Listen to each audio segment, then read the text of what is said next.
That's not what I was looking for.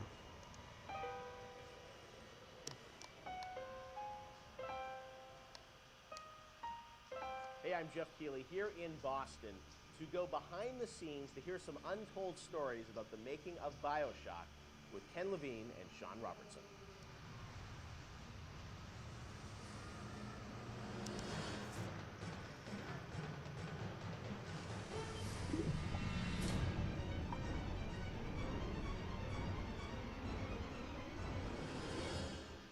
Let's talk a bit about the theme and setting of BioShock, Rapture. I think a lot of people, when they played the game for the first time, and they wondered, how did you even dream up this place? And I know you said publicly before that part of the reason you what led you to Rapture was this idea of fully simulating a place. Tell us about that sort of idea and the frustrations you had with other games where you sort of hit a bound. I think our philosophy was always to do what we were doing 100% rather than try to do something bigger and do it 50% or 40%. So one of the ideas of, and this sort of came from System Shock 2 as well, where you focus on an area that you can really bring to life and you kind of eliminate the questions of, well, why can't I go over the bridge to New Jersey? So we were able to really make a place, I think, that felt believable and real, even though in actuality it was really quite limited, but we just sort of dressed it with all these buildings outside that were all, they were all basically glorified fakes. We let the story drive what we needed to show rather than some kind of like predetermined map which we set down, which is a little different than like System Shock 2, where we actually mapped a spaceship out deck by deck. Yeah. Because I don't know what the philosophy felt a little different there, because you wanted to feel like a real spaceship that was sort of stacked on top of each other. Rapture was free to sprawl across the ocean floor. Although you guys originally, Sean, were talking about doing this game on a sort of spaceship again, right? Yeah, when we first started talking about what the spiritual successor to System Shock 2 was going to be, spaceship came up, but again, we wanted a limited environment. We didn't necessarily want to do spaceship again. And our first actual exploration of this space was underwater, but ultimately ended up looking like a spaceship. It just happened to have a couple of windows, seaweed fronds outside, and that started to push us towards what artistic statement that we wanted to make this look different, and what rules we were going to set for the world. How at every turn we were going to try to remind the player that they were in fact underwater and that this wasn't a spaceship. And how, like underwater, we obviously know you did underwater, then in the sky, like where did you come with the idea of like doing this underwater? I think there was probably a conversation. It's like, well, what kind of places could be cut off from other places? Yeah. Like, well, spaceship, summer camp, any island notion, right? Something that's cut off from the rest of the world. Yeah. So you never felt like you should be able to go over that bridge to New Jersey. I don't want to apply some deep and meaningful conversation. I think it was one of those ideas that you just kind of say, and then everybody, that sounds cool. Let's try that. Let's go for it. And I think it lended itself to having very nice views out the window without having to build an insane amount of unique assets. Right. By today's standards, we still were a small team back then. And there's an expectation that because you're underwater, the view distances are going to be short, so you can really kind of fade out into the fog at a short distance and not have the expectation that, why can't I see forever? So there's a lot of limitations in a good way that we put on ourselves by being underwater, as opposed to like if you're on a cruise ship, then you'd expect to see across the water and we'd have to deal with that. Same thing with an island. Or and a you have city outdoor in the sky. Yeah, exactly. Which was a lot more complicated. Yeah. So you came up with the idea of let's do this underwater, let's do this sort of isolated place. Then you had to answer the question of, why would someone build this? Is that sort of how it worked, sort of order of operations? You then had to come up with a story to explain? Yeah, I think we wanted a very believable reason why they'd be there. And sort of the necessary isolation of the place sort of led to, well, what kind of person would want to do this? And I wasn't even particularly aware of the sort of political implications of what I was reading, but I've been reading, I read The Fountainhead. Right. By Ayn Rand, and I mostly thought it was an interesting story. Like, I didn't realize that people were sort of basing their sort of political lives around it, because I wasn't that tuned in to that stuff at that point. And so, but I love the dialogue and the kind of speechifying in it, because you can see a video game character speaking with that kind of certainty and that kind of confident philosophy. it just seemed like a natural kind of thing to apply to this place. And so it just sort of all came together as a sort of who is the guy who would do this? Well, you know, that character. He was sort of this amalgamation of characters from Ayn Rand's books and Ayn Rand herself. This sort of idealistic person who says, well, the only way to do this is to separate from the rest of the world. And that led to Andrew Ryan. I am Andrew Ryan, and I'm here to ask you a question. Is a man not entitled to the sweat of his brow? No, says the man in Washington, it belongs to the poor. No, says the man in the Vatican, it belongs to God. No, says the man in Moscow, it belongs to everyone. We knew from a technical standpoint that we wanted isolation. We also needed to sell it. We needed a compelling storyline, a backstory that why would this place exist? Otherwise, how are we going to make Rapture feel like it's lurking if we don't have the reason for it to be there? So once we decided on the underwater location and then the closed off spaces, that objectivist story kind of came in and made the art stronger and made the level design stronger because we could feed back into that loop. And I think that's why we had to have sort of Andrew Ryan's pitch right at the beginning of the game. We wanted people to understand why somebody would go there. And so he makes this very personal one-to-one pitch to the gamer, but also that was the pitch he'd make to people, which was, you know, there's a place that you can be free of all these things, where you can not be sort of put upon by the government and not be afraid of nuclear war and not be afraid of all these other things that will plague you on the surface.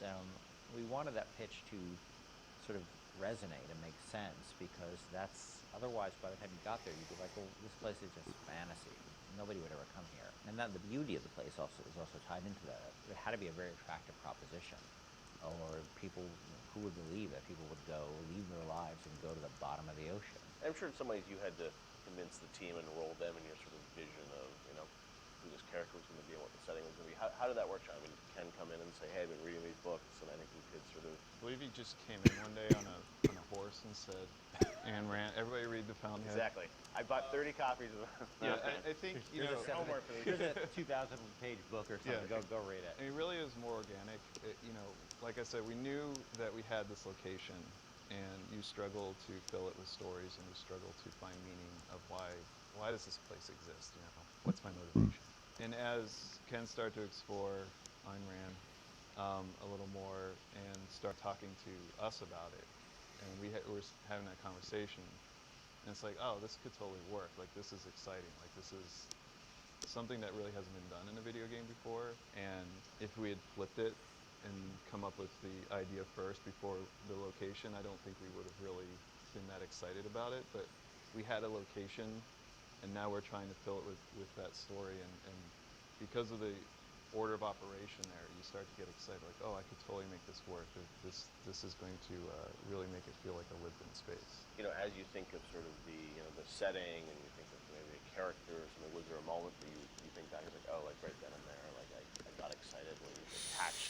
For me, it was going to Rockefeller Center and seeing the visual. So I told this story before, but my wife and I were in New York, and we went to Rockefeller Center, which was, if you go to Rockefeller Center, it basically looks exactly like Rapture. It's because every building, you're sort of encircled with this block in New York, or a couple of blocks in New York, where Radio City Music Hall is, and 30 Rockefeller Plazas, we see that show 30 Rock, and the ice skating rink, and where they put the Christmas tree, and it's this very iconic location. But what's cool about it, it's all one, unlike the rest of the city. Everywhere you look, it's one architectural style of Art Deco, and it's very iconic Art Deco.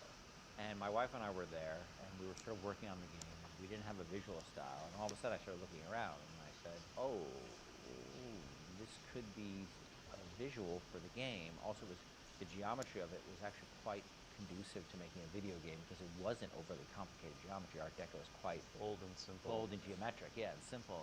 And so my wife and I bought a couple of tourist cameras before iPhone cameras, you know. Throwaway cameras, Yeah, throwaway cameras, the little Kodak things, and we just started photographing doorknobs and light fixtures, and sort of developed the photos. Remember that? Brought them in and said, in the office, here's a stack of stuff. Here's a Sean, stack of take a photos. look. I'll see you guys in a couple of years. Go make this. City with the artist would not fear the censor, where the scientist would not be bound by petty morality, where the great would not be constrained by the small. And with the sweat of your brow, Rapture can become your city as well. So you had kind of a theme, you came up with an art style, some of the iconic characters, and then, you really had to build the narrative around it. And you've talked about, a lot of the themes in the game, and, greed, jealousy, sex, violence, all the things that sort of, drive us or what destroy us. And that was something I think that, as you thought about the story of the game, you wanted to, I'm sure, reflect some of those, right? Because I think people love the characters, it's sort of flawed in a way, and this is a world which is its own little microcosm, but had a lot of tension inside of it.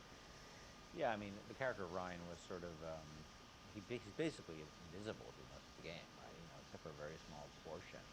But he's very present because he exists, the city is him, right? It's such a representation of him. We never want to cut away to a cutscene where you saw Andrew Ryan, planning, scheming. You want him to be very present without actually being present. But once you had Ryan, and once you had his desire to protect this vision of his, we just had to then come up with the characters who'd be arrayed in opposition to him. So we had this character, the Big Daddy, and eventually the character of the little sister, and so characters like Tenenbaum came along. Like, here's a person who's in opposition to him for this reason. And then you have, for more noble reasons, and then you have a character like Atlas, who's much more cynical opposition. Once we had all those characters arrayed, we're like, well, who are you? And you ended up being a sort of a pawn in the middle of all this opposition to Ryan. We just kept her homing in on that theme, and making sure that you want, eventually figuring out that you couldn't just be here by an accident, that you're an integral part of this story, even though you don't know you're an integral part of this story. You think you're just there by happenstance. Look, Mr. Bubbles, it's an angel. I can see light coming from his belly. Wait a minute, he's still breathing. It's all right. I know he'll be an angel soon.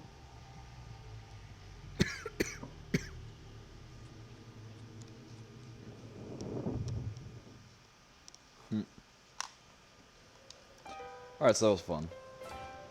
But let's get back to it.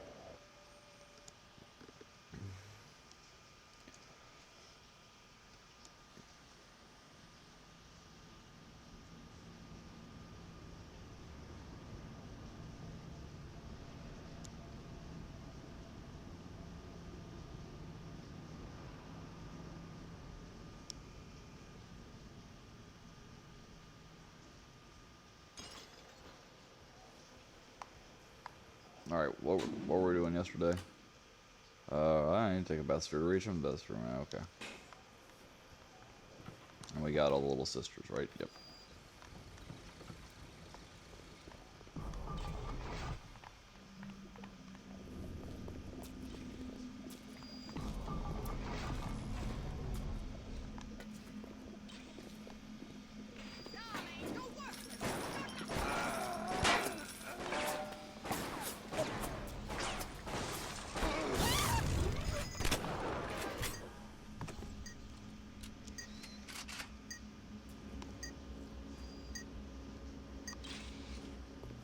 Where's this camera at?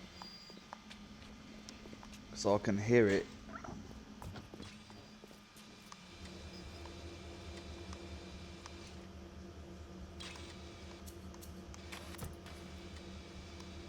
Oh, he's on my side. Okay.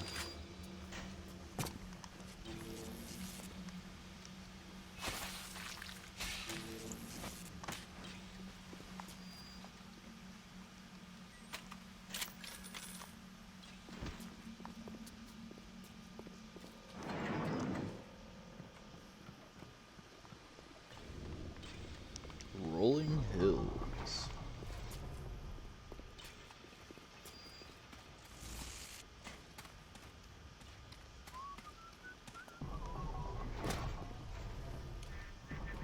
Why are you so resistant to the traditional methods of separating a man from his soul?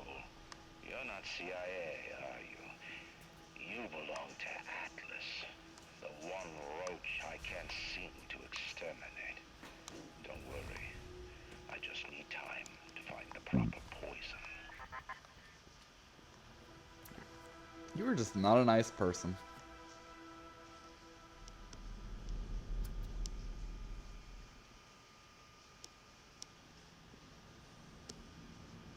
Fort Frolic.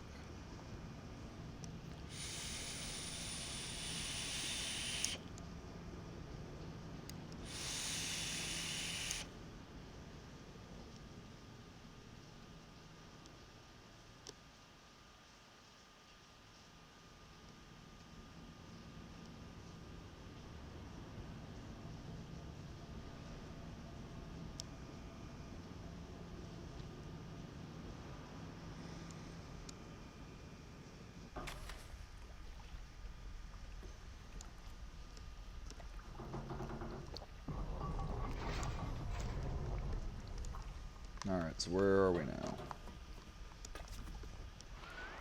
You're almost there. The sphere to Ryan is up on ahead. Festus. Ryan's handed the keys to Fort Frolic over to a guy named Sander Cohen. Cohen's an artist, says some. He's a Section 8, says I. I've seen all kinds of cutthroats, freaks, and hard cases in my life. But Cohen, he's a real lunatic. A dyed-in-the-wool psychopath.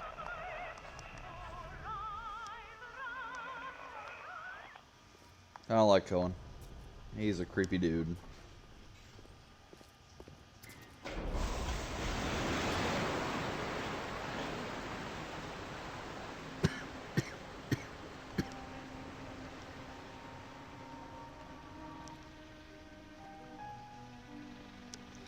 And now, Donnie Darko. That's better. Atlas Ryan. Atlas Ryan. Da da da da da da da. Time was, you could get something decent on the radio. The artist has a duty to seduce the ear and delight the spirit. So say goodbye to those two blowhards, and hello to an evening with Sander Cohen.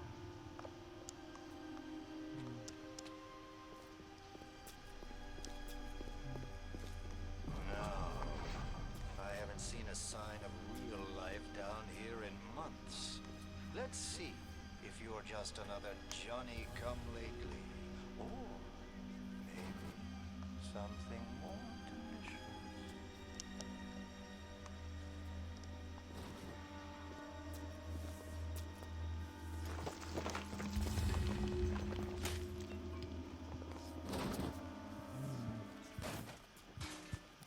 Well, do you want me to go there or not?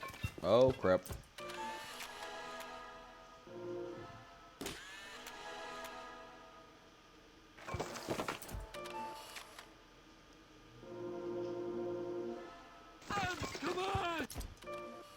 Nope, that was the wrong button.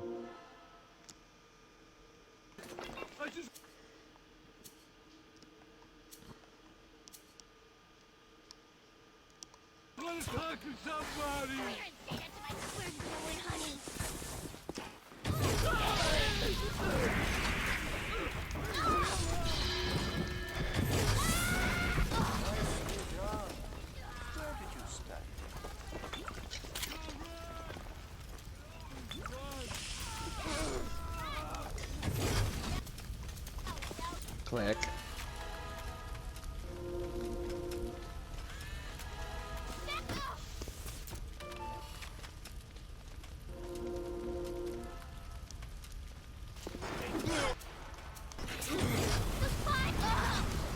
Suck it, you creepy bastards. You even smell like I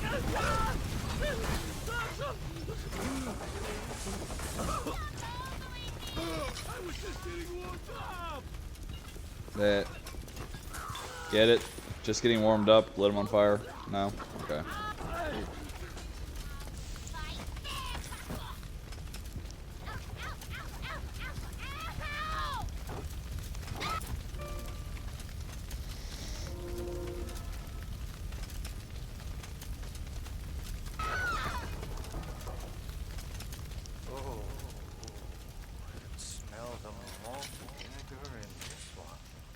waited so long for something tasty to come to this little burg, but all that pass are yokels and rules. Where are my manners? Come in! Come in! Sander Cohen awaits you at the Fleet Hall.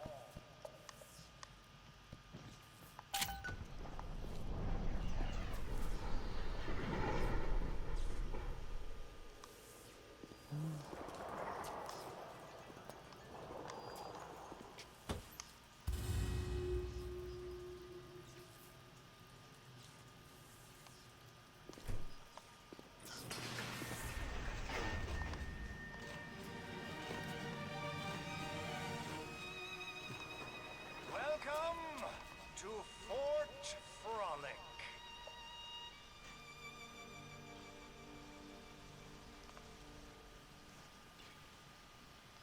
No need to thank I me guess for jamming I the assumed the curtain was transformations of going those to. boors, Atlas and Ryan.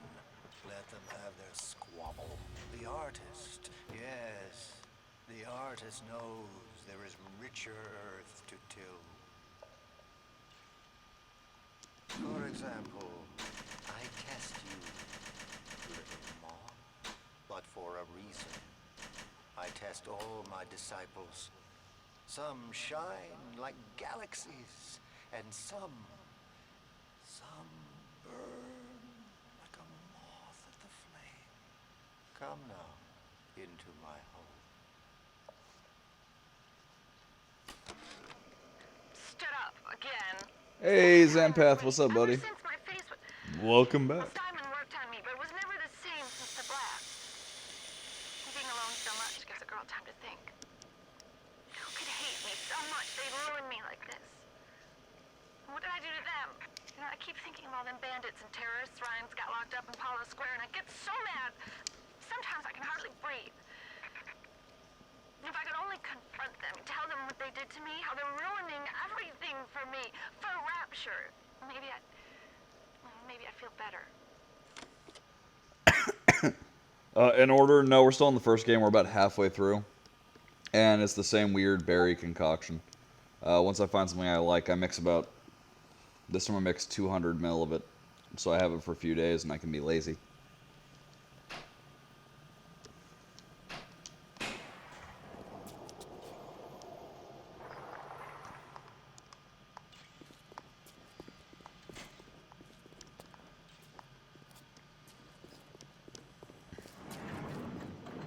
I hear the camera, but I don't see the camera. Yeah, whatever.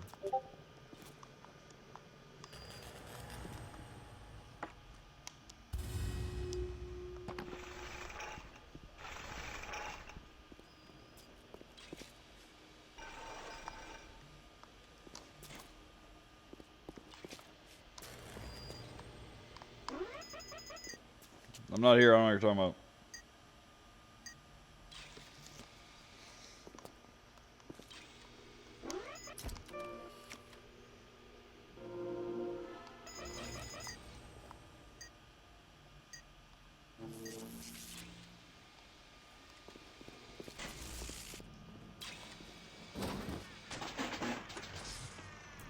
Da da da da da dum dum dum dum dum.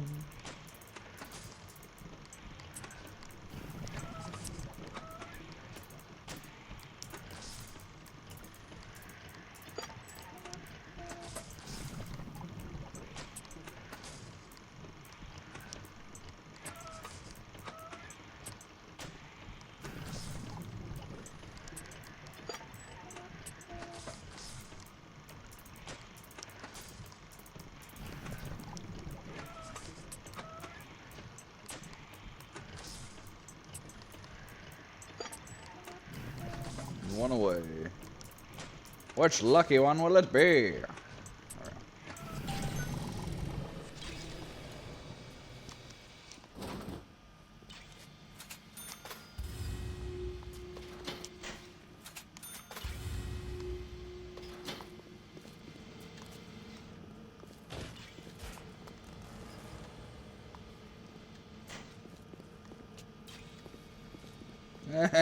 Okay.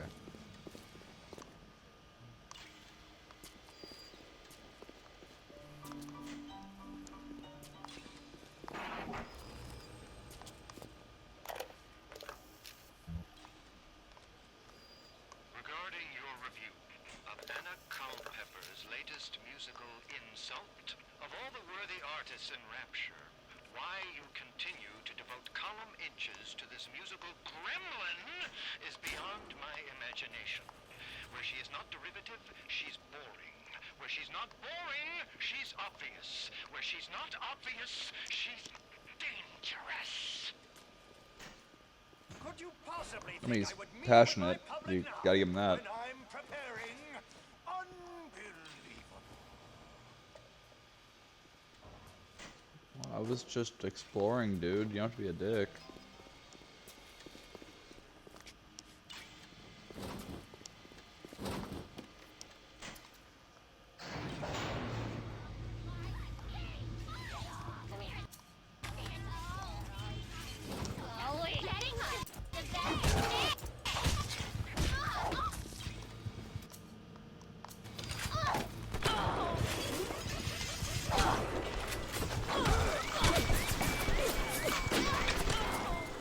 My friends.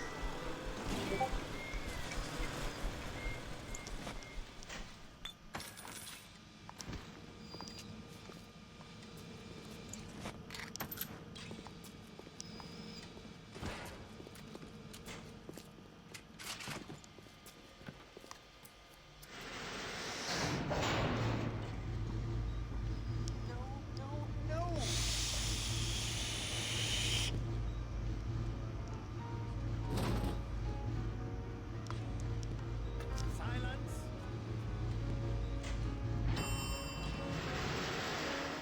Allegro, allegro.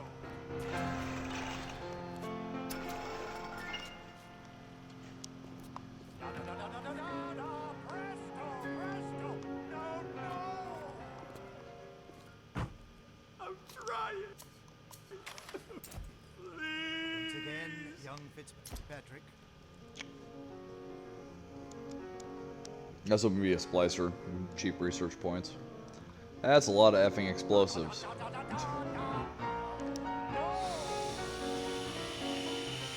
Oh God, you sick fuck, let me out of there! Calm down now. Life, death. The burden of the artist is to capture. See young Fitzpatrick here on the stage. Use your camera. Take him as he is now, so I may remember him. I mean, you didn't have to kill him? Oh, that's how I got across. Okay. What are you waiting for?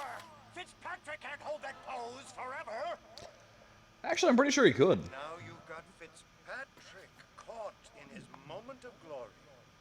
It seems you've got the eye of the shutterbug, little moth. Now, head to the atrium and place his photograph in my masterpiece. And so our collaboration commences.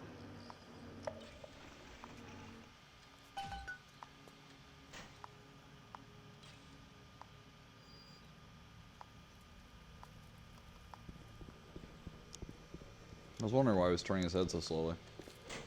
Apparently it's because I'm dumb.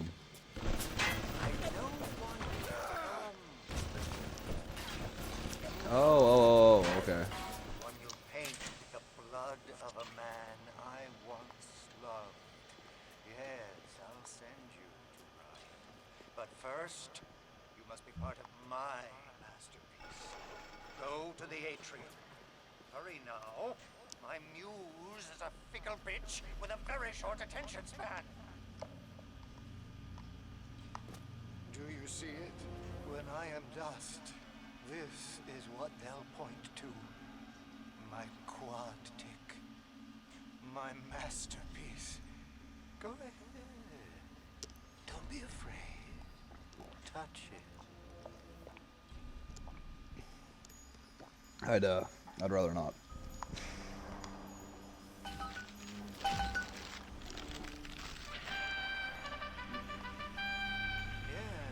And there's Fitzpatrick, freed of his own kinks and defects. And here's the glorious news. This is just the moment of conception. Out in this place, there are 3 men, all former disciples of mine, all connected by a common thread, betrayal. Find them and immortalize their mortality in my quantic. Go. Once they've been sent to their reward, you shall go to yours. Bound to ride.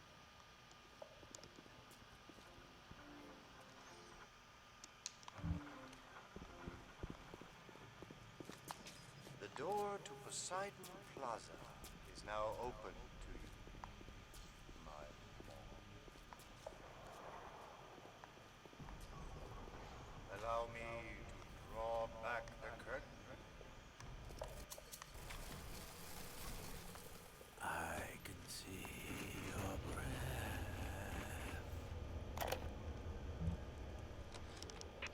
You think you gotta finish me in here, you old fruit? And the saps you tossed in this meat locker, all panicked like rabbits. I just watched and waited. And when they started to kick, I started to scavenge.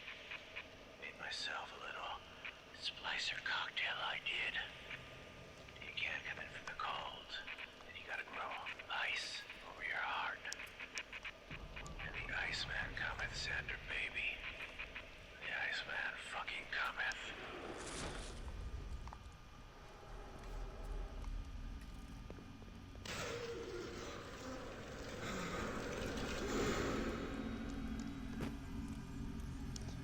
Well, that seems less than ideal.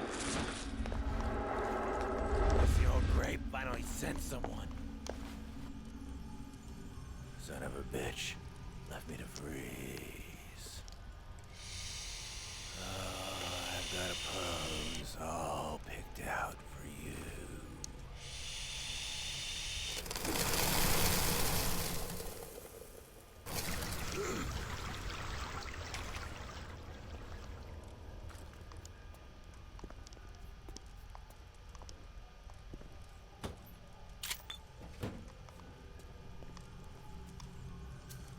Nope.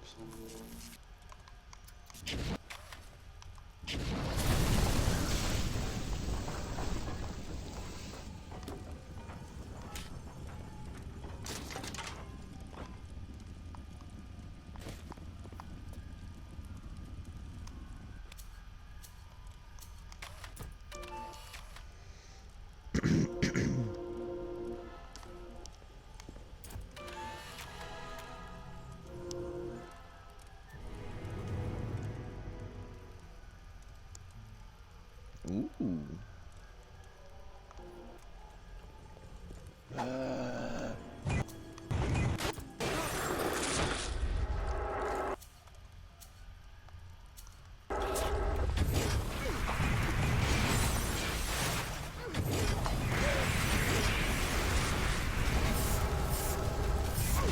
Oh, I'm out of ammo. Unfortunate. Yeah, that was when we closed our shop. We still had a shit ton of cotton left, so I snaked a bunch of it. Oh, motherfucker. Dude hits like a goddamn tank.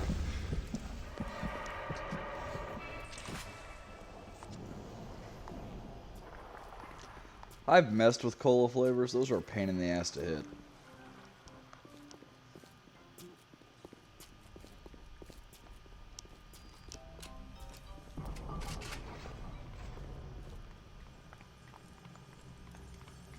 Fun to play with. I like playing with new flavors.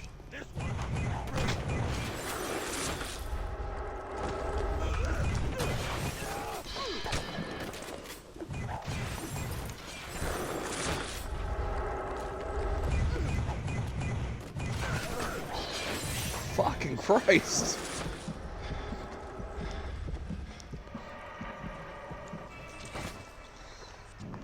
On the bright side, he's almost dead.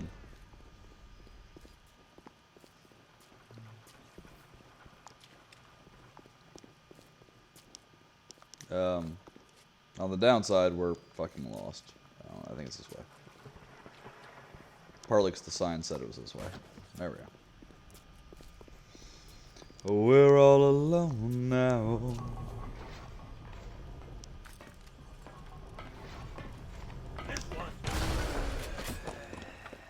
That was bracing. Take a photo of him and place it in the quad tick. I'm feeling full, like an expectant mama. You are a creepy fucker. Yes! Now put the picture in the frame. Let's see what we've got here. Hold on, I gotta explore real quick.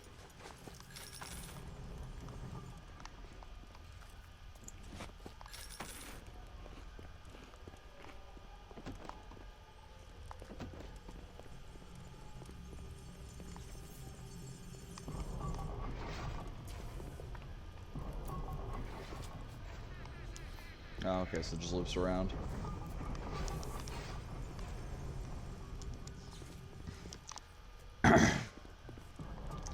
Listen, the flavor is a pain in the ass to hit. There was a many moons ago, I spent years working on root beer flavor. That's another one that's a pain in the ass to hit.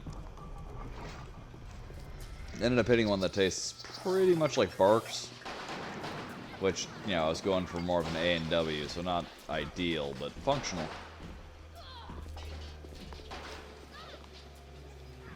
The bad part is it took me all that time to develop it, and it's not really something I would smoke.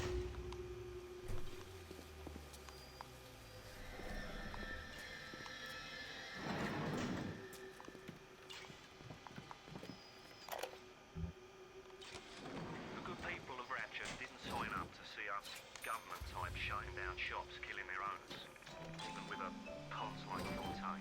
But he brung it upon himself. Instead of copping it on the chin, bugger gets it into his head that he's gonna go down guns blazing. Does he think he is John bloody Wayne? We can get on top of this. We can. Here's what we do. We find Fontaine's will and make what was his go to where it was intended, and not into the pockets of us that brought him into the ground.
Cash money!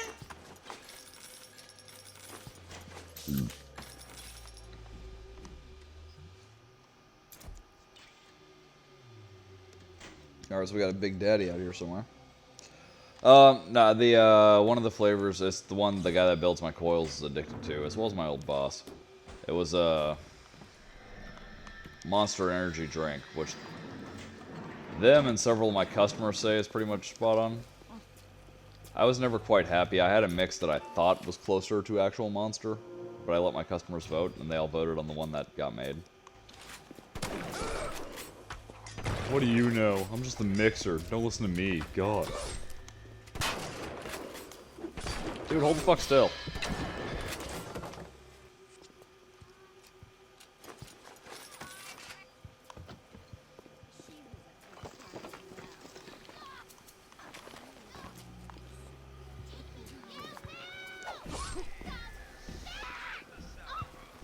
A lot. My biggest selling ones were a flavor I called peppermint menthol. It was a, well, obviously a peppermint menthol blend. Monstro. My ecstasy, which is the one I usually smoke. It's a cucumber melon with just a little bit of spearmint to it. What else have I made? Berries and cream flavor. Yeah, I'm trying to find a good pricing mechanic, but since I've always done it wholesale at a shop, I don't really know how much the stuff's going to cost me to get.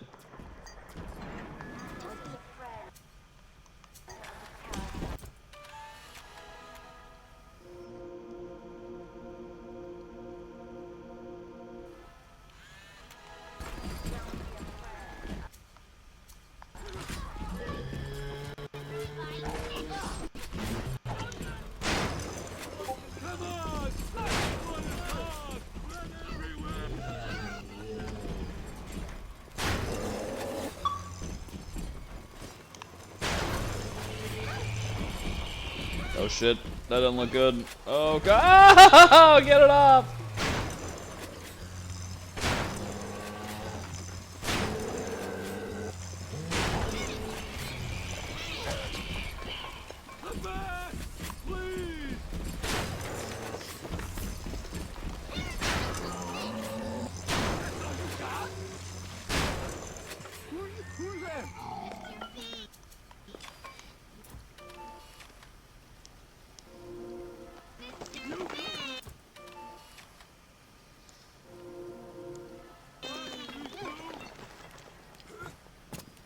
Still, so I can exercise the shit out of you.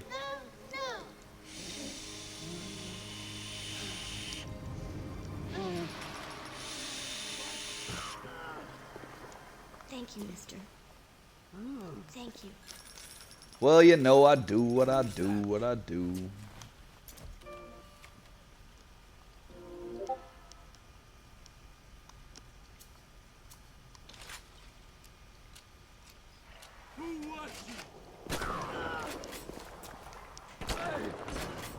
That was interesting.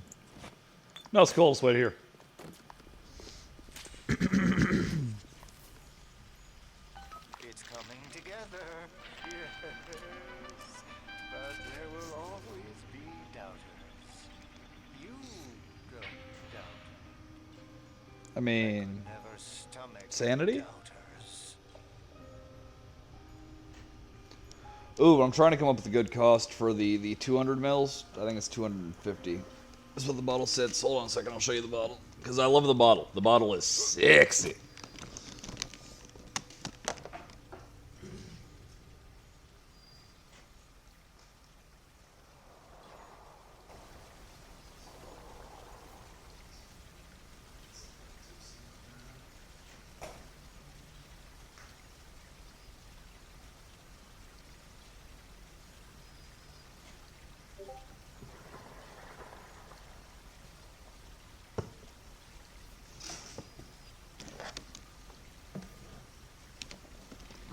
Here, check it. Ain't that pretty? Like old school beer bottle. With a little fucking pop tab on it. That I can't get to work because apparently my hands have gone stupid. There we go. So I'm trying to find a good price for the juice in that bottle because that bottle is just pimp.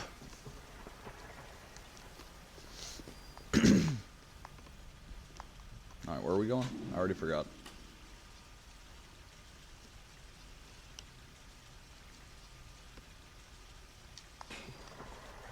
Rapture Records.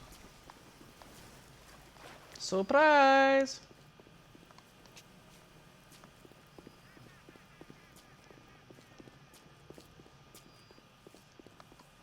So there's Poseidon Plaza.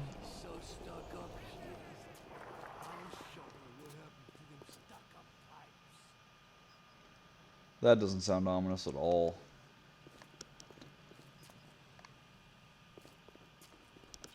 Fleet Hall.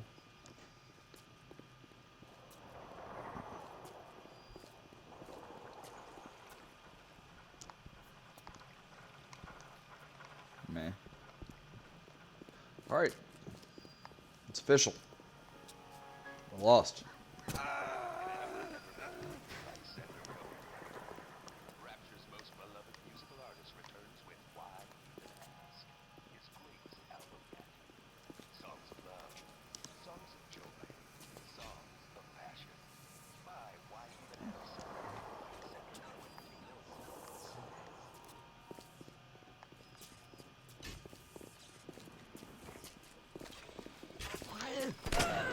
Hi.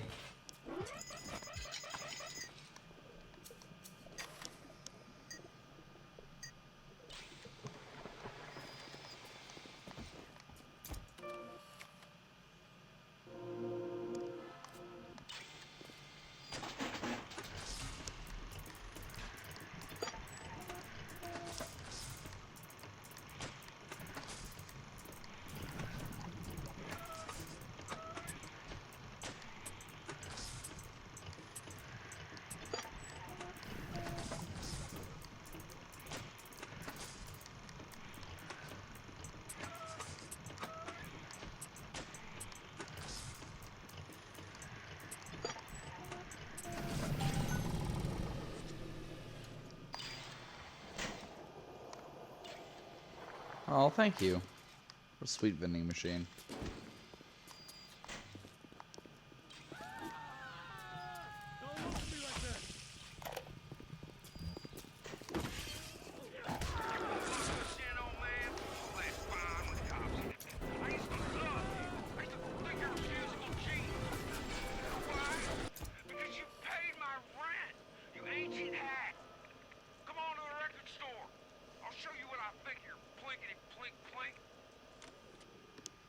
Interesting dude.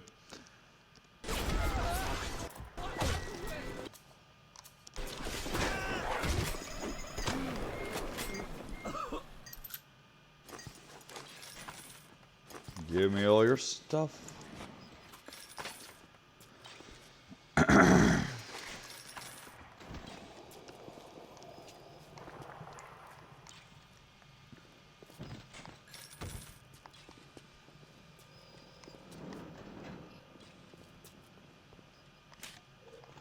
Oh, we found the bathroom.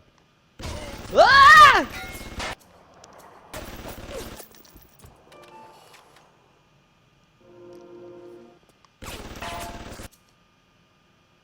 Oh, that's fine. This is what I need.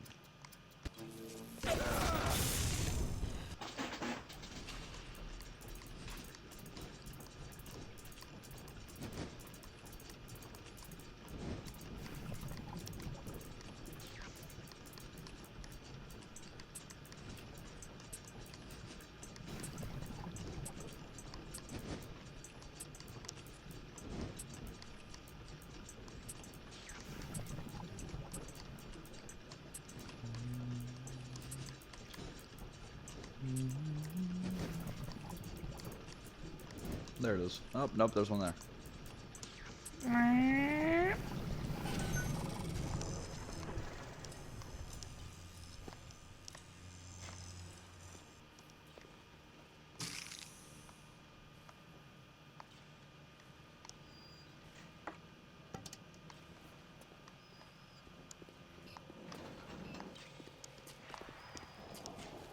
I don't know if I'm going the right way, honestly. I'm kind of lost. I would assume that since there was new shit to kill, we're in the right direction.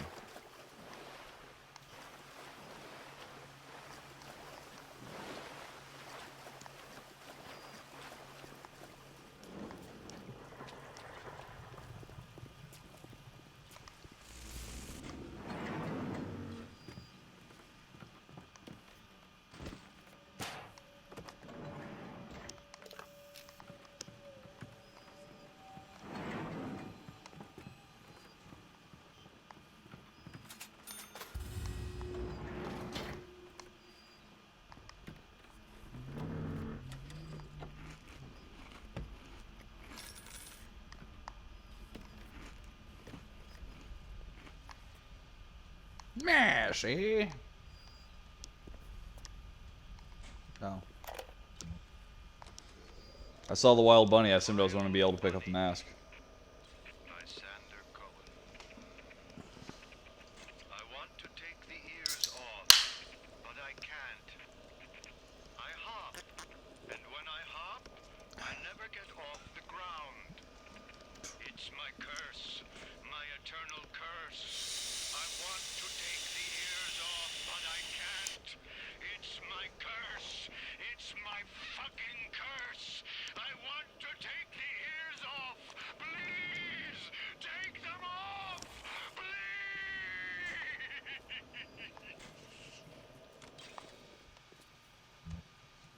Okay. Well, that was the sound of a well-balanced individual.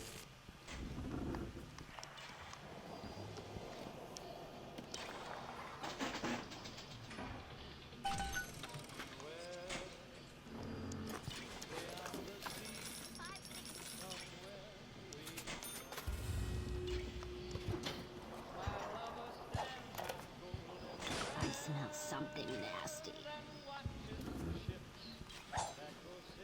I work in meatball eating, Little Italy, and even I'm shocked at the cold blood that oozes out of these autistic types. This broad Culpepper and that fruit job Cohen are in some kind of feud. And Cohen's looking for my security detail to pick sides. The next thing I know, I'm called into riot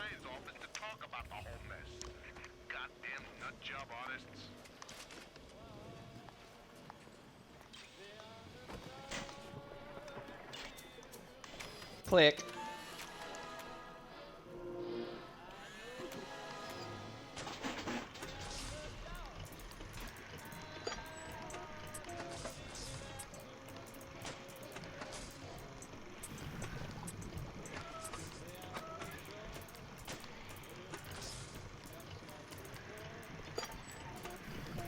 Where are you at? Oh, yeah. Never again.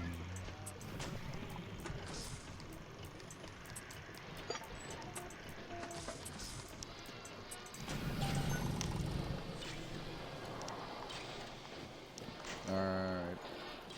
So we're looking for a record shop.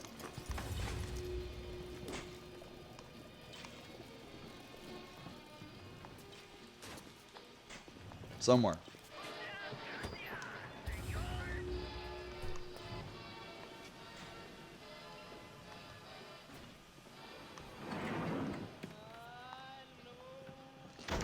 Well, we found the tobacco shop, which, you know, is ow, similar.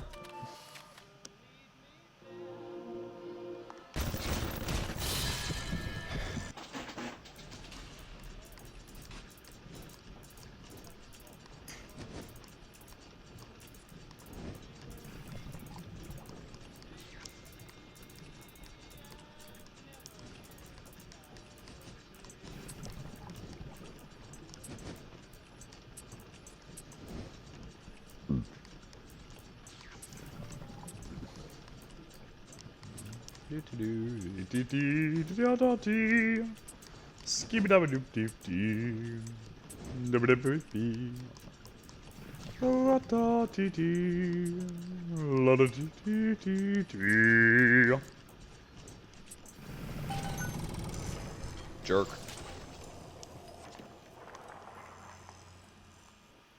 So the tobacco shop sold a shit ton of liquor.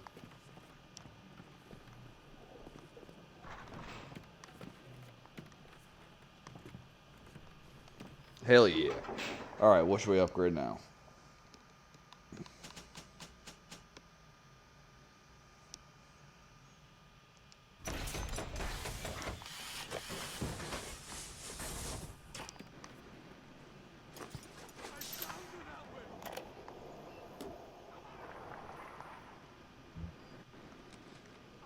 Some hired Betty tried to sell me on those fancy Oxford Club ciggies. No thanks. I told her I'm a nickel time man. Always will be. Why? Well, they smoke good and don't cost half a damn. Who cares if the things are made out of seashells and fish eggs? Ah! Creepy fucker. Alright, so switch to anti-personnel rounds, because apparently we're full on them.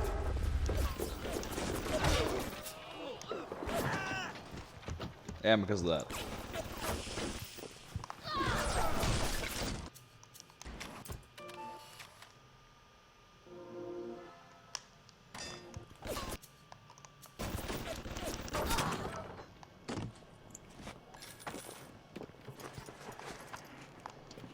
And never again. Somewhere beneath the sea.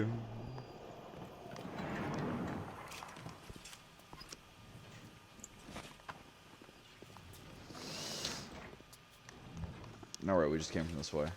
There's the Ammo Bandito.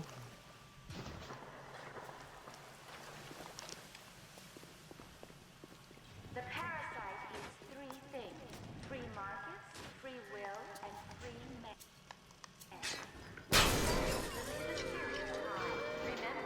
Well, see, now I didn't know that was going to happen.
Ends never again.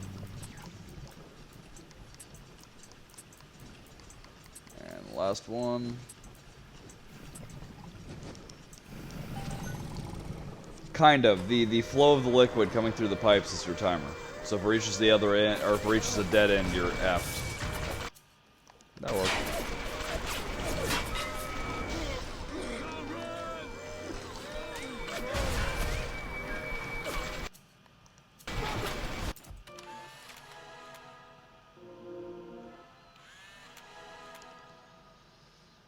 Yeah.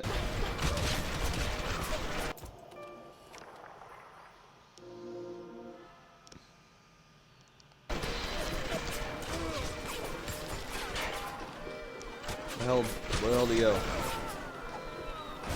Ow! He went that way.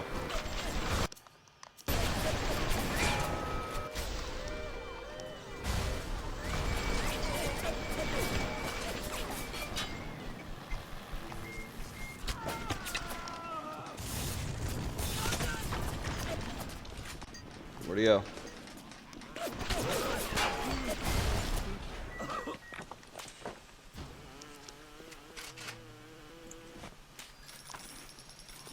What do you sell? Just ammo?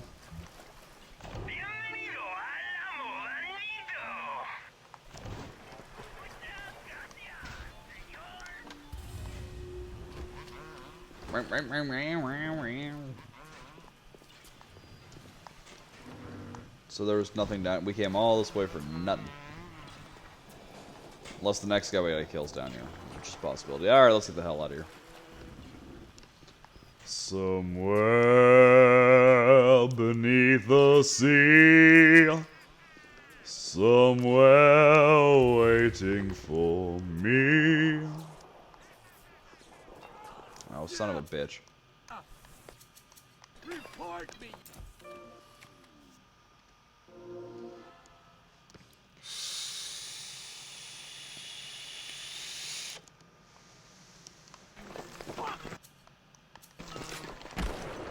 Yeah, I'll show you. I'll miss you.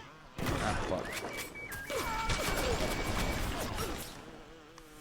Where'd he go? Is he dead? He did.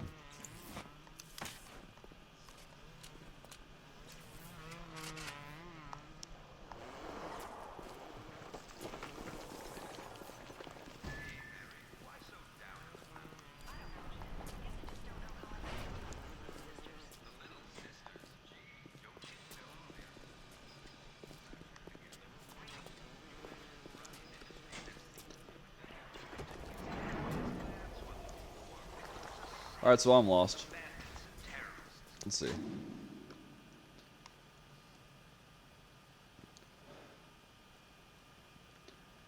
Makes no sense at all.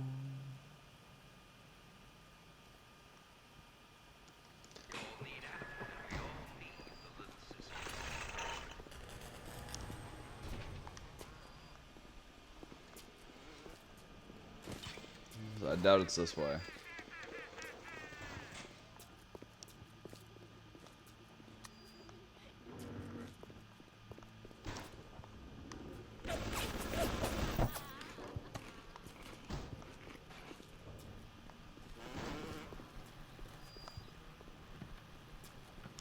Ooh, shiny.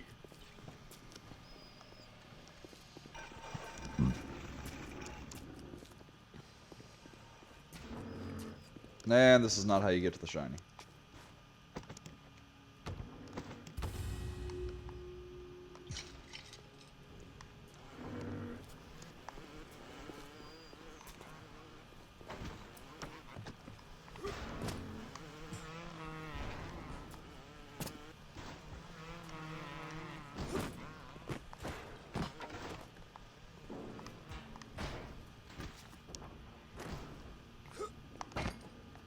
What an outstanding display of athleticism.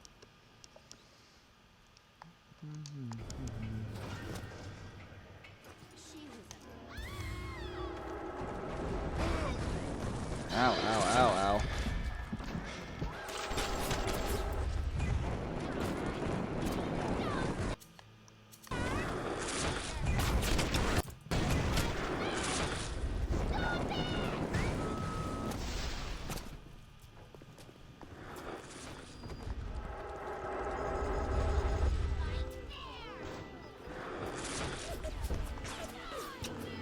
Where the hell?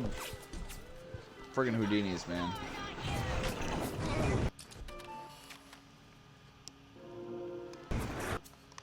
Come here, don't run. Jerk.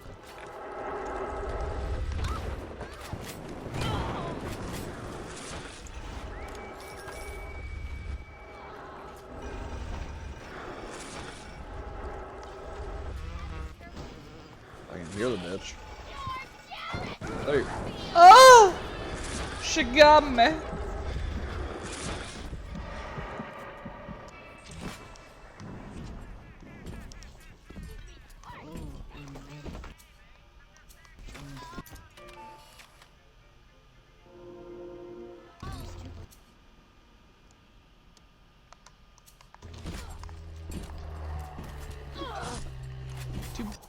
Mind.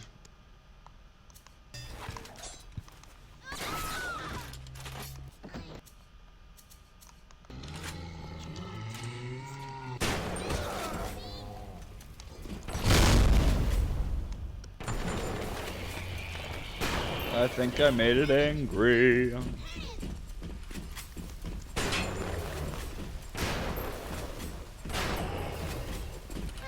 Nah, poor bastard got stuck on a wall.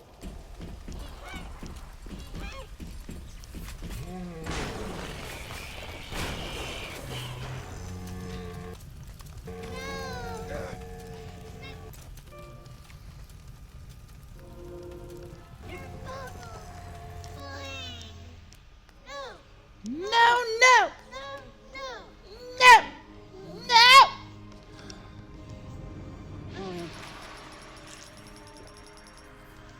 Thank you. Be free, little one. Thank you for helping me. Back to your Norman Rockwell painting. Where the hell was I going?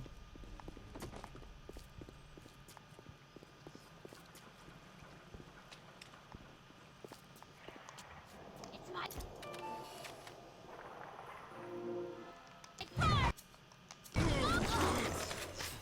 Oh, that was a waste.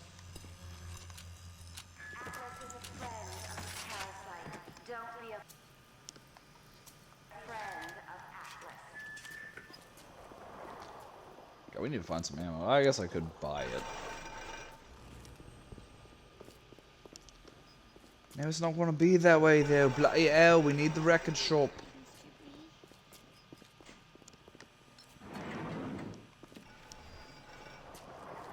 Did I just hear another little sister?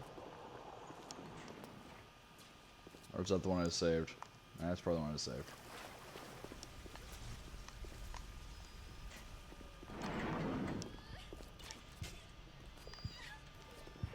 Is it... My state! Get off! Come here and say that to my face, you flying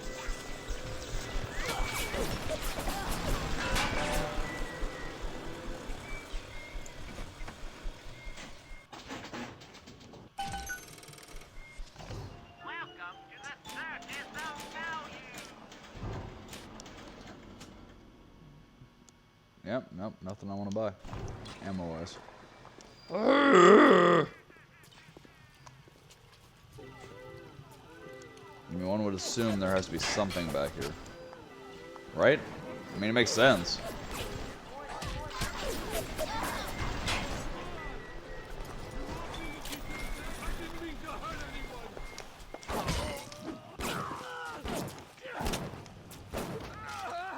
I shot your balls. I shot your...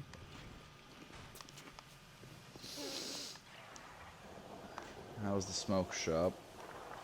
There's ammo. I guess we can go here first.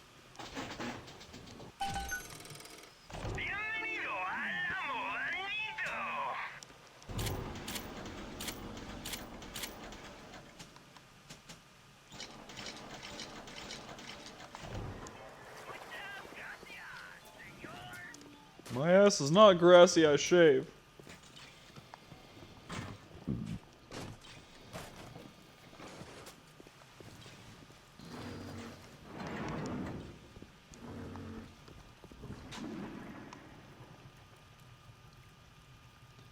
Is there anything here that would indicate where we need to go? Well, bloody hell. Let's go back to the frozen tunnel. Maybe one boss will lead to the next. I'll be upstairs.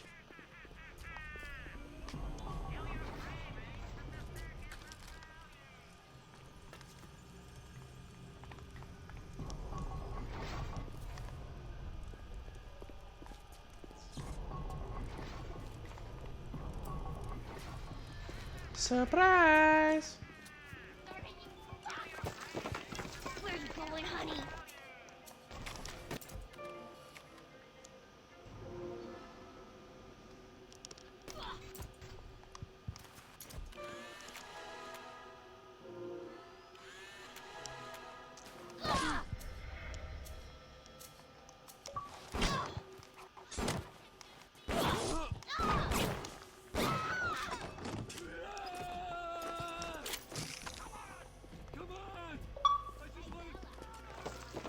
I hear you.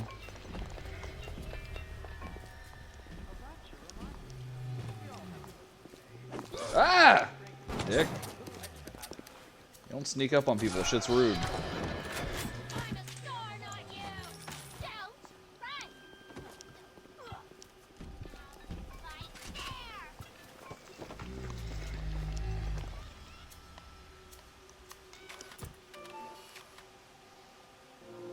Oh my god, I got to party.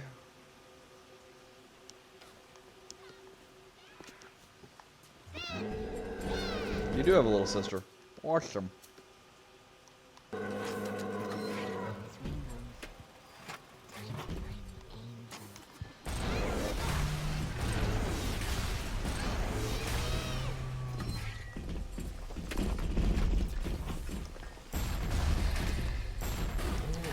Oh shit.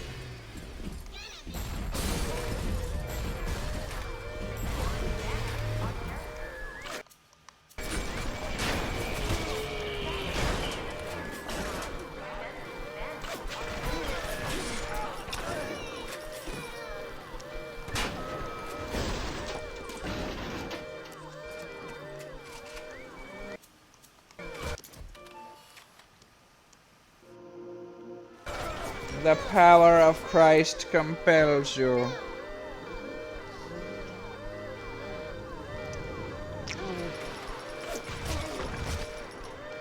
little ones have never had anyone to look to, except to me, and I am not much to speak of. You give them hope. And for this, I am grateful. I'll send something to demonstrate that gratitude. Where the hell's this turret at? Or the camera?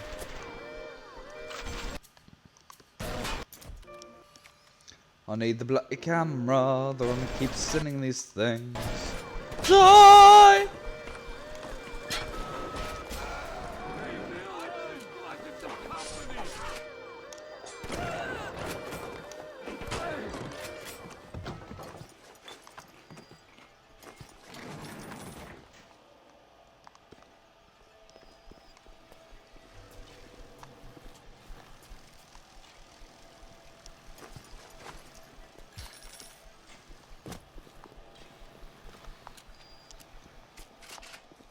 Alright, well definitely going somewhere. Oh shit. No, I'm sorry. Fuck.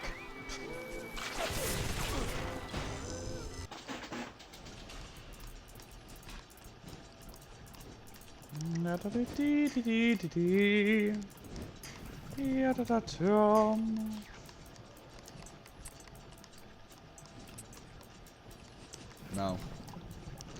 Yeah, no, I saw that. That was somewhere beneath the sea. And never again.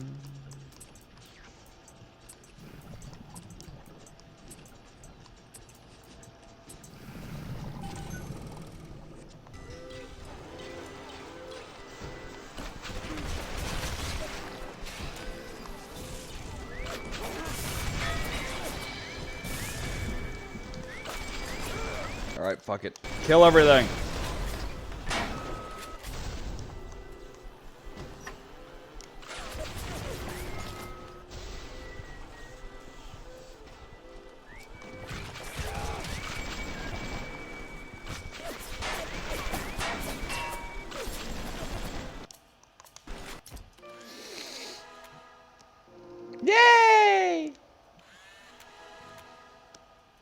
Oh, that's pretty cool.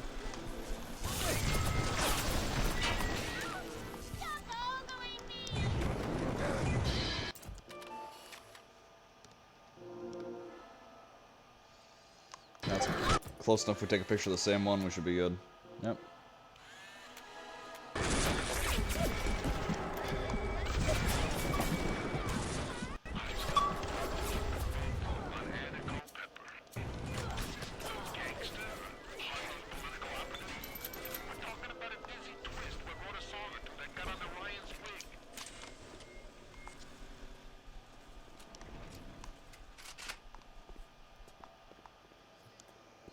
I love how these recordings act like it's any kind of big surprise that Ryan's crazy.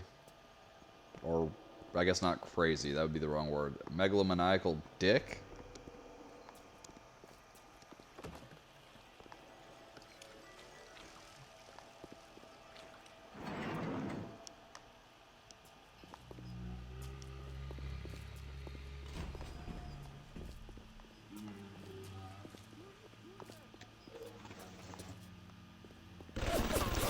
Holy balls.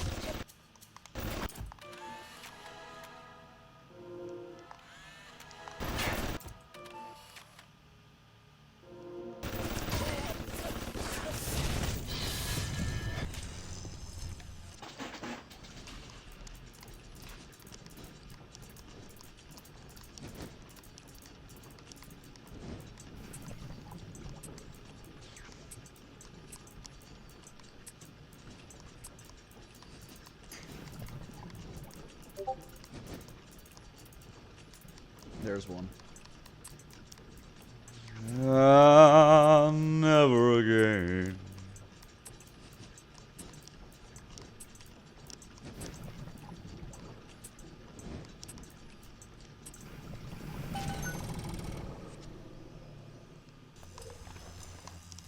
Oh shit. Yep! Bad man.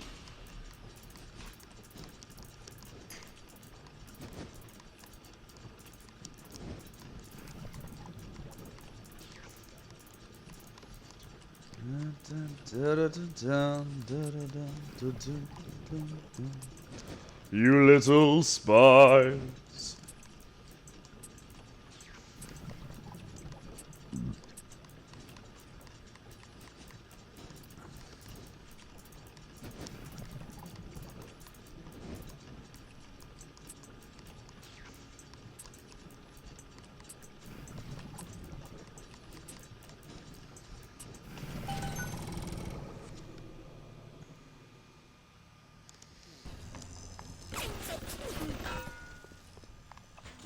The fuck you shooting me for? You're on my side now, dick.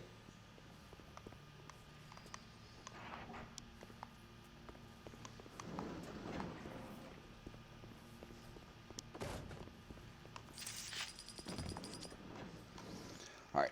I gotta hit the head real quick. I will return momentarily. Please bear with me and I will see you all quite soon.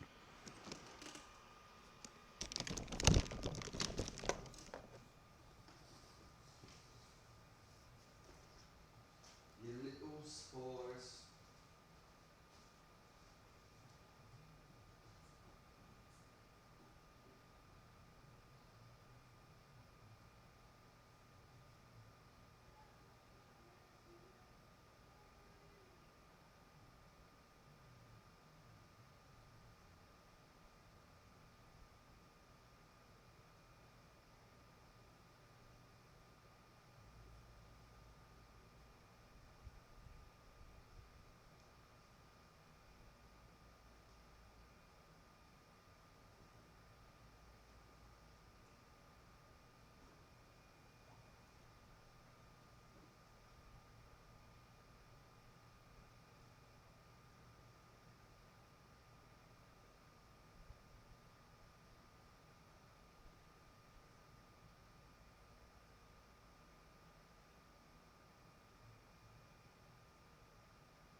I have returned, and thank you all so much for your patience.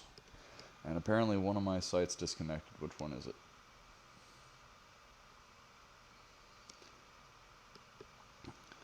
Let's just reconnect everything and be safe. Need you. Oh, my back is killing me. Damn it, that was a waste.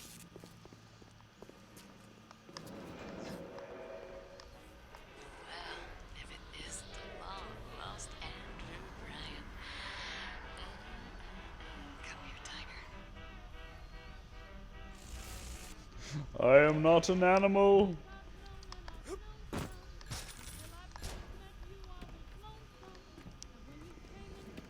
thought you had forgotten about poor Jasmine, and I am so glad you didn't. I'm sorry, Mr. Ryan. I didn't know Fontaine had something to do with it. What are you doing? No, please. I love you. Don't, please, no. Please let me explain.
You are so lucky my aim sucks.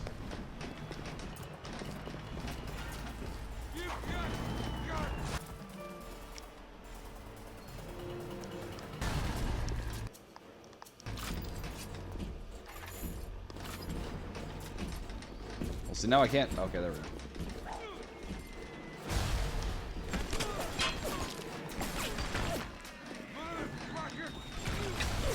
You're a motherfucker.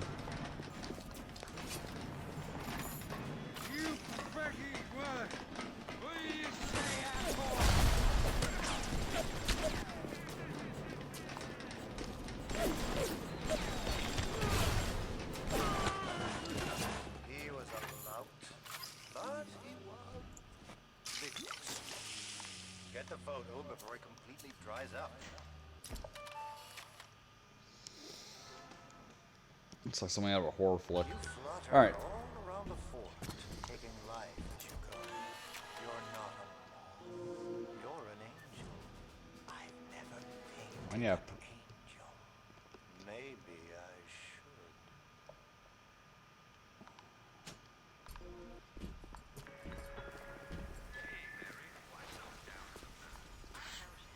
That's 3 of 4.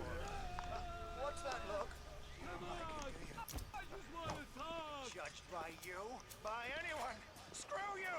Screw all you fucking doubters! Here's what I say to all of you!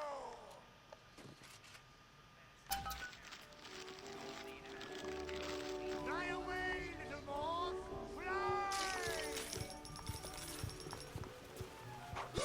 Fly! Ow, ow. There he is. Hello.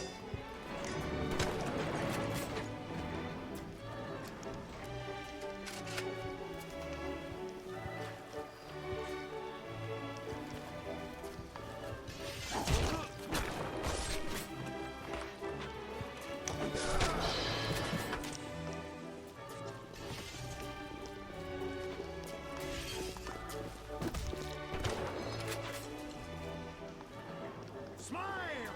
Smile!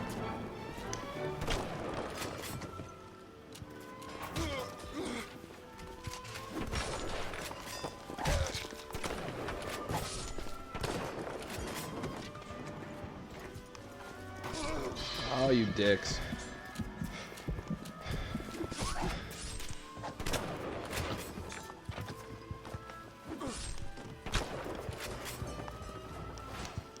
Oops. There we go. Oh my god, Becky.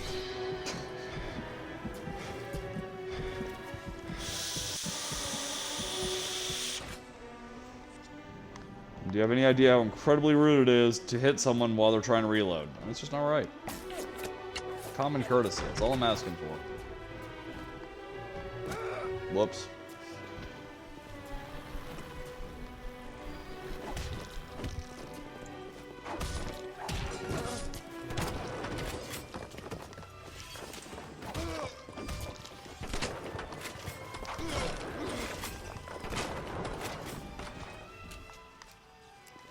I'm sorry for that outburst. You should be. The old fool his artistic temperament. The birth is so close now. The labor pains can blur the judgment and drive the passions of even the finest spirits.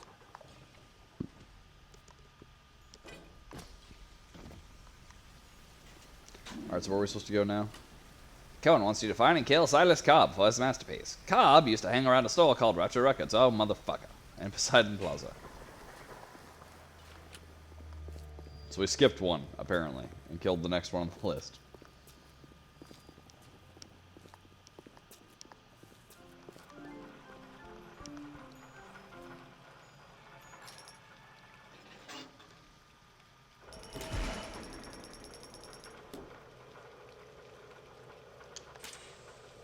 Oh, it's gone now. Oh well.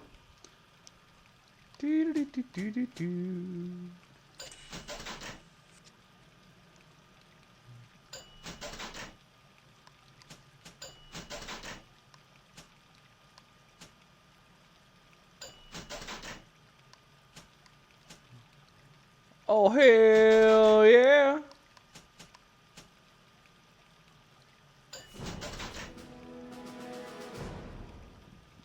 No, I've got the level 2. So that was pointless. Alright, well, whatever. Fuck it. Rock and roll, baby. Don't you know?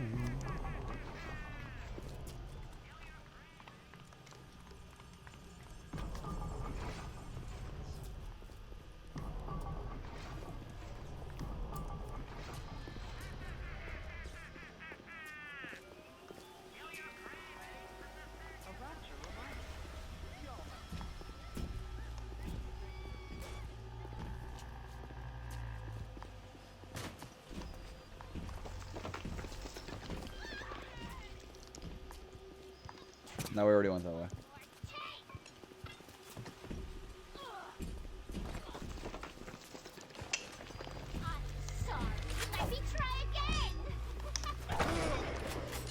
Again, lucky I suck.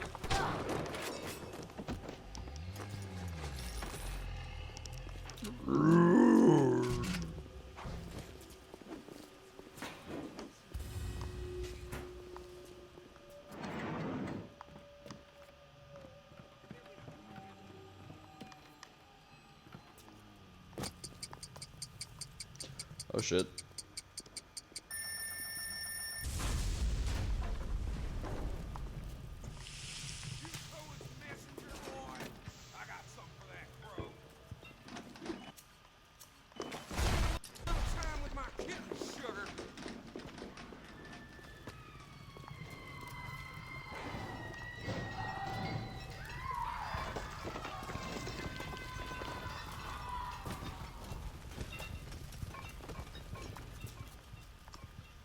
Huh.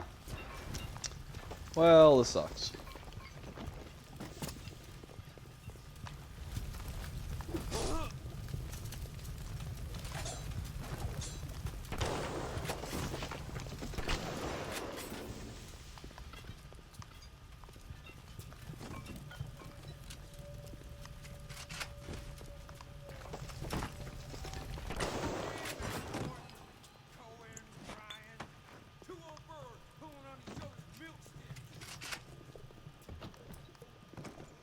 What's a milk stick? mean, obviously I get what he's trying to reference. I'm just saying it's a bad reference.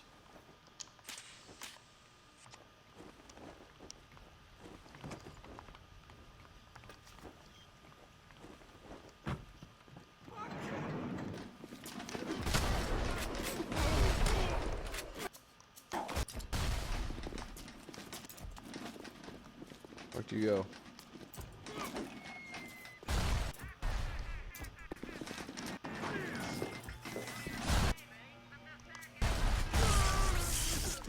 Thank you.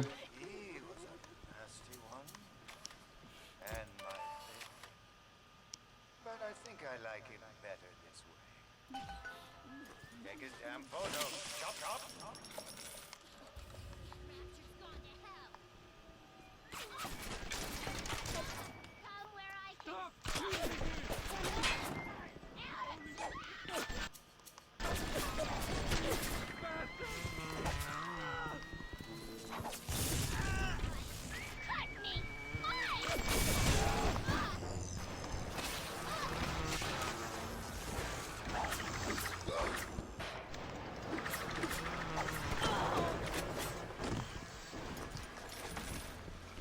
Okay, so that should be everything in this area. Have I photographed you yet? Because you're just so pretty.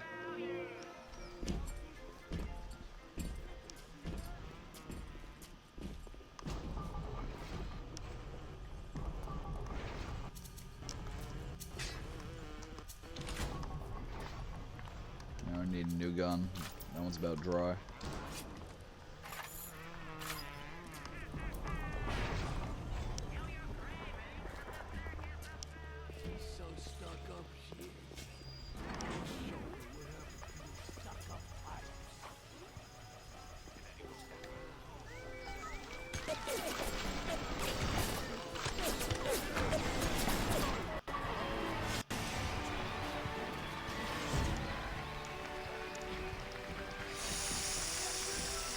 I like you. I like you. I like you.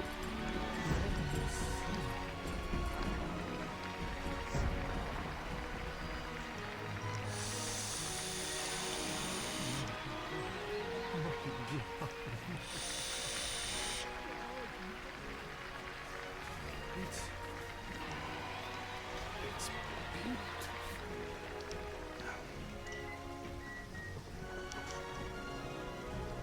You'll find your path to Ryan is dark. Alexander said so. Oh, yes. You may avail yourself upon one of my lesser works as a token of our time together. If you had become my one and true disciple, you might have been worthy of seeing inside the box of my most private news. But who knows if that man is yet even born?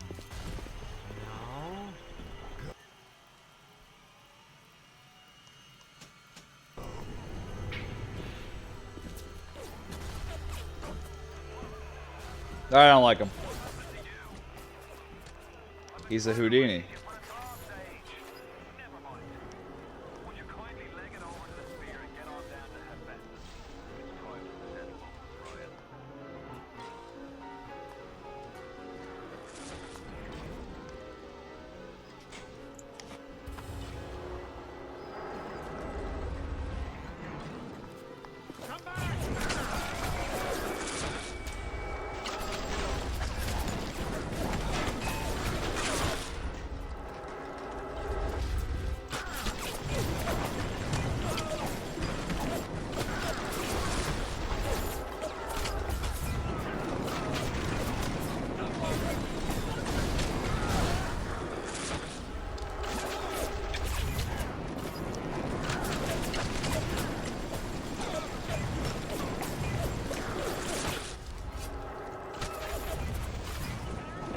Ouch!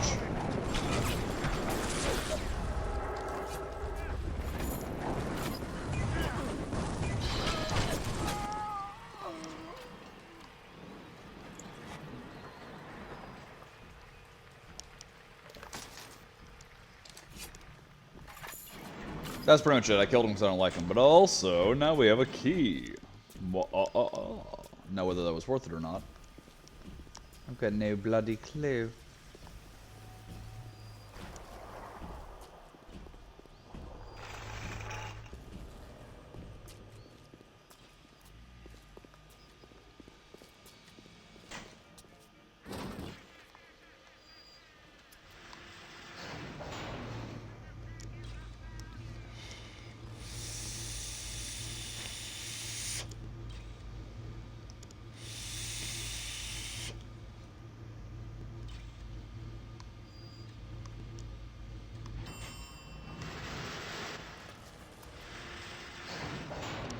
Dun, da, dun, da, dun, dun, dun, dun, dun, pts, dun, ps, bum, bum, ps, dum, bum, bum, bum, bum, bum, pts.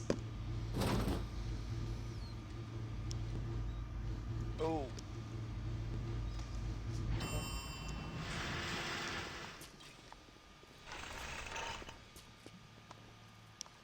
How do we get to Cohen's?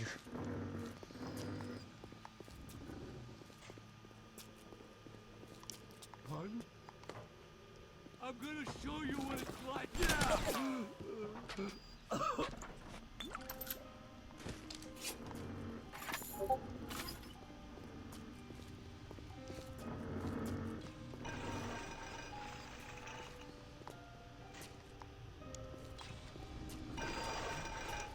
Maybe it was downstairs. I don't know, I'm lost.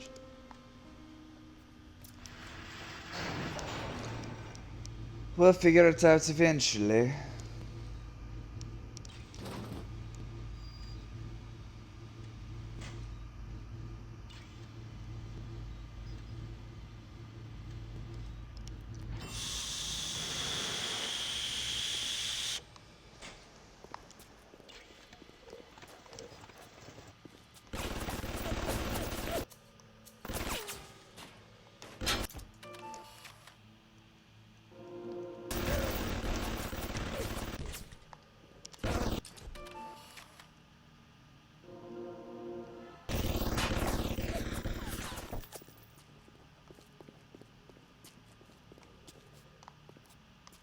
What was that? Ooh, snacky cake.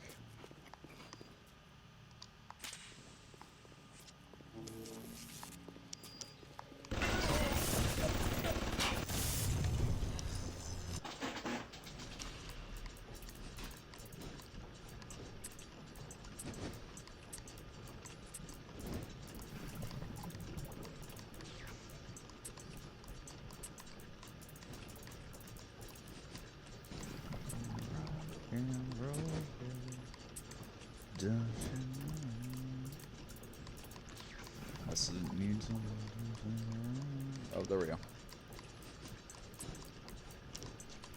And one here, and one here, and one here!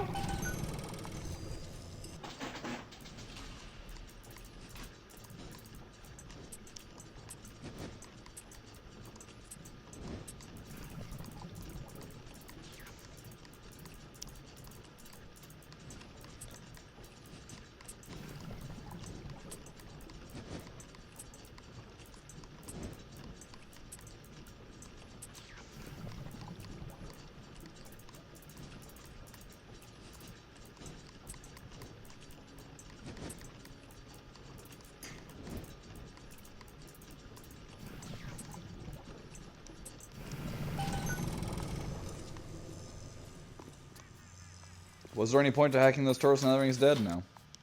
I just like turrets. Turrets! The best a man can get.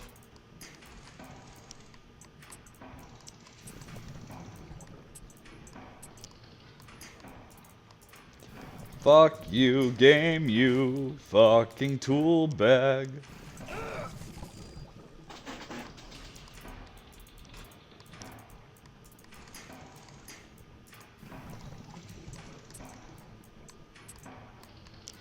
Fuck me, fuck me, fuck me, fuck me. Woo.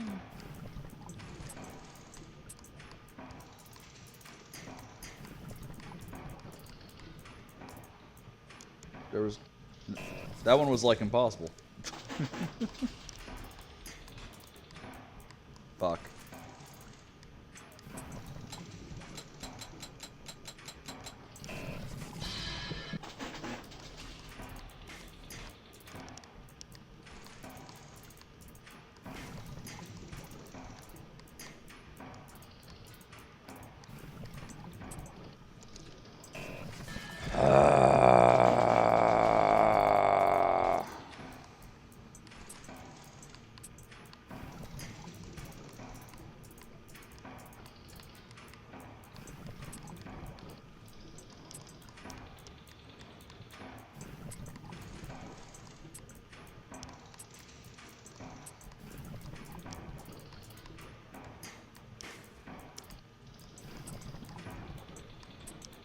There we go.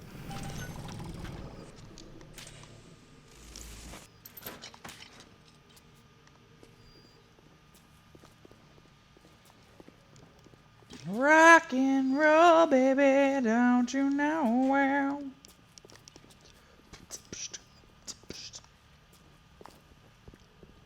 I've been to his room once, now I can't remember how the fuck to get back.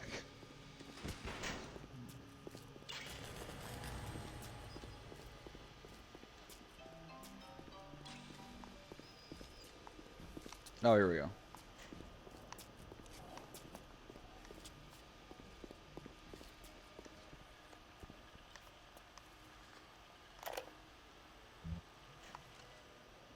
I could have been the toast of Broadway, the talk of Hollywood, but instead I followed you to this soggy bucket.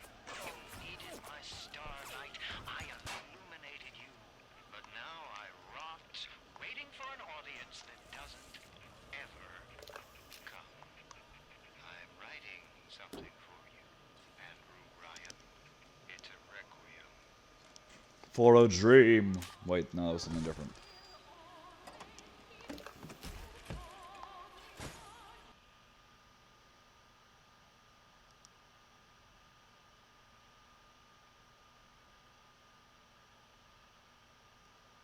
Dang.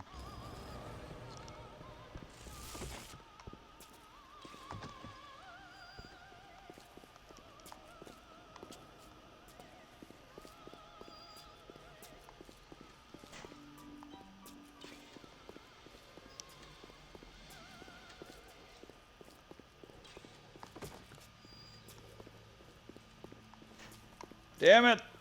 I want to leave.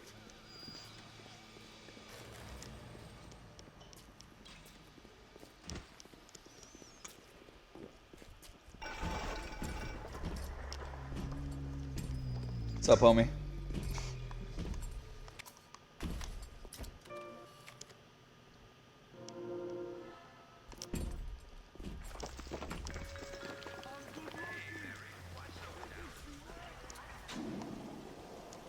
And where the hell's the bathysphere?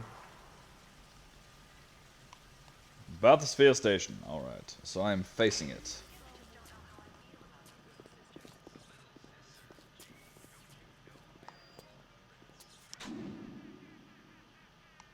That leads to Poseidon, right? Maybe it's upstairs?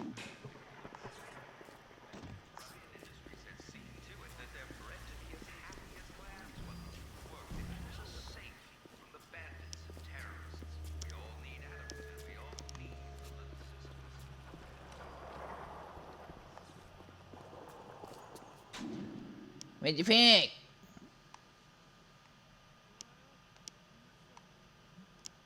No, it's definitely on the ground floor. How the fuck do we get in there, though? I just want to go home.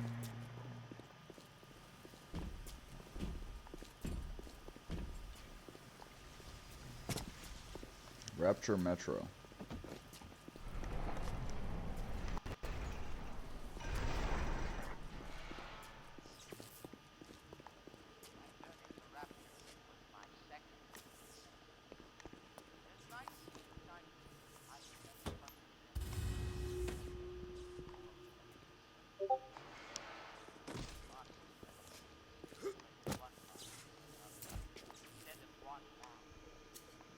There we go.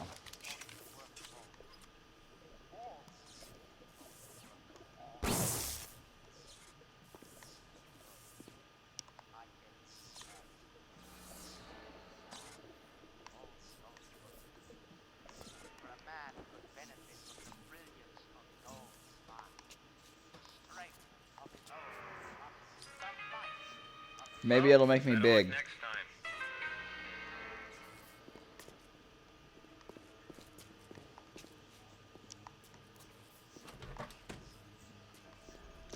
That actually does seem rather apropos. I ask you for my future, it tells me better luck next time. It seems about right.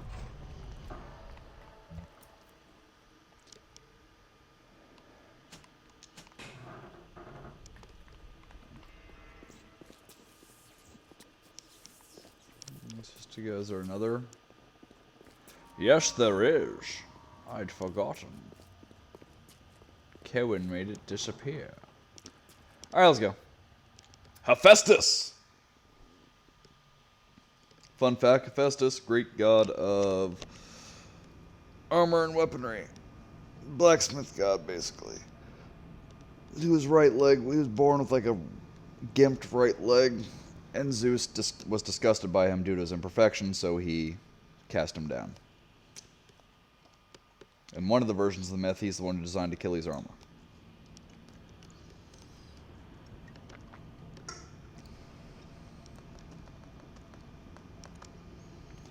Don't you know now we're all alone now? I need something to sing about. What up?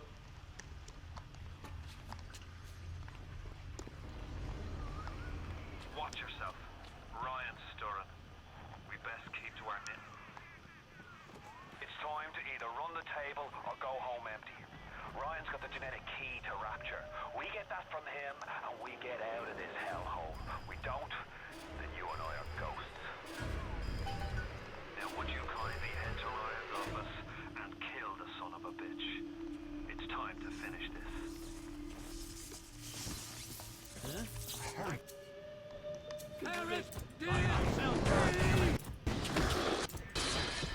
So now. I see Cohen's lost his touch. I used to believe he could work in the struggle. Now, he rots in that neverland, waiting for someone to come and tell him he's still God. Ow. I suppose that's why he let you live. Hey!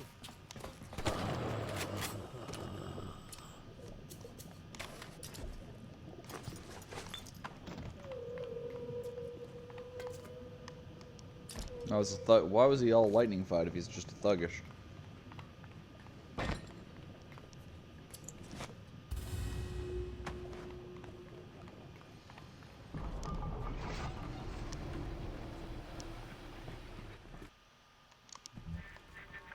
You can taste it, can't you? Andrew Ryan.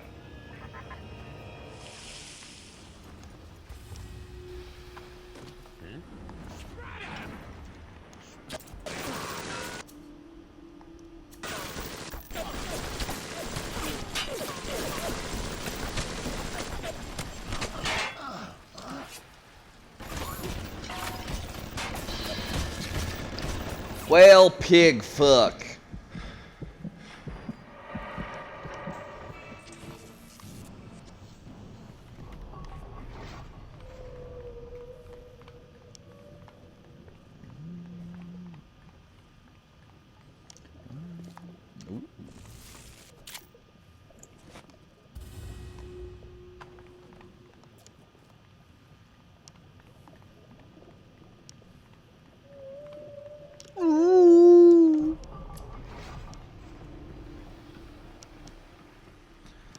Sleepy. I worked until 3 last night.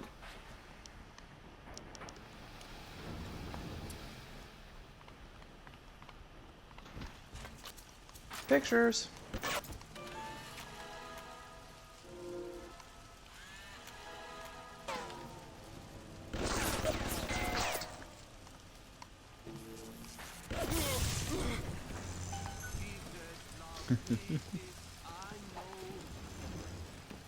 Hold it! I send you flying!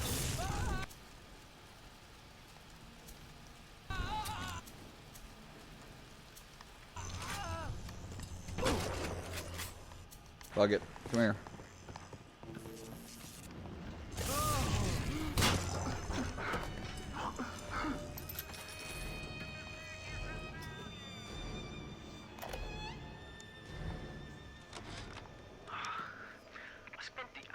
Trying to get as close to Ryan's gate as possible without making a spectacle of myself. He's got it shielded 6 What is that, like lawn care? There's no way into that place. All I got for my trouble was the hairy eyeball from Ryan's splicer mates. That's the reward you get for trying to outsmart the best electrical engineer of our generation.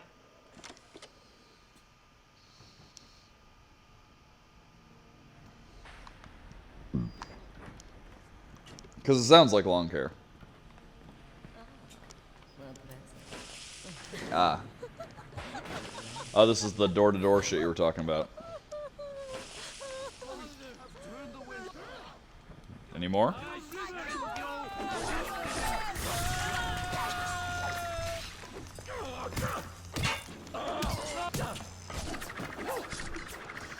Holy fuck. Weapons!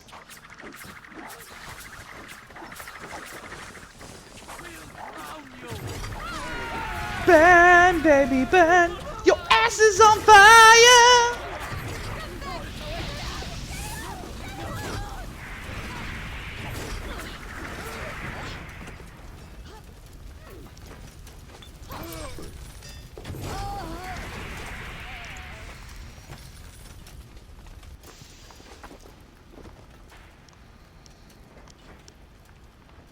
Actually, that's more than I make. Fuck you.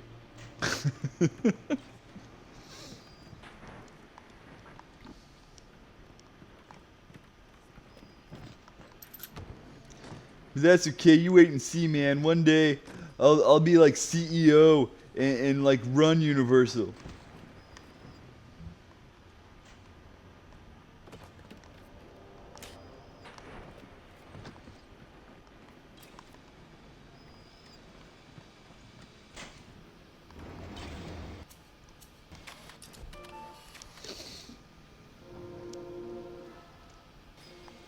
That or maybe I'll be like a professional Twitch broadcaster, man. You see, I'll show you all, man.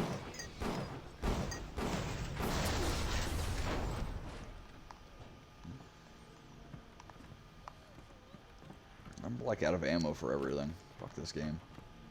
Being dicks.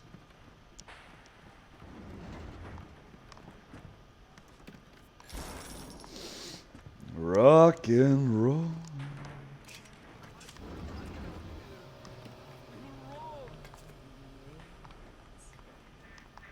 A worm looks up and sees the face of God. But look around. It's a regular convention of worms in here. They all had mothers, fathers, people loved them, they got married, their wives. What makes you think you're any different? Yep. I haven't chosen the spot for you on the wall yet. Let me know if you have a preference. Yeah, over this weekend they... Jungle style with that filthy ape for 3 weeks, but he finally spilled the beans on how to get to Andrew Ryan. Generate a sympathetic overload in harmonic chord number 3. That's simple. Now all I gotta do is figure out what the hell a sympathetic overload is, and for that matter, a harmonic chord number 3. It's good for an electrical engineer. Too bad I designed lady shoes. Gonna go see the grease monkeys left alive in heat loss monitoring. See what I can shake out of their trees. That's dirty. Like all parasites who ever tried to walk. Guys, quit talking.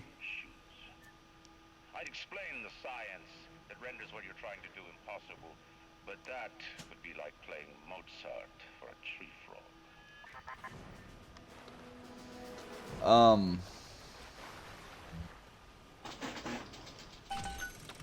Not for what I was gonna say. God damn it.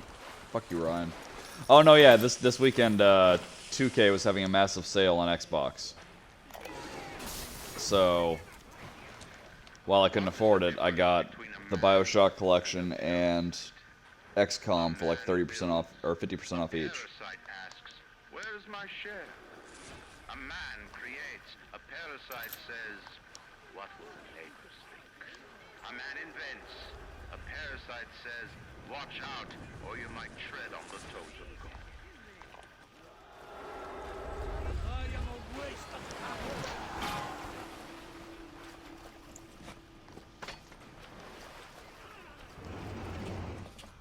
Yep. I'm gonna go play through them in order. And we're almost done with this one, because I don't think it's much longer after... Well, I'm doing this, no spoilers. So much longer past where we are, till we beat the game.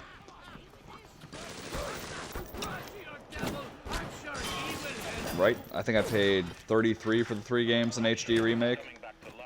Part of what I'm really looking forward to is it came with all the DLC, and I haven't played through all the DLC for Part 3.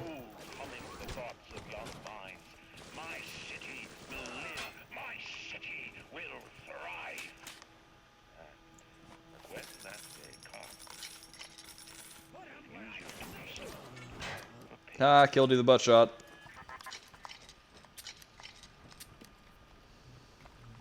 God damn.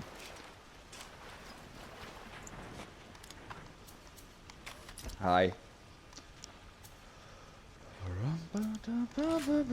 Do I have ammo for fucking... No, I haven't used the crossbow at all, so we'll play with that, I guess.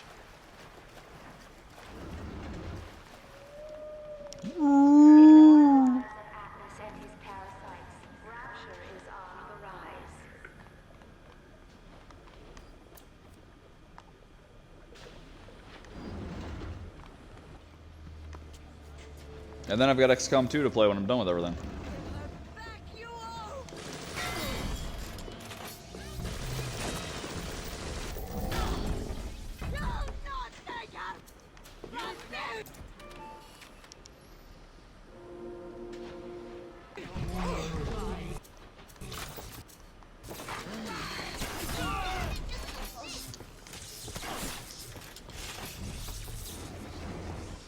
Where are you going?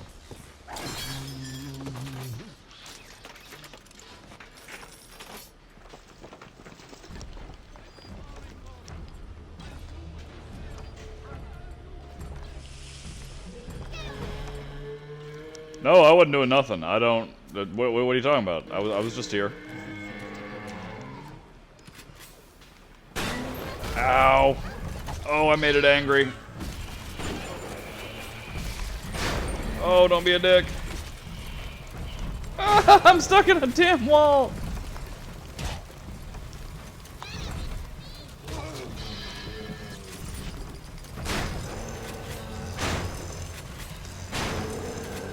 Leave me alone!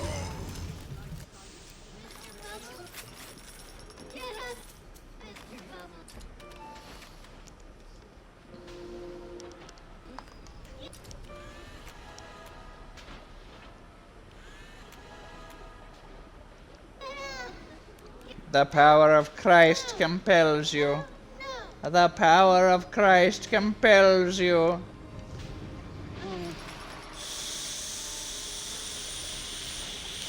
You saved me. It's what I do.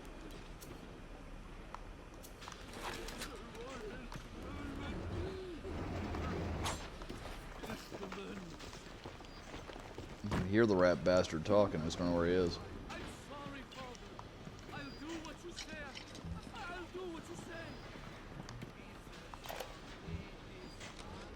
Strikes me that Fontaine wasn't overly inconvenienced by his own demise. On New Year's Eve, these wretched splicers come streaming out of the poorhouses and stormed the proverbial barricades. They're dead rot in the streets. Johnny and Jamie Citizen are lined up round the block for plasmids. Anything to help fend off the rabble.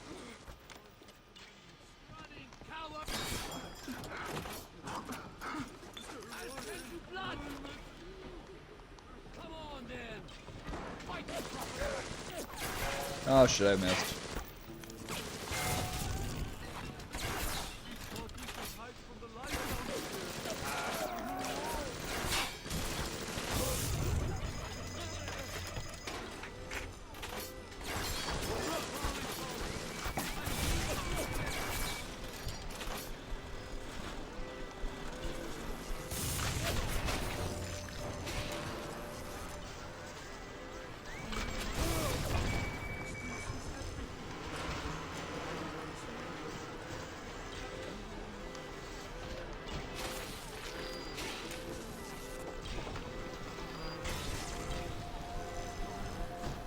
It's too high for me to hack. Ow.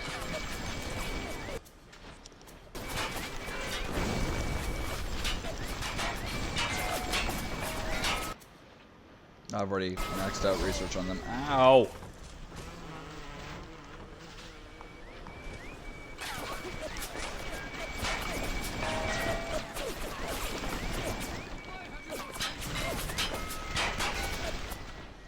We should get more than 2 turrets at a time.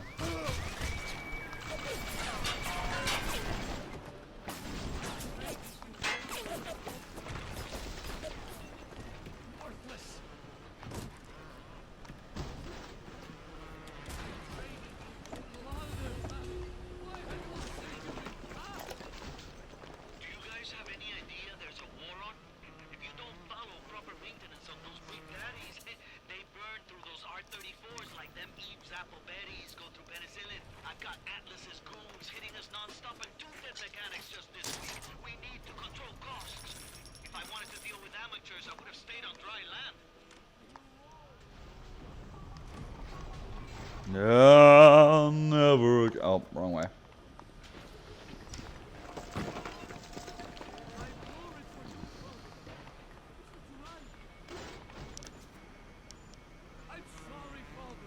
Good. Although I did devour one little sister, but that was less because I was trying to be evil and more because I hit the wrong button. Alright, man, take care. Have fun with your cleaning.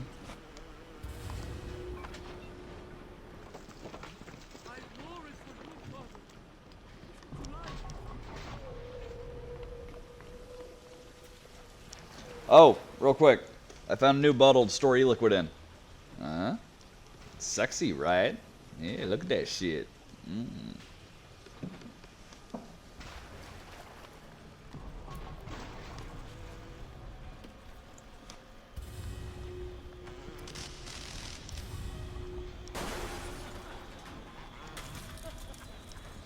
Right?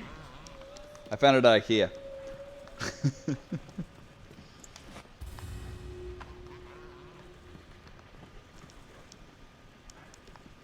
It was like $2, and it's sexy, and it holds about 250 mils of juice.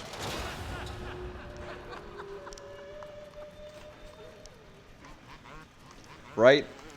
And like not just killing them, but yanking a. I mean, technically, you say it that way, it doesn't sound too bad, but you're yanking a slug out of their stomach.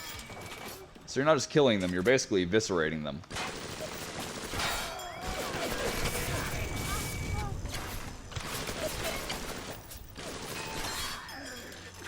Imagine the will it took to create a place like this. And what have you built?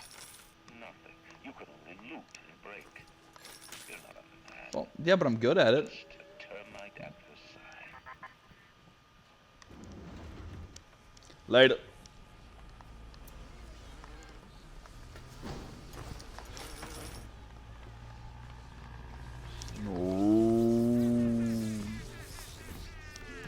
Although I will say, going back to the little sister conversation, they are like super creepy. Not even just because they're, you know, the evil eyes. I'm talking about like after you save them. They're still friggin' creepy because those damn eyes. It's like a Norman Rockwell painting came to life. Just ugh.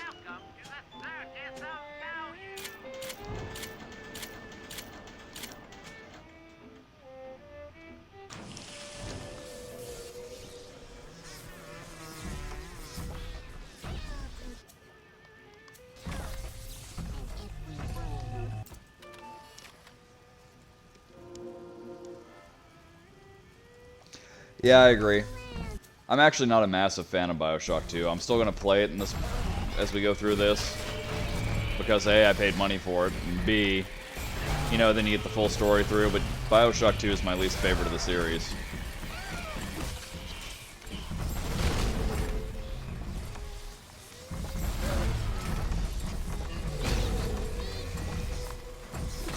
Ow.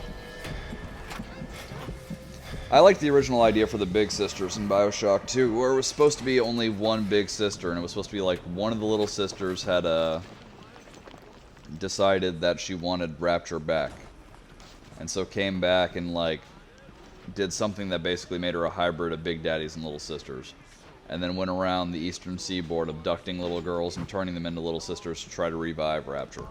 So the whole game, you were only supposed to fight one big sister, and she was supposed to run away and come back. And that was a much cooler concept to me than what ended up in the game. Although BioShock 2 does have one of my favorite segments from the series.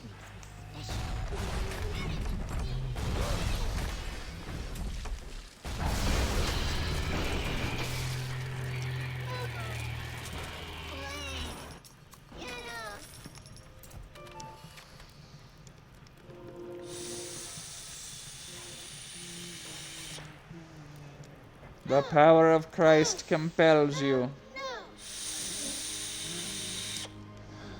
Begone, Satan!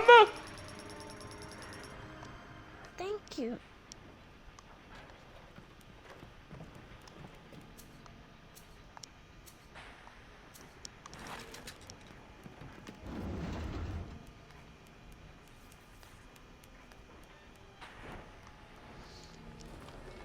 See, I loved Infinite, but largely because I loved the... I'm avoiding spoilers as I go through the games, so it's going to be hard to discuss. But I loved Infinite, but it was largely because of the quandaries it brought up. Like, as you're analyzing the story of the game, and the various characters sitting there and being like, well, what if this and this, you know?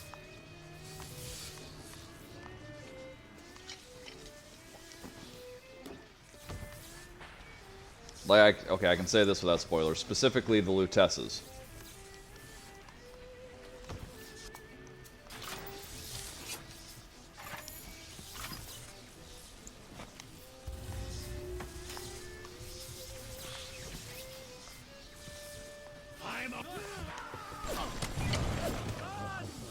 Ah!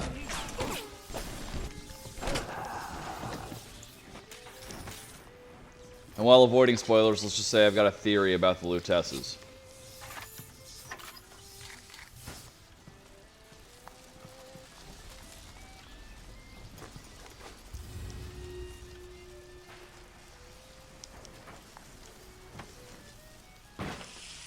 Yeah, I played through the first Burial at Sea.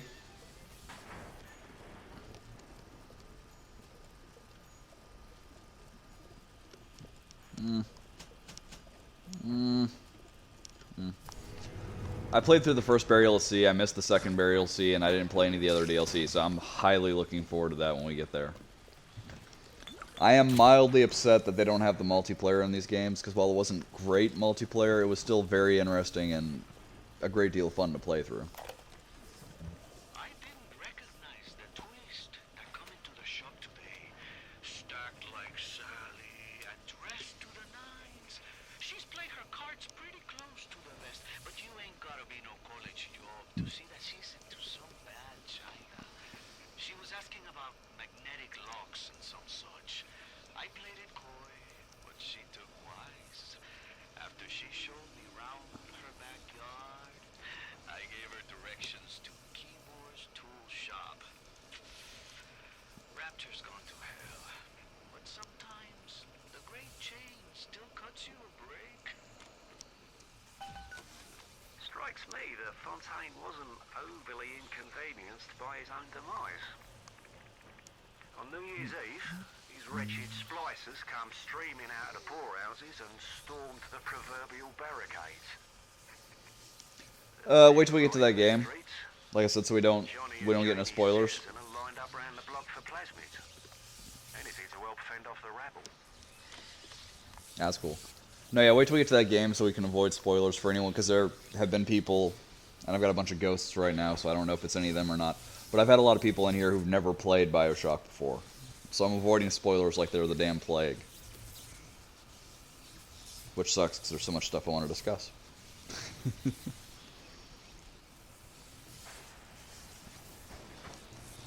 I will say, though, the Lutesses are my favorite characters from 3.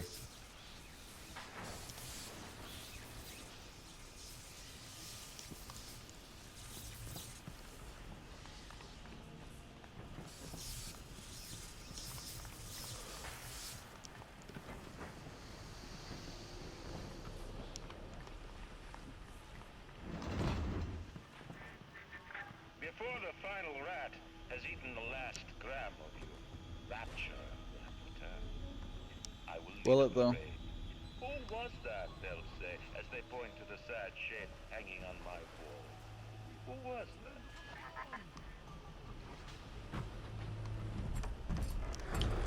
I think they would have more questions about why you have a corpse hanging from your wall. Personally, it's just me. I could be wrong.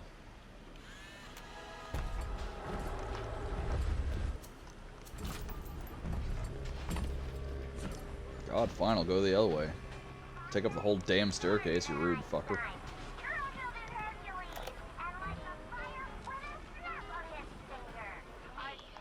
An assassin. That's rich. I could have gone along, I suppose. Spliced up.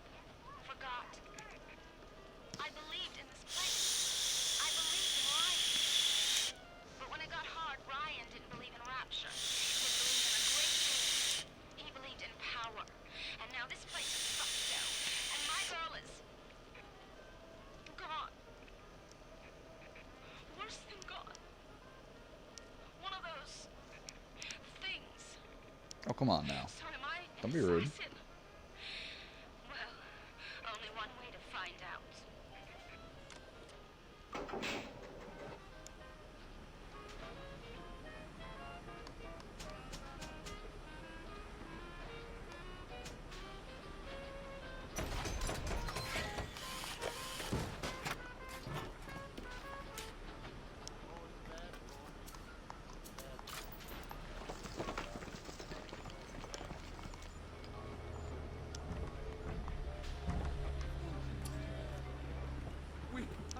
Wait, there's a new little sister. Where the hell did that dude go?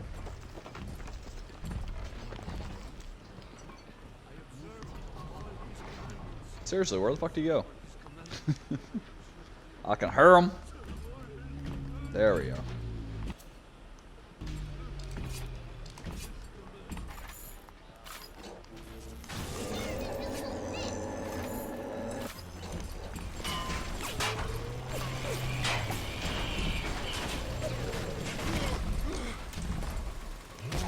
Ow.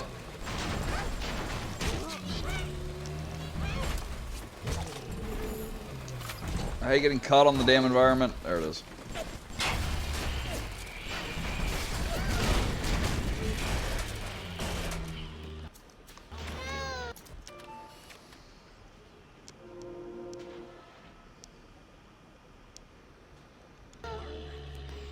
Maybe? I didn't know about that glitch. I kinda wish I did.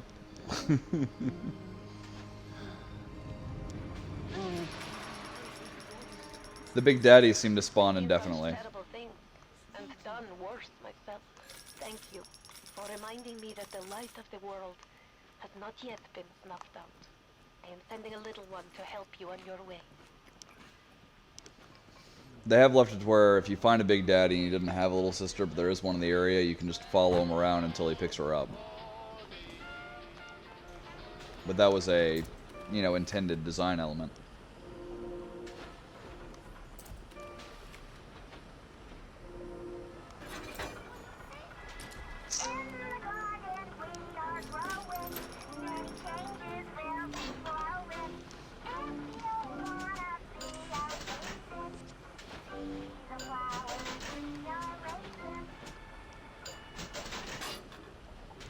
Alright, so...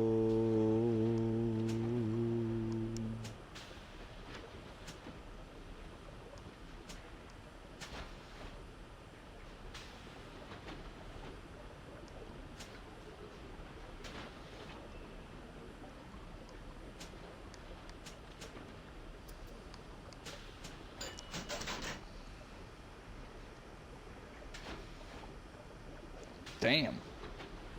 That's just cheap. That'll be fun for a secondary playthrough. Or trying to do that one pain in the ass playthrough where the Vita chambers are disabled.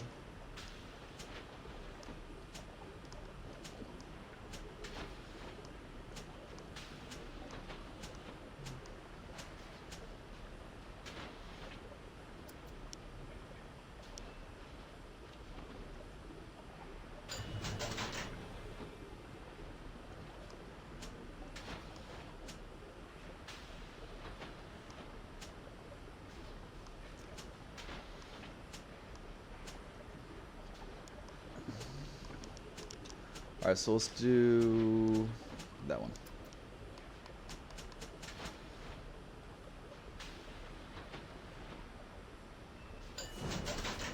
No. Okay.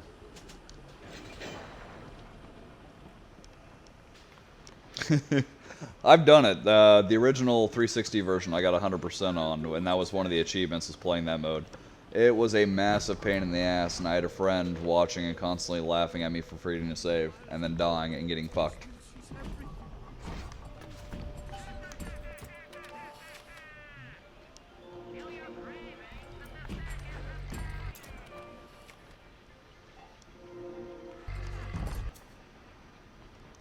Oh no, we already got all the little sisters. Okay, I thought we had one left.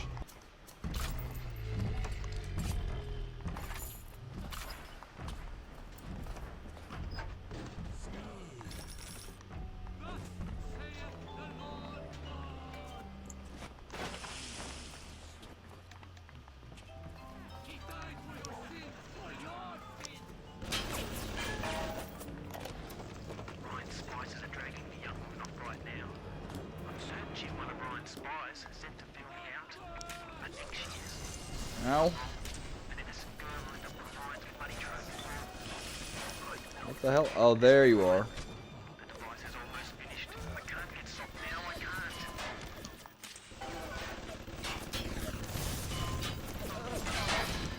Fuck.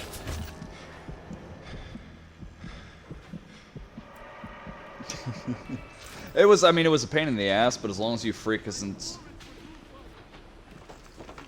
What's shining out there? Anyway, as long as you save frequently, it's not too bad. It's still a fairly large pain in the ass, but...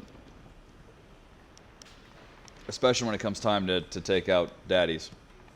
That part's, I will admit, absolutely zero fun. If I remember right, it involved a whole shit ton of leaving traps for them with the proximity mines.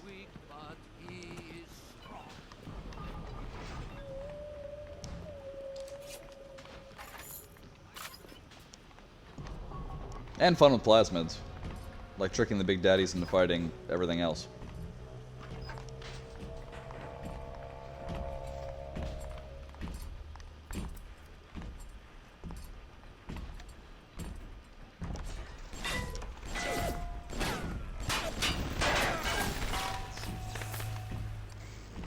No, I got max research on these.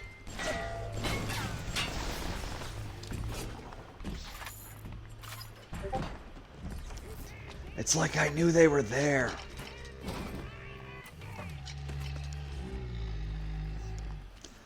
Is it just me, or do you feel kind of bad for the big daddies when there's no little sisters in the areas and they just keep going to the vents and banging on them, then walking away all depressed?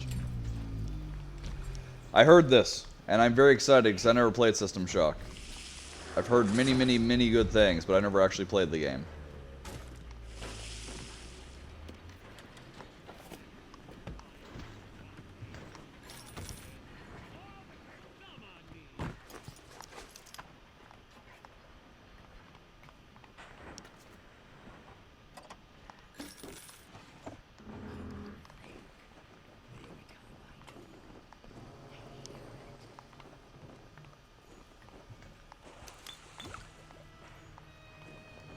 Bossy Stas. Looks like a nuclear warhead.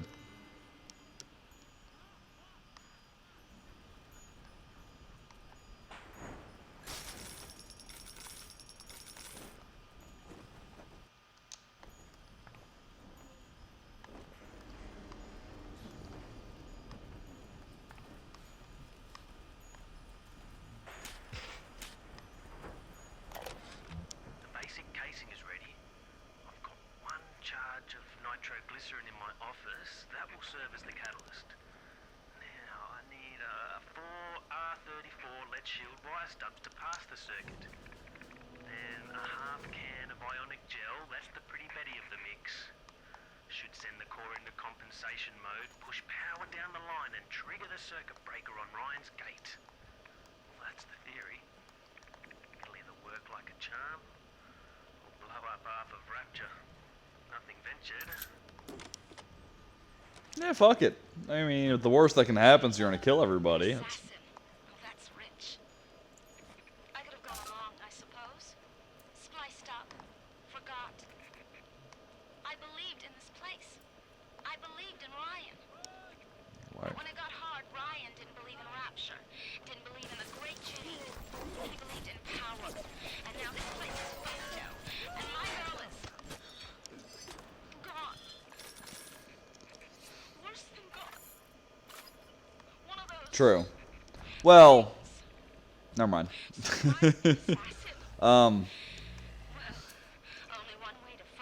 Well, and from everything I've heard, Shodan sounds like a super chill antagonist. And by super chill, I mean just a really cool antagonist and fun to hate, not that that's a cool person. Ow, don't be a dick. Uh-oh. No! You're a bad man!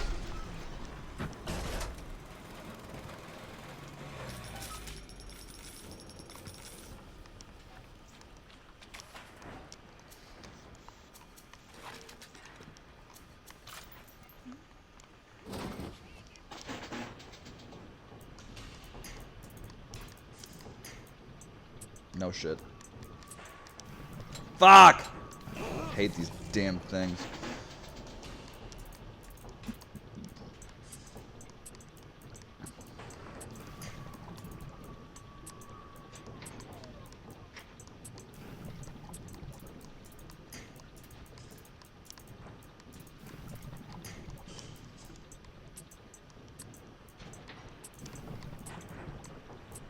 Stop.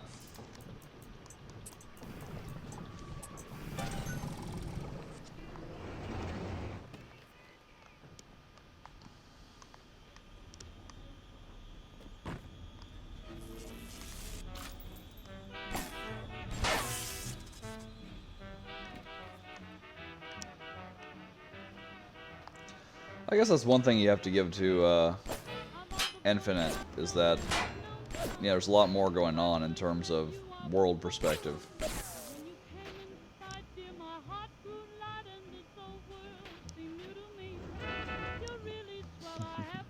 Which, it tied in really well to the original story concept behind 2.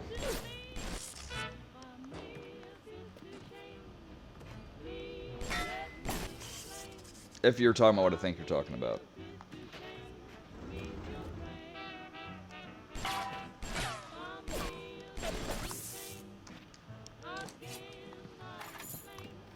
But again, when they changed the story elements to 2 around it, it took away a lot of that.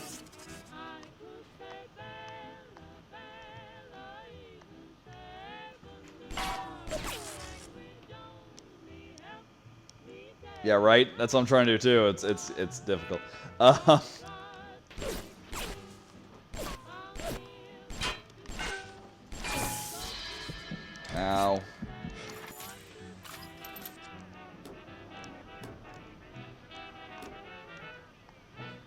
Oh, we're full. That's why.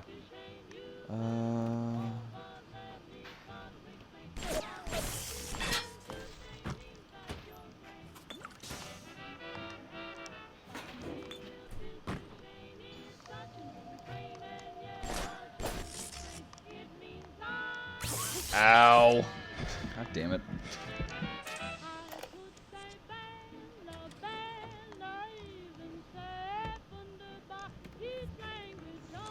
There we go. Is there blood in the streets? Of course. Have some chosen to destroy themselves with careless splicing? Undeniable. But I will make no proclamations. I will dictate no laws. The great chain moves slowly, but with wisdom. It's our impatience that invites in the parasite of big government. And once you've invited it in, it will never stop feeding on the body of the city.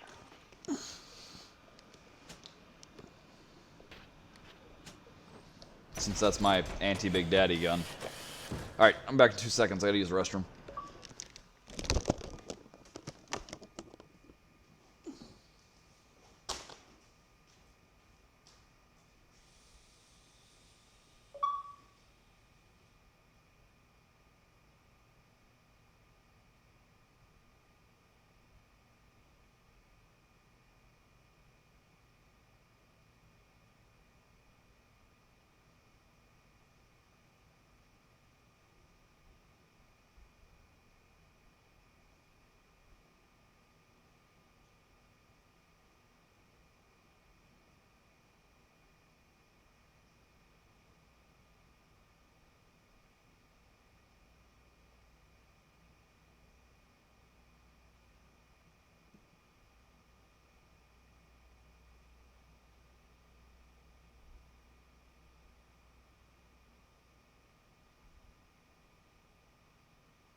Hey, Patrick. Thanks for stopping by, man. Appreciate that. Oh. Oh.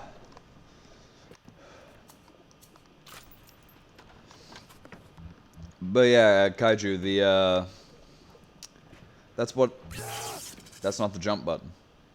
I pushed the wrong button. It's because I'm smart. But yeah, the original premise for part 2 ties in perfectly with the good ending to part 1. And part of the reason it upsets me that they changed it is before the launch of 2, they did a huge advertisement campaign where they were releasing, like, I gotta quit smoking, where they were releasing, like, you know, fake news articles about children going missing on the eastern seaboard and things like that and everything else. That tied in beautifully with the idea of one big sister. Kind of ruins it when there's 46. Right? It's some... From what I heard, they thought it would be more fun to have the big sisters be like the big daddies, where there's numerous of them and you killed them as you went through the game. I get where they were coming from, but in execution, I think would have been way better to have the original.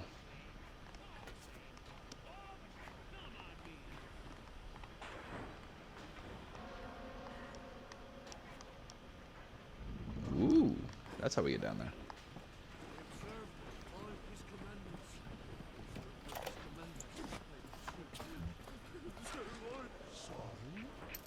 I tracked the problem that was blocking the tubes here, and you'll never believe where I ended up. The damn farmer's market, clear on the other end of Rapture. I fixed it right up and installed some new gaskets. What a mess. Anyway, the code is 0512 if you ever need to get back in there to do maintenance. So what'd you get for being a dick? I'm just saying. Anyway.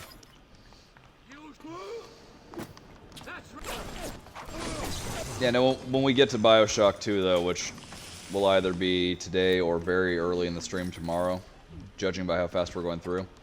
When we get there, I'm going to try to go into it with, like, an open mind and, you know, see if maybe I can get a different impression than I got the last time.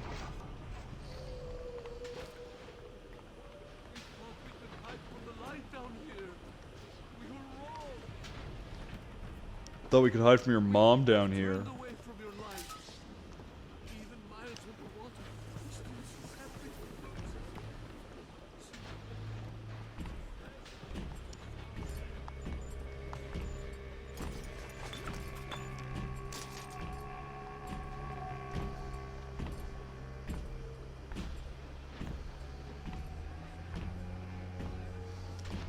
Well, okay, the actual story concept was supposed to be... Ah, crap, how do I do this without spoilers? Alright, so fair warning, mild spoilers ahead. The actual story concept was supposed to be that it was a little sister who had escaped in the first game and just decided that she wanted to go back to Rapture. Like, that she liked Rapture better for whatever reason. And so she went back and did the Big Daddy augmentations on herself.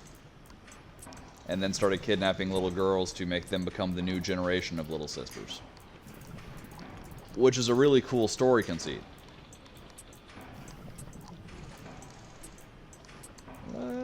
Crap.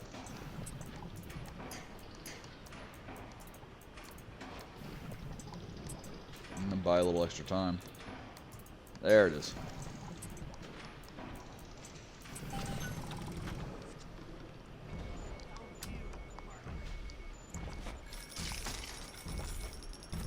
Yeah, and that was the original concept, and that's why I said, like, they released all this additional advertising materials that were like reports of little girls going missing. Well, it was this first big sister, originally the only big sister, who was going around kidnapping little girls to create new little sisters to restart Rapture.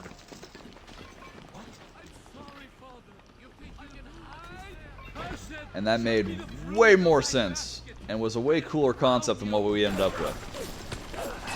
But yeah, the original idea was the big sister would come by, you guys would get into a fight, as you started to win, she would take off. And so it was just one of them that you fought repeatedly throughout the course of the game.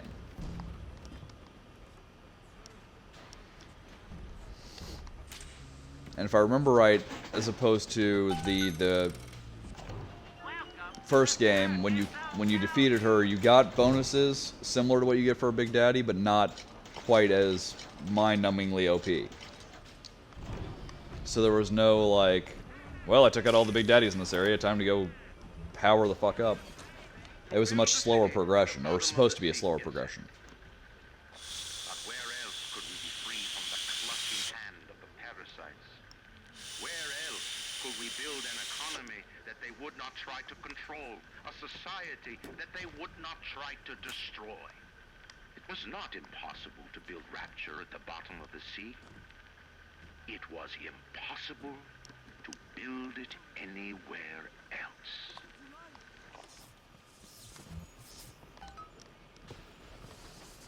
But yeah, I think that was one of my primary problems with Part 2, was I was so locked on that original storyline, because like I said, it made sense. It fit in with the original narrative.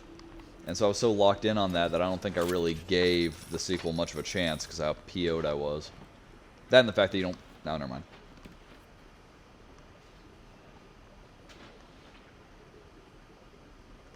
Right. Yeah, there's a lot of things I can complain about if I was... But that would be like total spoiler material. Let's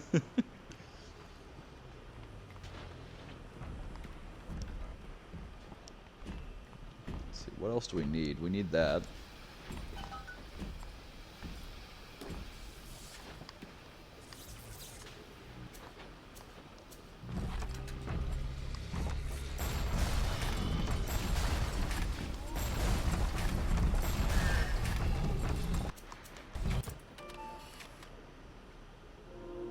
I forgot that I hadn't fully researched them yet.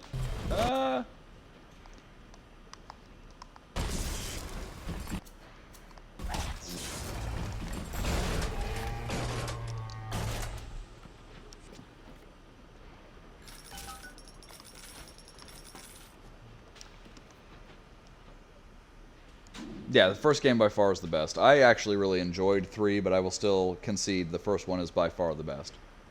Wow, my green screen's gone to hell, huh?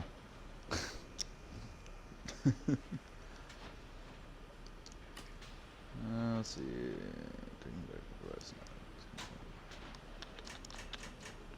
I need a nitroglycerin charge, ionic gel.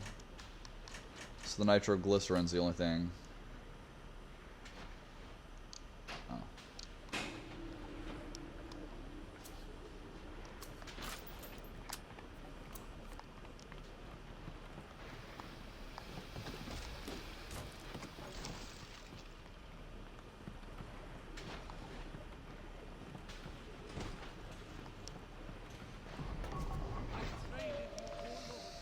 But yeah, it's kind of cool that, you know, this was one of the earlier games on 360 and still stands out as being one of the best.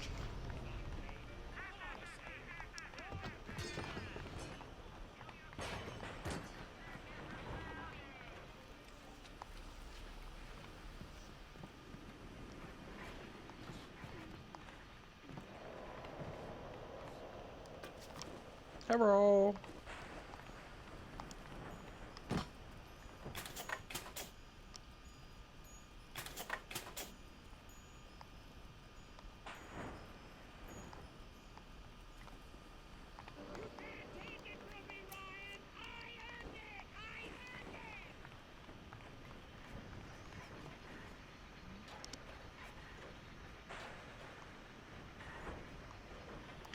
Well, and like, I would have really enjoyed a section, like a DLC for the first game where you got to walk through Rapture, you know, the way, like during the Golden Era, before everything went to shit.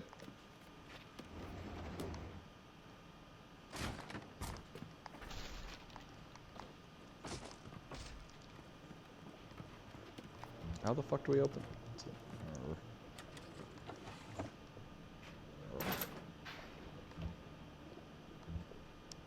Is there like any way, like a switch or a wire leading to a switch? I don't see nothing.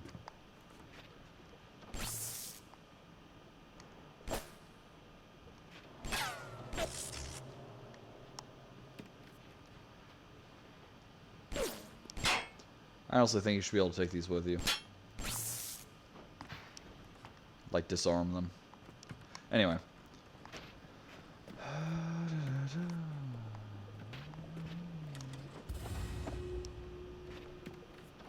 I didn't even notice you. Didn't matter.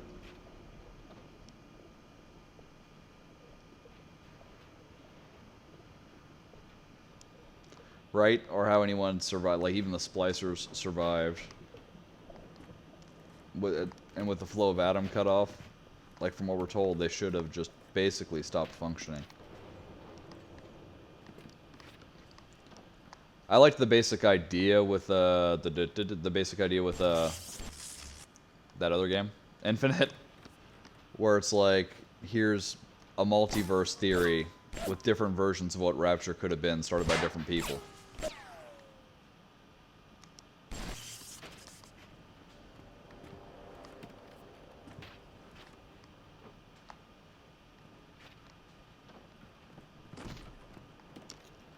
Alright, so we need this. How the hell do we get to it?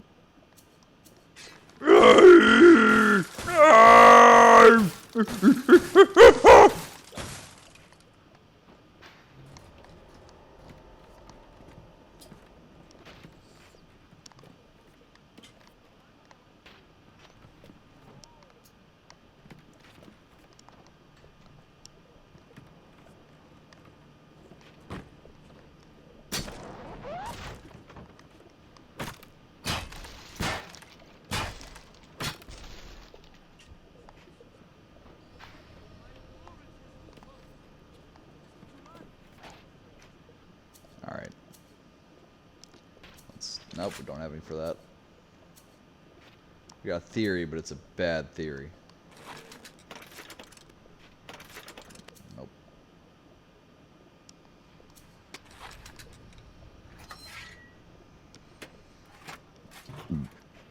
No, I don't want to waste the rocket. Never mind. Do you see something? No? Okay.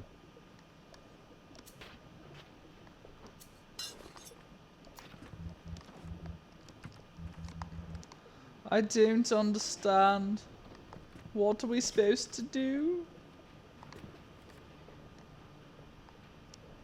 I'm sorry, Father. Let's listen to his recording. Oh, wait. That's what I've been looking for.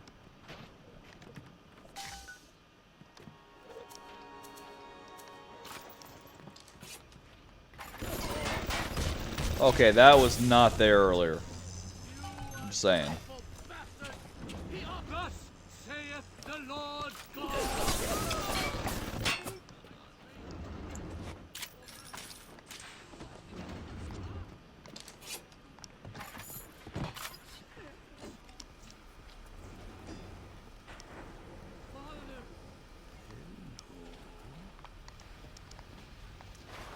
It does, but the main reason I liked it is because I like the idea of every few years getting a new BioShock game set in a different dystopian society with a different idea of how society, like the concept of every one of them being someone starting a city with idealism in mind and having it go to crap, and just seeing different ways of how society would collapse.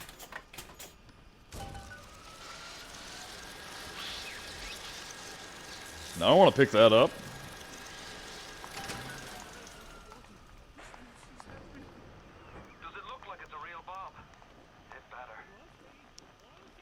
It looks like a damn nuke.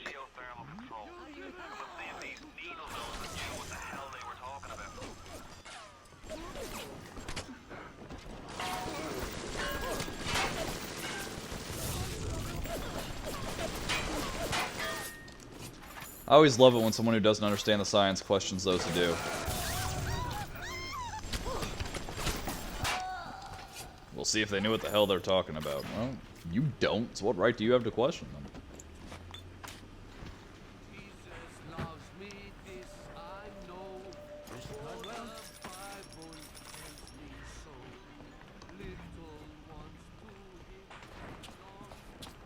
Listen to me.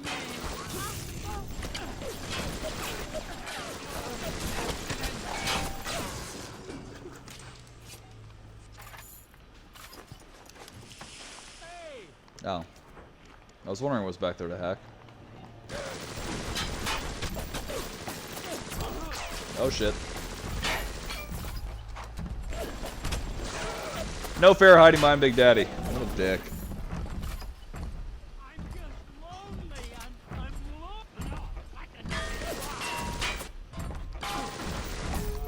Alright, he just shot Big Daddy in the back. Why ain't he going pissed? It would have killed me. Ain't right. It's racist. Oh shit, my bad, my bad! I didn't mean to! I'm sorry!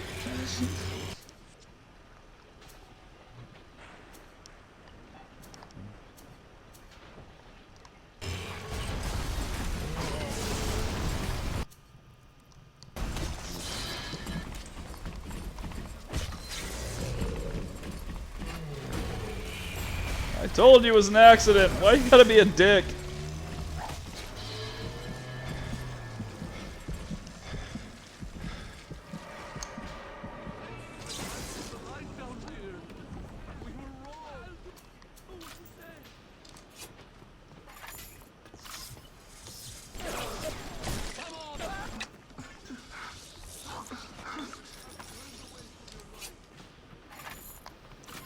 I want revenge on that motherfucker. Where is he?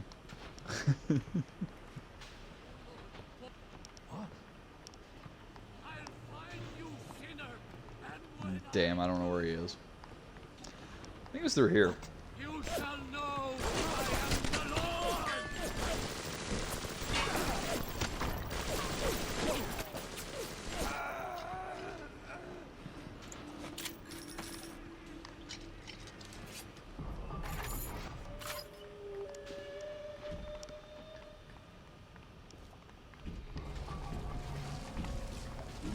Are you the one? That's what you ever kill me, cockface.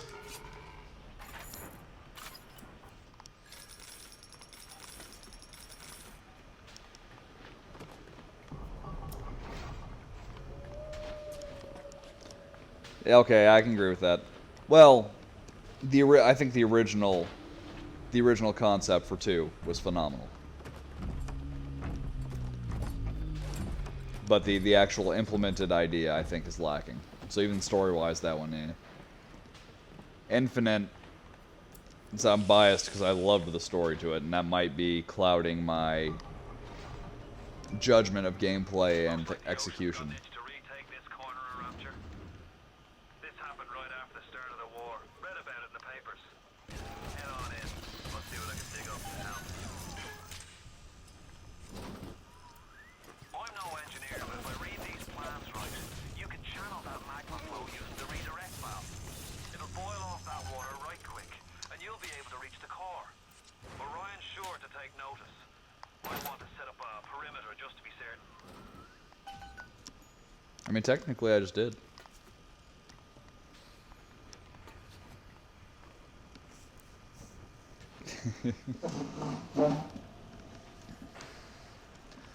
See, the ending's what I keep flashing on, and I loved the ending.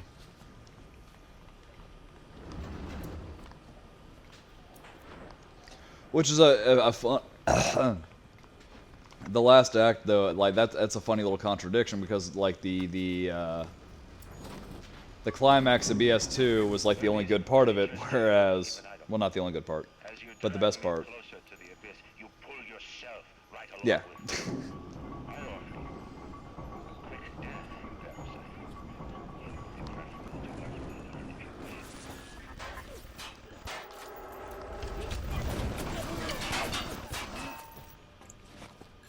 Thanks for the stuff.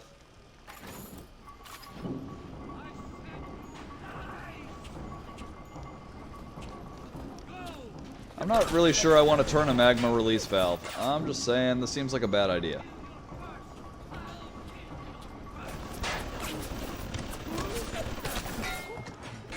It's also a little annoying my own turret keeps shooting me in the ass.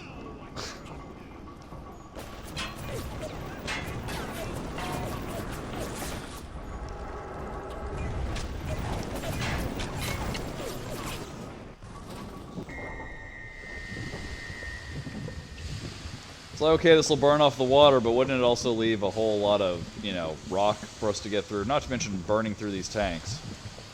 Just seems like a bad idea, that's all I'm saying. Are they all dead? Hope so. Best be heading on to the core.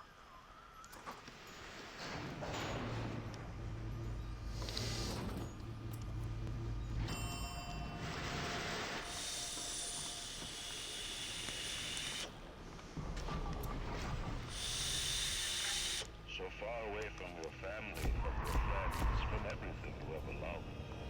But for some reason, you like it here. You feel something you can't quite put your finger on. Think about it for a second, and maybe the world will come to you. I got kicked out of school.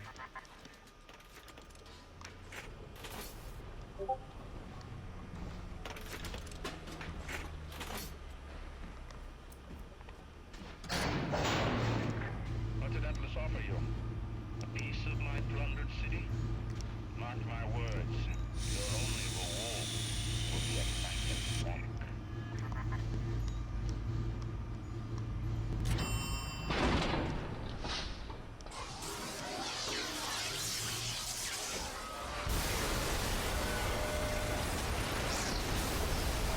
Right, the architecture's gorgeous.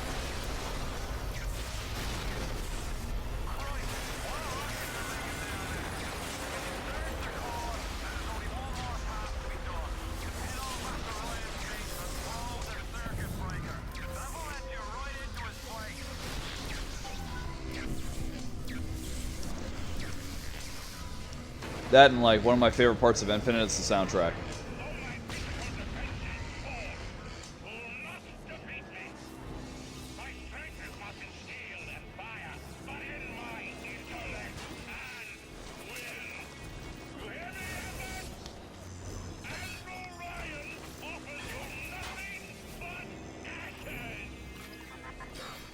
Ah, your kneecap. He used to be an adventurer, and then he took an arrow in the knee. Okay, let's retreat a little bit.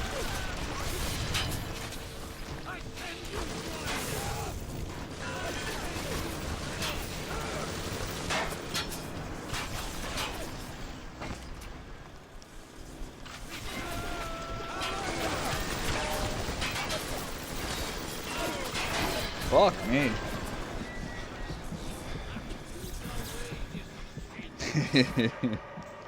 It would have survived really well as a horror game, I think.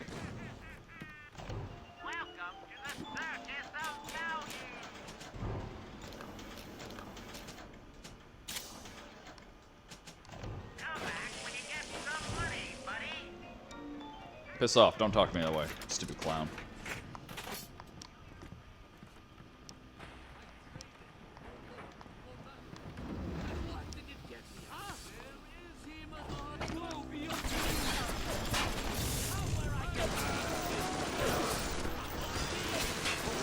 Oh, bolt hits.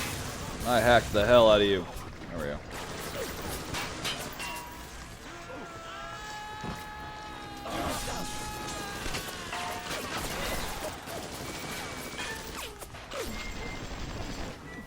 I think my turret just went stupid.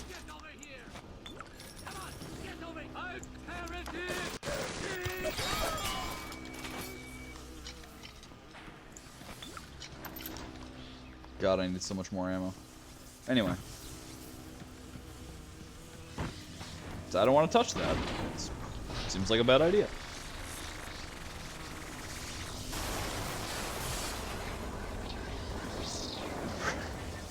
In the end, all that matters to me is me. And all that matters to you is you. It's the nature of things. Yeah, all I can think of is like Undersea Dead Space. Obviously, that wouldn't be like exactly what it would be, but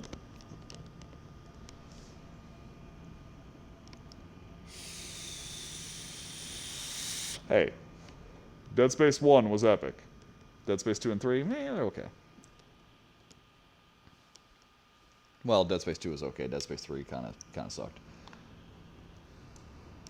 And RE5, while not even remotely a scary game, was fun.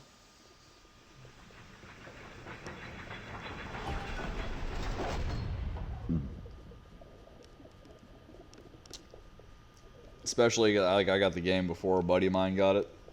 And by the time he got it, I'd gotten the infinite rocket launcher and all that, so I was just running around shooting the shit out of everything while he flipped the hell out. Because I was shooting rockets through him to kill stuff.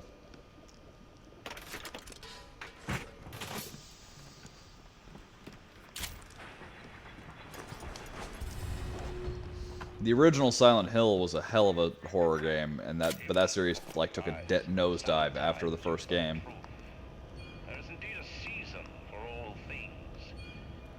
And now that I see you flesh to flesh and mud to mud, I know I cannot raise my hand against you.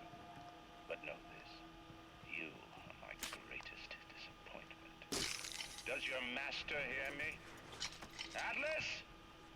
You can kill me, but you will never have my city. My strength is not in steel and fire. That is what the parasites will never understand. A season for all things. A time to live and a time to die. A time to build and a I can't see shit. to destroy. I need a flashlight. Oh, thank God. Silent Hills looked like it was going to be effing epic, and then it got canceled.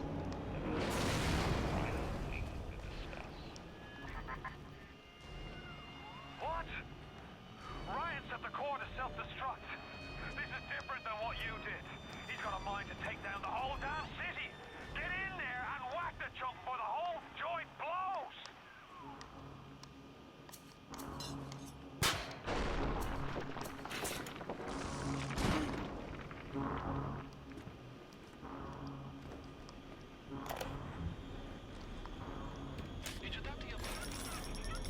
She's a bit pretty. Thank you, Papa Jean. Break her neck for me. What? Break that sweet puppy's neck. No, please. Break that puppy's neck. Would you kindly? No. No.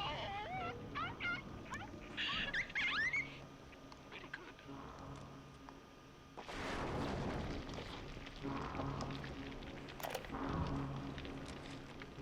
Advanced deployment, Lot 111, Dr. Suchon, client Fontaine Futuristics. Baby is now a year old, weighs 58 pounds, Damn. and possesses gross musculature of a fit 19-year-old. The results are disappointing, but within expected tolerances.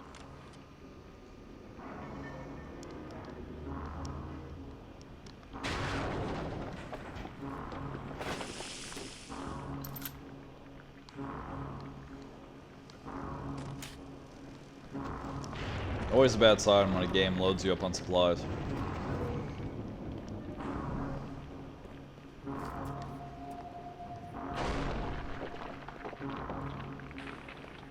The assassin has overcome my final defense, and now he's come to murder. In the end, what separates a man from a slave?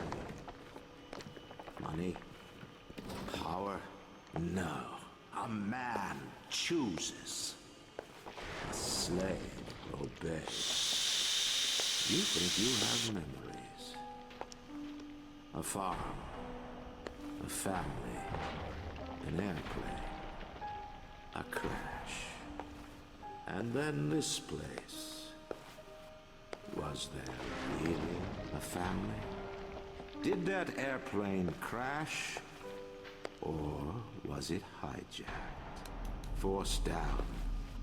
Forced down by something less than a man. Something bred to sleepwalk through life until they are activated by a simple phrase spoken by their kindly master. Was a man sent to kill? Or a slave? A man chooses. A slave obeys.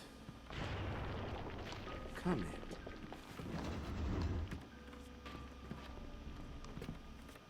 Stop, would you kindly?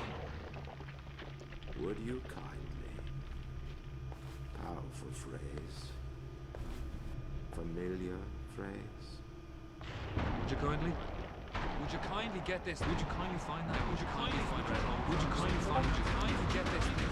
Would you kindly head to Ryan's office and kill the son of a bitch? Sit, would you kindly? Stand, would you kindly? Run. Stop. Turn. A man chooses. A slave obeys.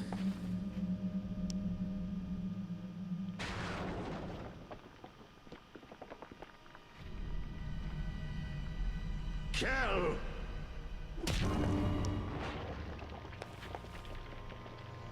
Pretty baller move. You got to give it to him. A man chooses.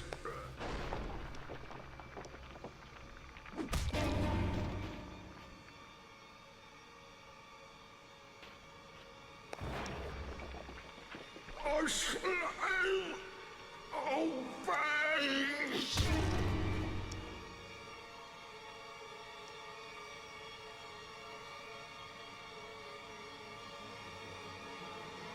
Obey!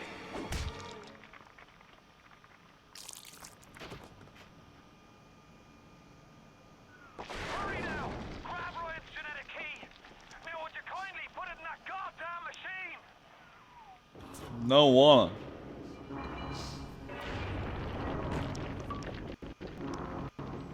Yeah. I feel her pain.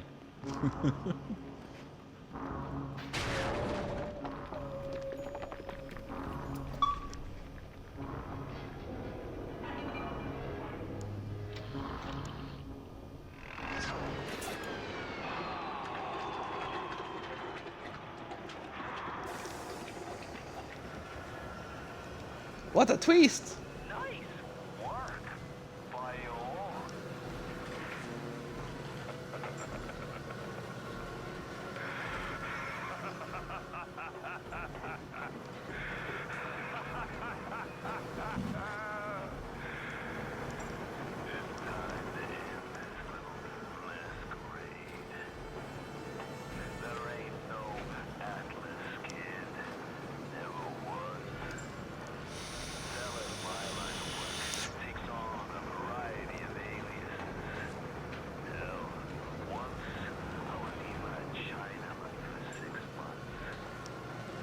That's racist.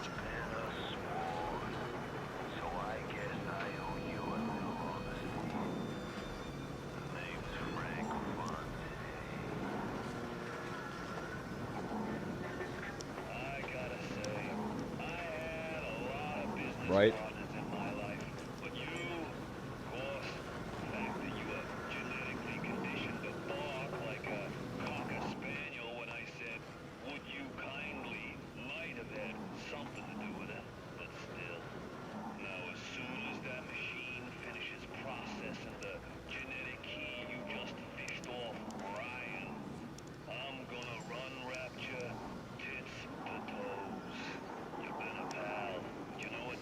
Anything above the tits I can keep.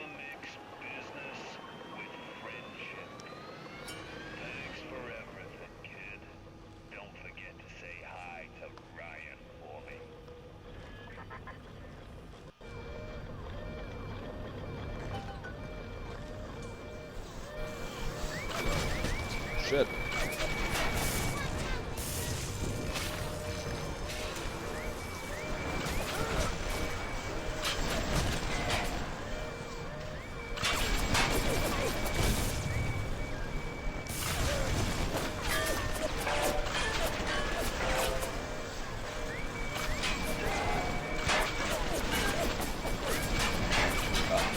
They don't hint. If you find the right things, they come out and say it. It's not a prostitute. It was like a showgirl, basically, like a singer.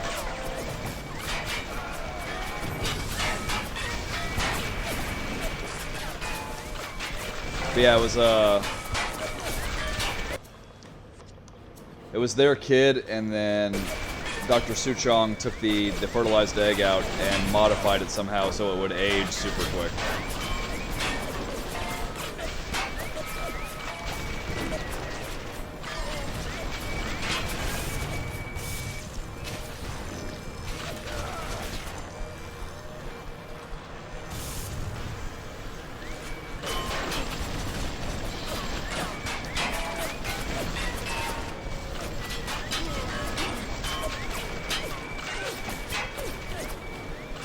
Can't tell which ones are mine.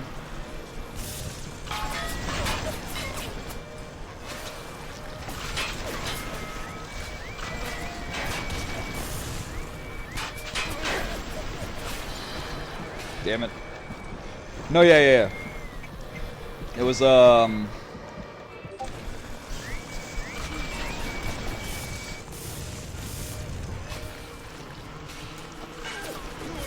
there's a hidden room, well, very lightly hidden, but a hidden room where you can find an audio recording where, ow, fuck me. It was a hidden room where it turns out that there was some singer who was madly in love with Ryan.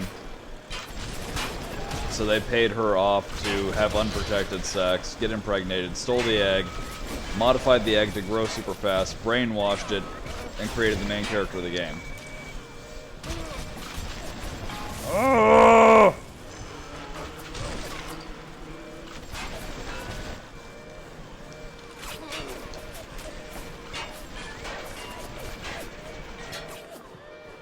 I'm leaving. You guys suck.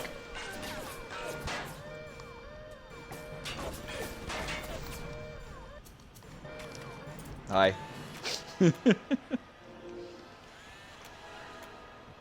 No research level reached.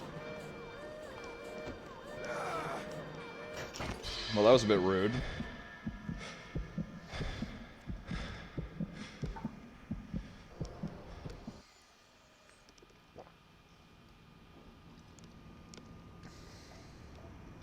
Lead me to a damn hole in the ground, shit.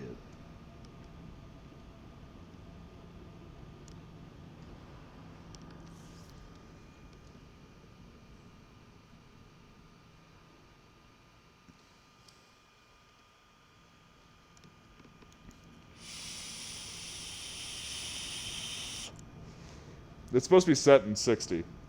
As far as how he got out, that one's kind of, because like Ryan intimates that his entire life is a lie and it's all implanted memory, so he never actually like was raised by a family or anything like that. So he's like 2-3 years old. Well, You are angry at Fontaine, yes? Now you know the truth. You are his tool, brought back to Rapture to save him. You have committed many sins, but perhaps you can find some redemption. While you sleep, I undo some of Fontaine's mental conditioning. His control is no longer complete, but he can still pull some very unpleasant strings. We made your mind with many locks and keys. Fontaine has most of those keys, but not all. Suchan designed your mind, taught Fontaine to control you. You might find answers in Suchan's flat in Mercury Suites.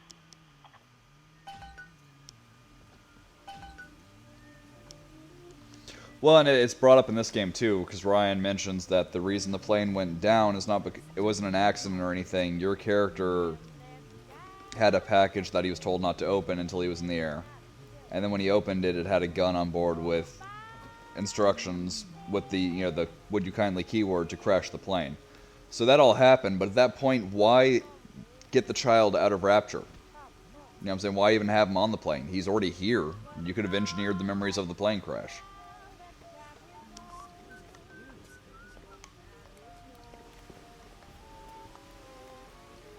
So yeah, that does seem a little bit odd.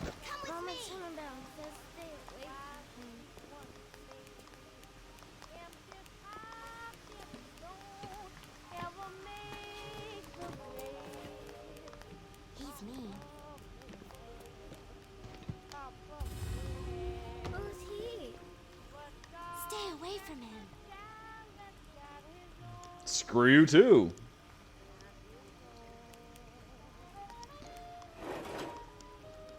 Or maybe because Ryan found out the truth about the pregnancy and killed the mother, so maybe he knew about the child, so they smuggled him out in order to protect him from Ryan. I mean, I suppose that's a distinct possibility. And now you've got hooked up with Tenenbaum, huh, kid? Oh, Tenenbaum. Mother goose. Alright, fun's fun, kid. But now, go get stepped on by a big daddy. Would you kindly?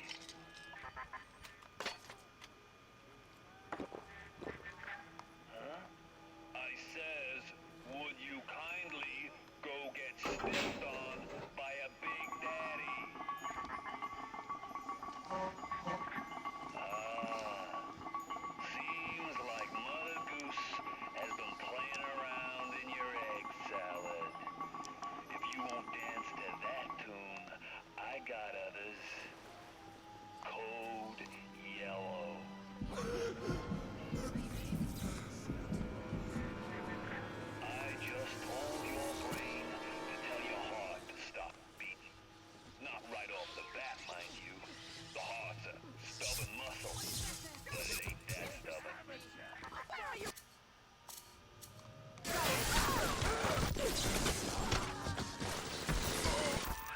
Once you are free of Fontaine's control, then you can have your revenge. And we can keep my little ones out of his filthy hands. There we go.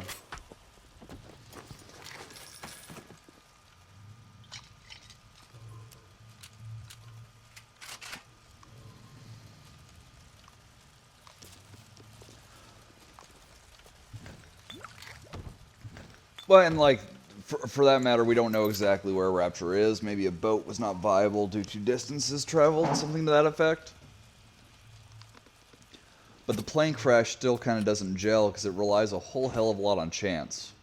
I mean, it could have been just as easy that this character would have died, but someone else would have lived through the plane crash, or everyone dies, or there's a bunch of survivors, and since he doesn't know any better, he's helping them all reach the city. I mean...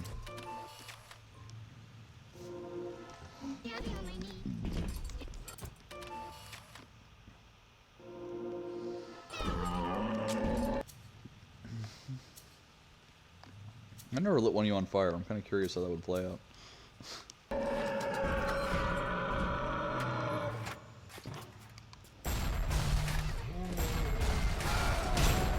No, it's a Rosie.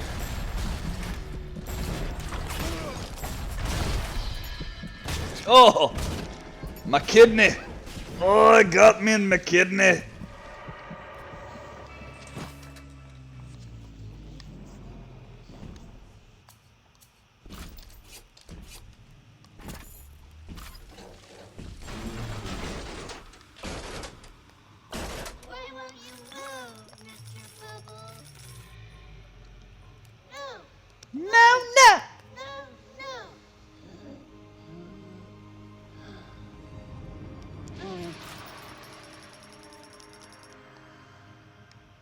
Thank you.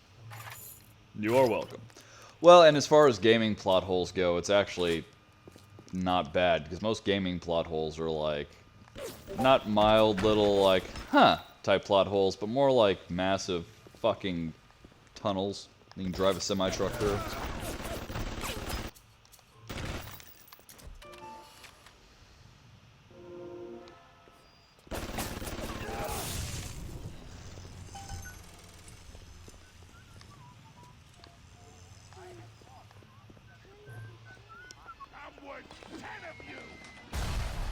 Are you now? Nah. I actually meant to shoot you, but that's fine, whatever.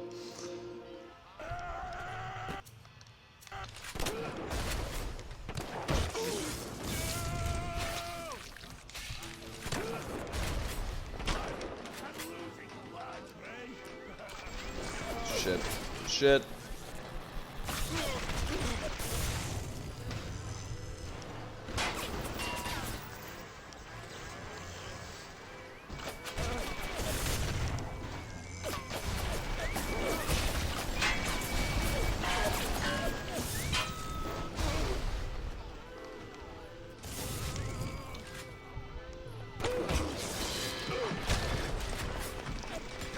Oh, he did heal.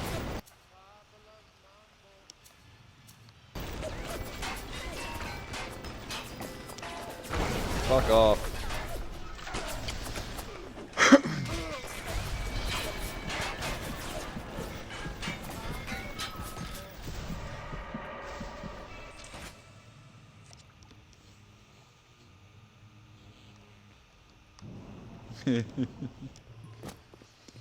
That game's story is that's got to be one of the most convoluted stories I've ever heard.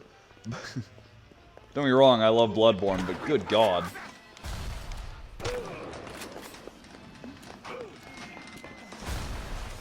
Come here.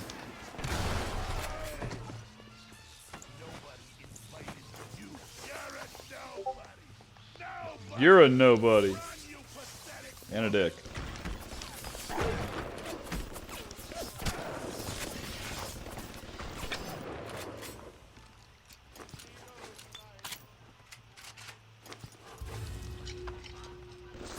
Ow, ow, ow, ow. So not the one I hacked then.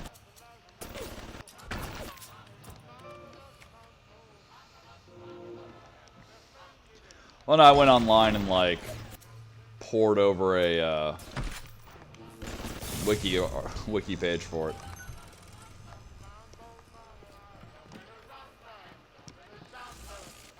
Oops. That's quite a little monster Fontaine's dug up. When she does speak, which is almost a never, her accent is thick and grating. Her hair is filthy and she seems to wear the same mustard-stained jumper day after day. But I've got to hand it to Frank. Tenenbaum is the old-timer diamond in the rough. No formal training, no experience. She's Mozart at the Harpsichord. God damn it. That's it, kid.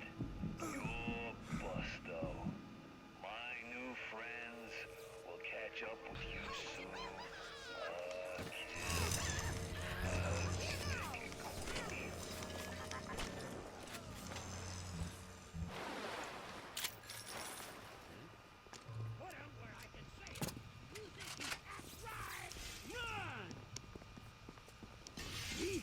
Yeah.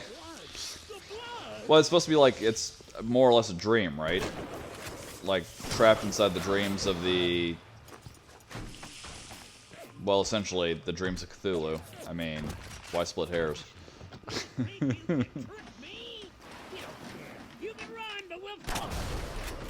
Yo, what now? I'm sorry, I didn't catch that. Only making it worse for yourself. Hold still, Dick. I'm not that good a shot.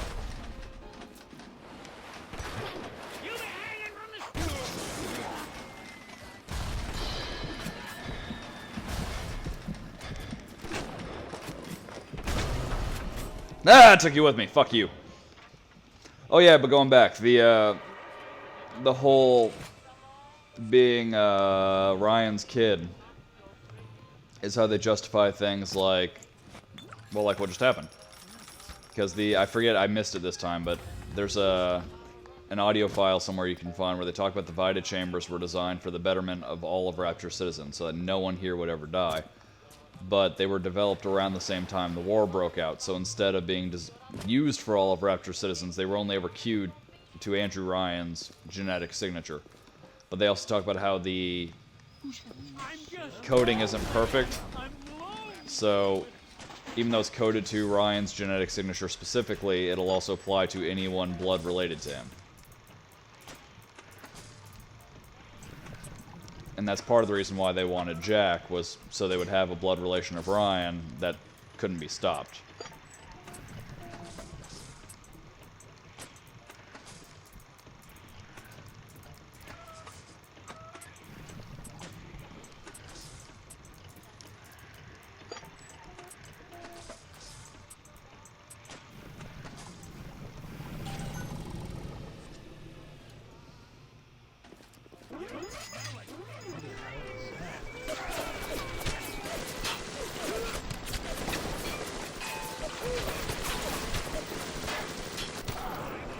That poor bastard just got riddled. Ow! Cock.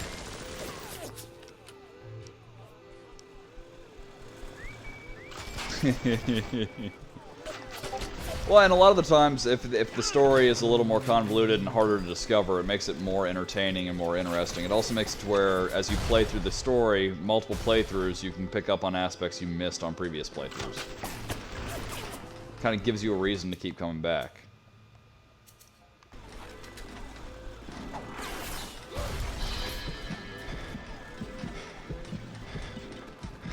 I'm not digging the extreme lack of ammo here.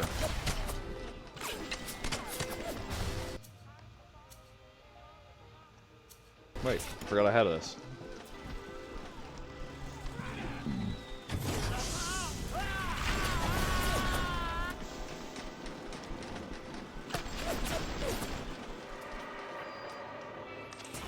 Let me out!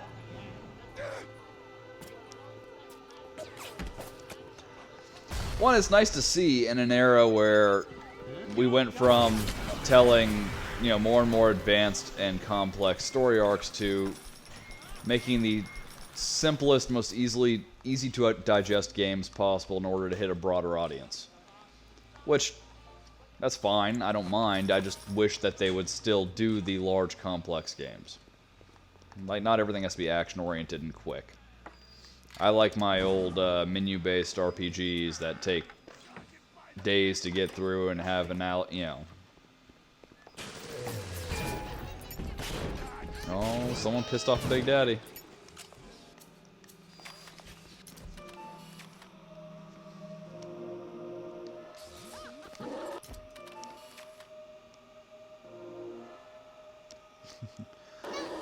No, all of those shooters like that I avoid. I've never been a fan of any of them.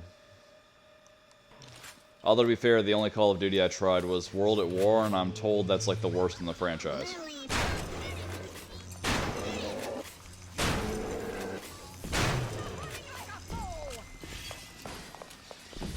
Do you mind? I'm kind of in the middle of something here.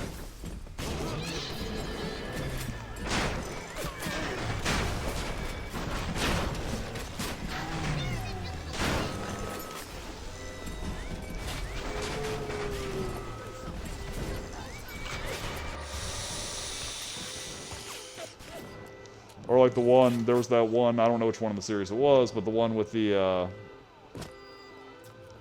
where you're undercover with some terrorists and end up having to waste a plane terminal full of innocents. And people rage about it. But from a storytelling standpoint, it's fine. And if it was in a movie, you wouldn't care, so why does it matter that it's a video game?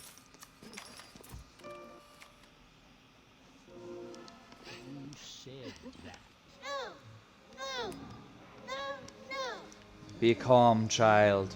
I shall cast the demon from your soul. Yeah, that's... Like, I never played the game, but reading about it, in the aftermath, it sounded like a perfectly acceptable story. It wasn't glorifying terrorism or anything else, and the vast majority of people I know who played the game talked about how, like, horrible that scene was to play through. How emotionally crippling it was. And like, well, that's good. That would actually make them less likely to commit acts of terror.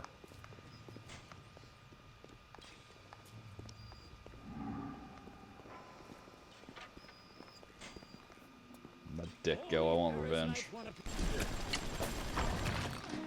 Don't run. No, seriously, don't run. I won't be able to hit you.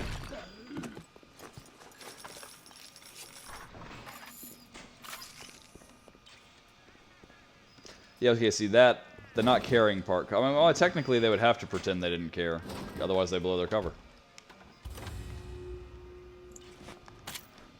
And it is absolutely something our government would do if, they didn't have any other way to stop this cell.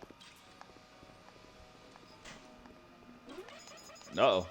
No, I'm sorry, leave me alone.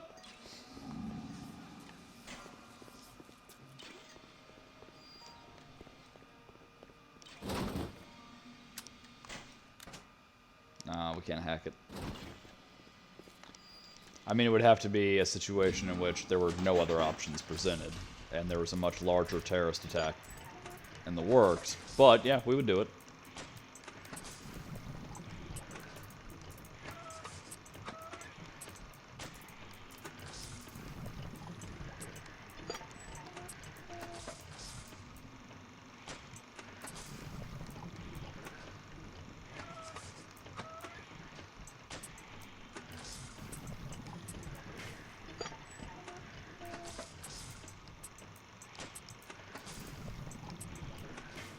Oh, you motherfuckers. Alright, fine.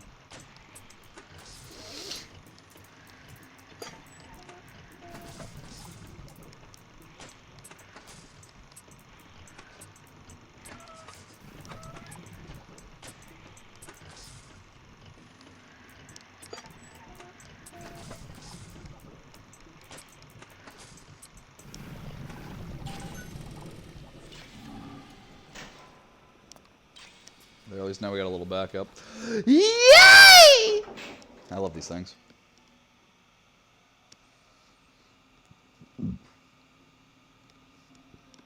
What? No, yeah, and like people will raise any excuse they have to fucking bitch or feel like they're morally superior. That's just, unfortunately, how humans are. Like, when Xenogears came out, the most powerful mech the main character in Xenogears can pilot is referred to as the Godslayer. It's referred to that way because in the game world, there's a character called Deus, who's a biomechanical weapon that crash landed on this planet, and he was the only living thing on the planet, so he created a version of humanity specifically to resurrect himself. And so he views himself as being these humans' god. So it's the mech that would kill a god. But the Christian rights activists immediately jumped on this and started bitching and screaming about it without any background knowledge of the game because, oh, they're trying to kill God. Well, not your God. Like, this is a whole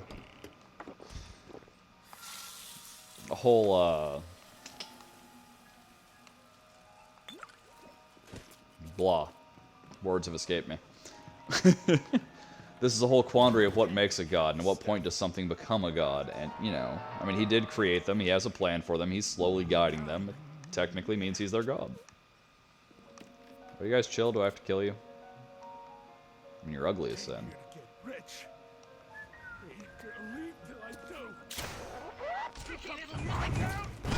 That's pretty cool. You ruined our music! Fuck you!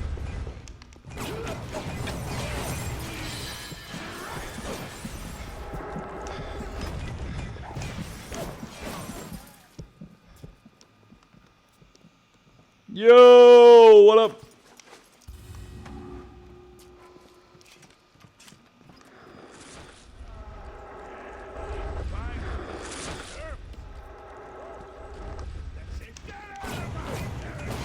He went out and healed. What a dick.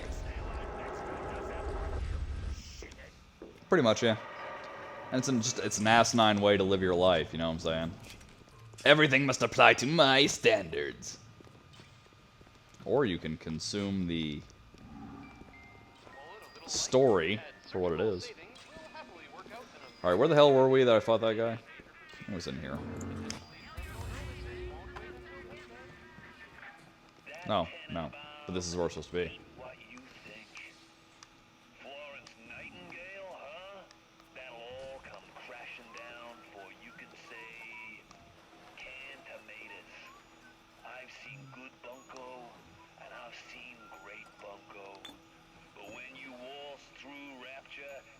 Right?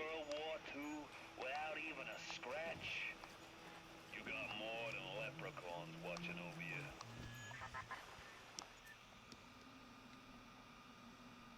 And now you'll need fuel raw material. Okay, whatever. Fontaine's become some kind of boogeyman, Rapture. That myth gives him power. But peel back Flim Flam and a humbug, he's just another con man. And like all con men, he worries he'll end up on the wrong side of grift. That's why he commissioned a lot of 192. The antidote to the mental control plasmid. Fontaine said I'd better not tell anybody about the antidote. Not even Tenenbaum. And Su Chong is inclined to listen. That's quite a little monster Fontaine's dug up. When she does speak, which is almost never, her accent is thick and grating. The audio got messed up. We're not hearing what Tenenbaum's saying. Oh shit.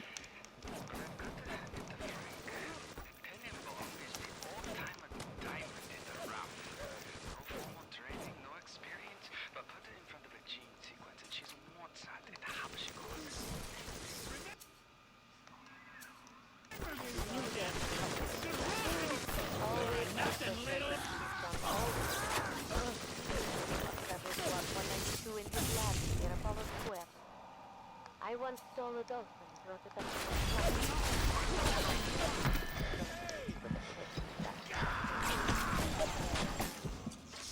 never knew what that 192 was for. Which one was doing something in on this I keep my eye. Or they just want any particular view of fiction they see to fit within their constrained worldview. Dick. I don't like this any more than you do, kid. But you gotta understand where I'm coming from.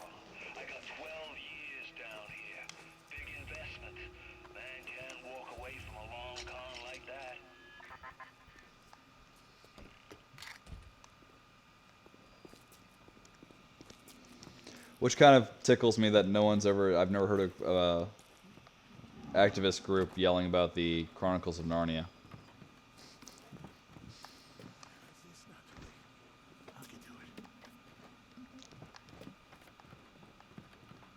I hear people. All those years, we thought we were making progress with our Skinner boxes and our electric shocks. What a waste of time. Until Adam, you could no more domesticate a child than a boa constrictor. Fontaine gives us Why would you want to? history for child that he wants to imprint into child's head.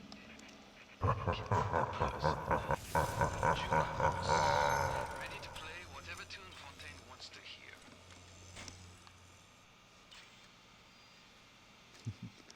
Wait, he's Ninja Wolfman, sir. Thank you for the follow. Appreciate the support. Welcome to the team.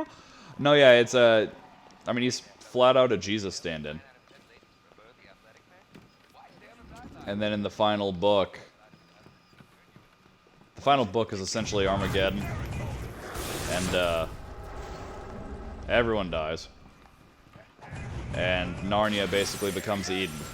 And so that's Narnia's heaven, essentially, at that point. Where should we go now? Stop! Oh, I'm out of friggin' speed. I want to shoot you again just for being a dick. I used to love those books when I was a kid.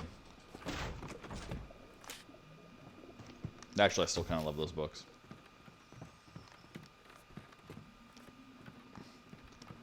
Which I had a friend who knows how heavily anti-religious I am. Not that I have any problem with people having religion, but I'm anti. Oui, oui, Team MZ! Because of all the negative things done in the name of organized religion. And he was like, how could you like those books? I thought you hated Christianity. I'm like, first, I don't hate Christianity. Second, it's a good story. Doesn't matter what it represents. A good story is a good story.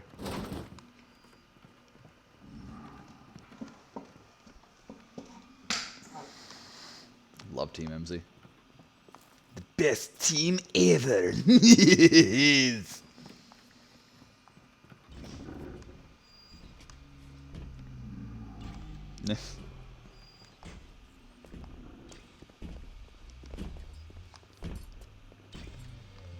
Where you at, homie? I hear you. Hey, buddy. How you feeling? You okay? No? Oh, I'm sorry, buddy. Well, you just sit there. I'm sure you'll get better later.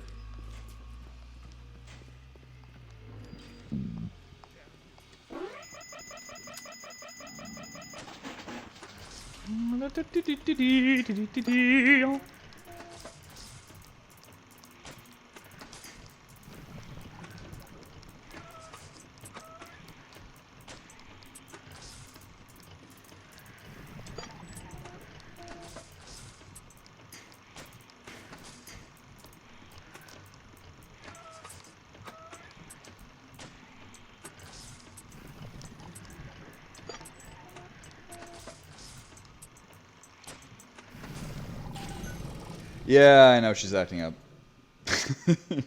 Technically, though, it's gotten better. It was worse earlier. I just need to, like... Well, here. This should be an easy fix. Which will work, because I'm lazy and sore.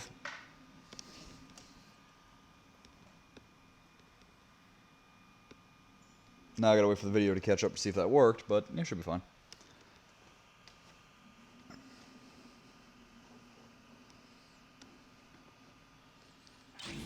Well, no, and that's the case for most. It's simple human nature, you know what I'm saying? It can be used in order to gain power, so people use it in order to gain power. Or to feel superior, or... That's disgusting. Also, I apologize, because that would hurt.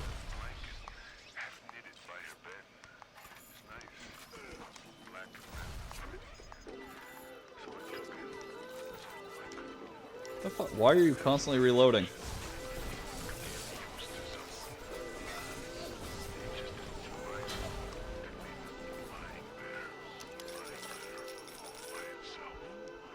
Well, damn it. Ah! Ah! Bad things!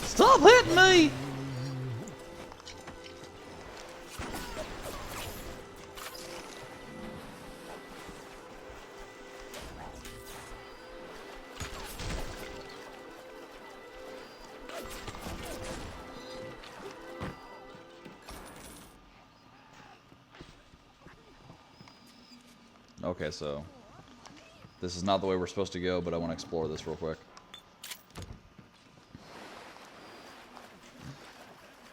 My beautiful $5 green screen. While cheap, not necessarily 100% effective. I'm sure that was getting cold. We'll top off.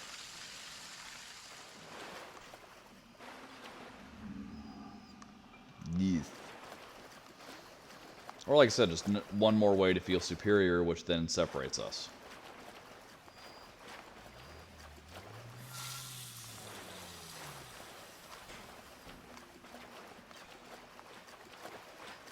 Hi, wall.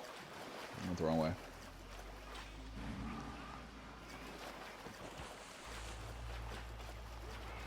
Whee! Okay, you earned it. God, chill out.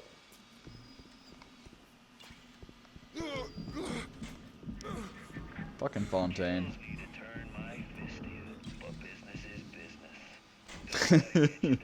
I don't question anymore. I just end up where I end up.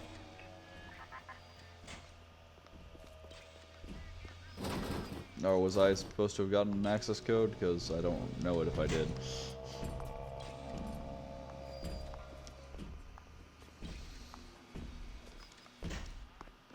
That's the things I set it up before the stream.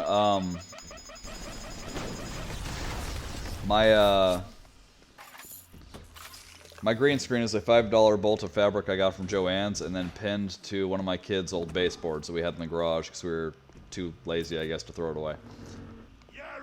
So there's no weight to it, so it has a bad tendency to move midstream.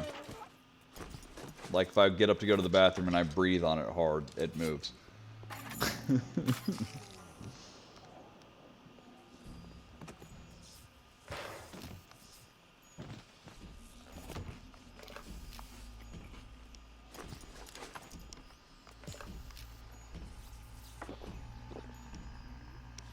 Burr? Looks like things have gone busto between Fontaine and his little German beanhole. Why a guy like Fontaine would waste his time with anything spooky, well, when he can get the gravy from any dish he chooses is beyond the understanding of this paparazzi.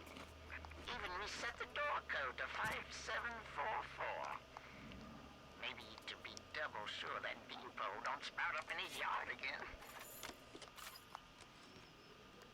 When it was done with Culpepper, I left her as she was in the bathroom.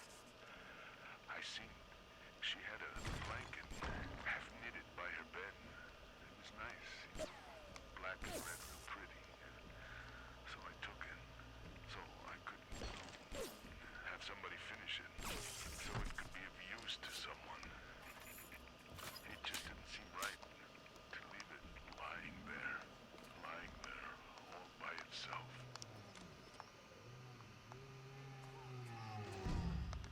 Right, I barely have this time to check out like one or two.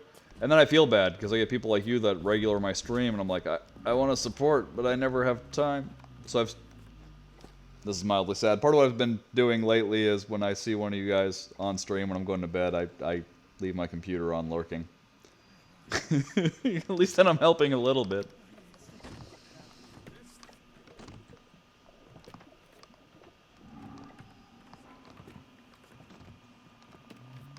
Oh, damn it, I already forgot the door code. Ah, well.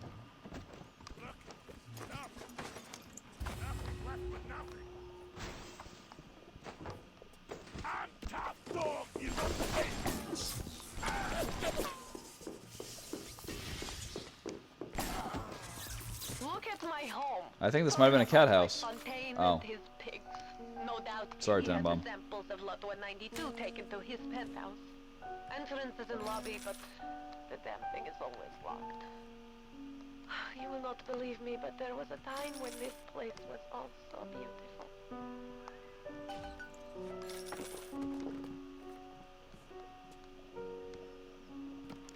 That is one hell of a view, though. If they ever do build a city on the bottom of the sea, I'm saying, fucking gorgeous place to live. Anyway, sorry.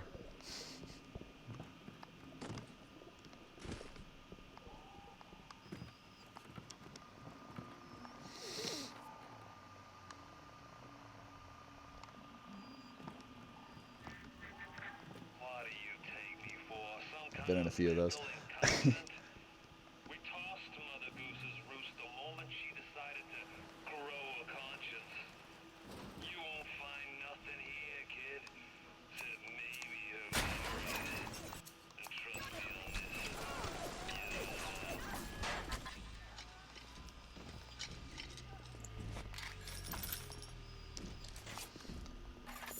No, yeah, and I try to get into streams and be active with the streamer periodically. But part of what's killing that is my new job, that the hours are just ungodly sporadic. Like this week, I work every other day, and I'm there 6:30 to 3 in the morning. Next week, it's all morning shifts.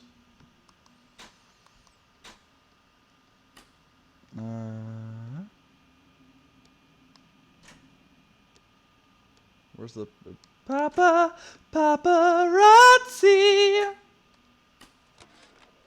Looks like things have gone buster between Fontaine and his little German beanhole. Why a guy like Fontaine would waste his time with that spooky crowd when he could be getting the gravy from any dish he chooses is beyond the understanding of this paparazzi. Even reset the door code to 5744. Maybe to be double sure that beanpole don't sprout up in his yard again. You're a creepy little man. So many innocents, and their blood is on your hands. I too know this shame. How will we ever account for our mistakes? But we must now set all of this aside. There is work to be done. No, yeah, and I'm not saying that. I'm just... And, like, no one gives me the impression that they're, you know, down on me for not being on their stream. It's just I personally feel bad. Like, I'm getting the support, I should give it back. You know what I'm saying? Which also why I try to be super active on Twitter. Because that's at least one way I can help out.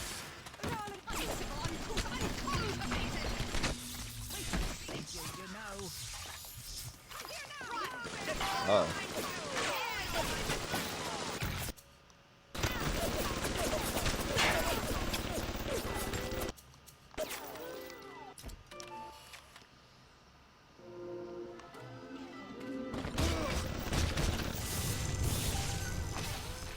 Damn it.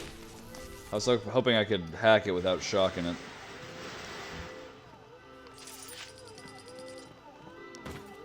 Alright, do we have any...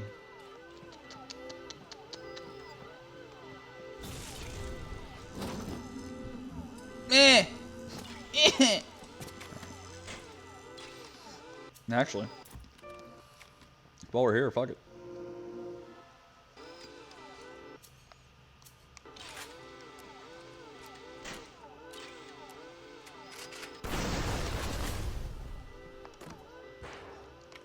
Yeah, there's a few weeks there where I was unemployed in between jobs where, you know, it kind of sucked because my bills are still behind because of it. But then I got to spend tons of time helping with Twitter or Twitch and lurking or helping people, watching people's streams and whatnot. It was kind of nice.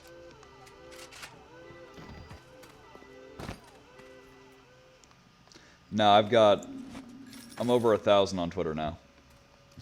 It helps a little.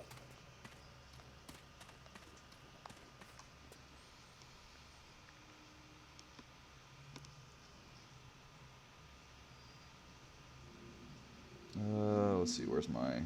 Oh wait, I gotta click on my face. Hi, face.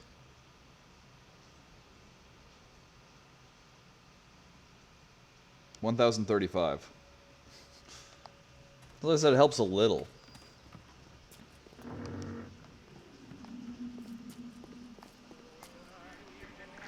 But the way I view it is, you know, you just keep plugging away and doing what you're doing, and eventually you'll find a nice, like, base of viewers.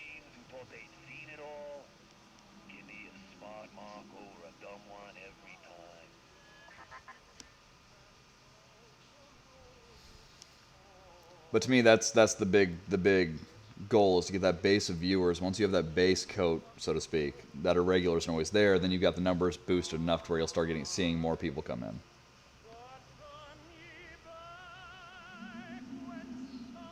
These sad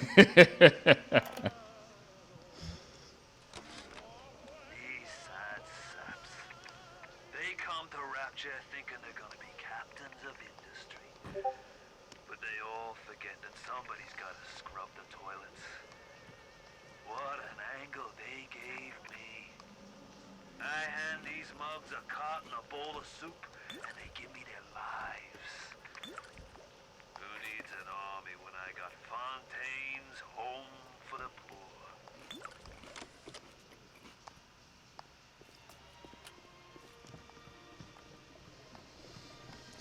Yeah, I love having a nice active chat. But I'm also totally fine with this, where we got, what, 10 people in here? 2 that have been active in chat. The rest are just sort of hanging. That's cool. Hang.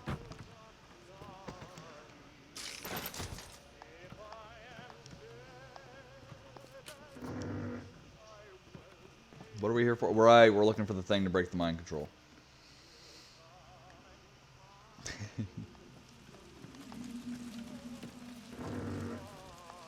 Yeah, I had a nice little raid yesterday. It was fun.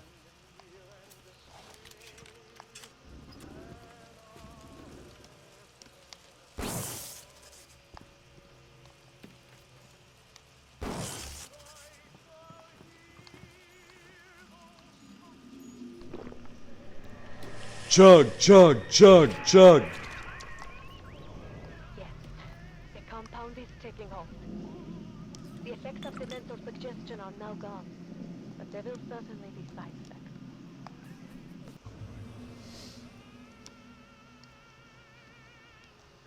Cool.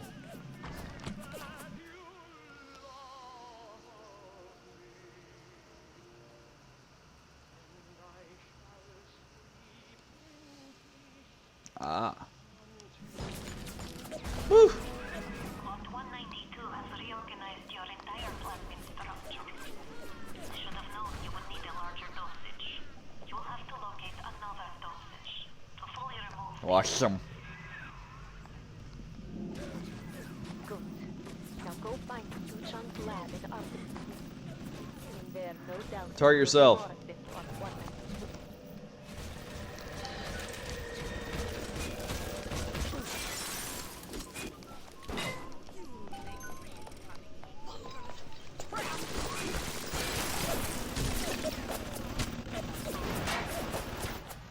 The only bad part is when I explode them, I can't get ammo off them.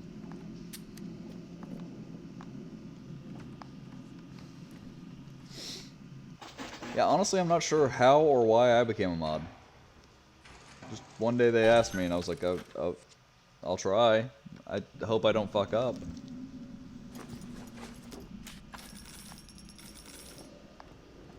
I can ask around, though.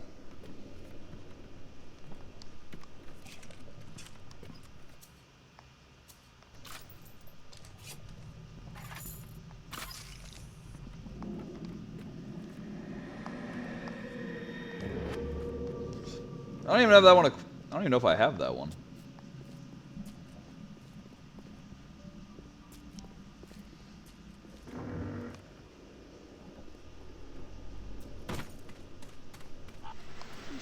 Listen to me.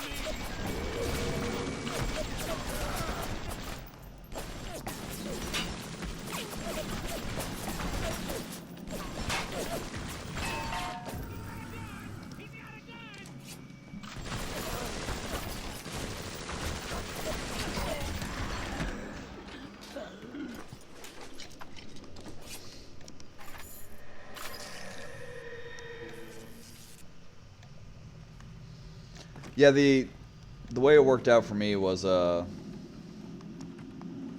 you know MQ Taylor? One of the mods. One of the more active mods too.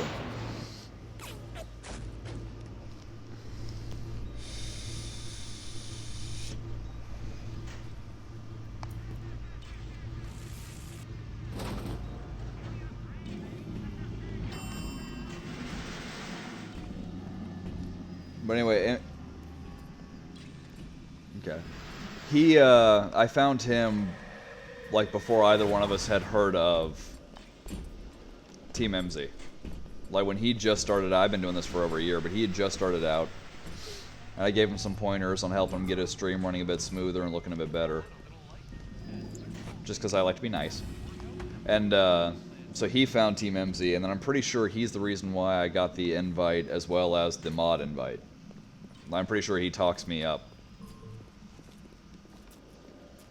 But that's the only thing I can think of, because all I do is the retweets. I don't really know what else. I'm not even really sure what the hell my other responsibilities are. Man. I'll enrage whoever the hell I want. Don't tell me what to do. Game. Where'd you go? Burn, baby, burn. Your ass is on fire!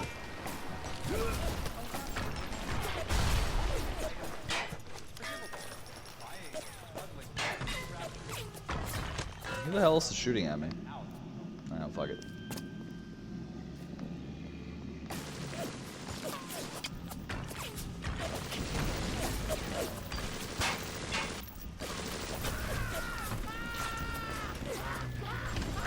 Guys, it's burning, man. Uh-oh.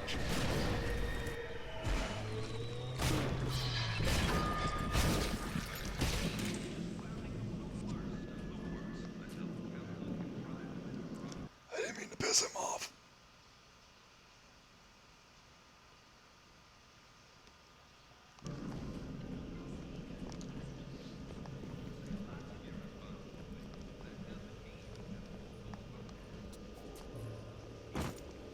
I mean, that's what I try to do too. Like, from my viewpoint, I will watch big streamers but when I say big streamers, I'm not talking about Team MZ. I'm talking Kill Carnage and Professor Broman. I'll watch people like that periodically. That's mainly because it's my whole mentality. If you want to get good at something, you watch the people who know how to do it. You know what I'm saying? You learn from them. So I'll watch them periodically for instructional purposes. But if I'm like going to network or going to try to help someone, I typically pick the people with like 2 to 3 viewers, maybe 5 viewers, because they're the ones who need the support the most. You know what I'm saying? Because everyone deserves to get their voice heard, regardless of whether they're going to make it or not make it. That's completely irrelevant. Everyone deserves to get their voice heard and get it out there. But yeah, that mentality of always, when you're trying to learn how to do something, always go to the people who know how to do it. When I want to learn how to get better at pleasing my woman, I watched a lot of lesbian porn. That served 2 purposes, though. That was a little bit of both.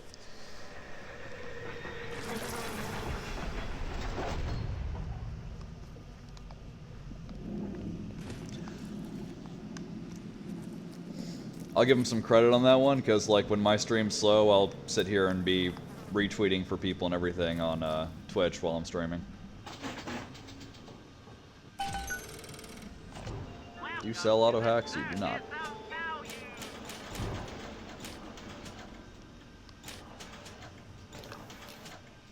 Let's go ahead and buy that just so I have some ammo.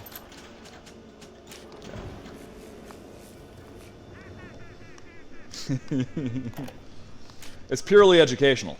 It's... I was so angry when I came down here, but my God, I had no idea. There's armed men all over the place. I saw a woman climb over the fence trying to escape. One of Ryan's guards pointed at her, and she lit on fire, just like that. It's awesome. God damn it. Alright. Brief break, because I'm about to soil my chair, and I need batteries. 2 minutes. I'll be right back. I'm going to try to fix my green screen while I'm up.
Yeah, my ex-wife was one of those where if you're watching porn, obviously you would rather be with them than with her.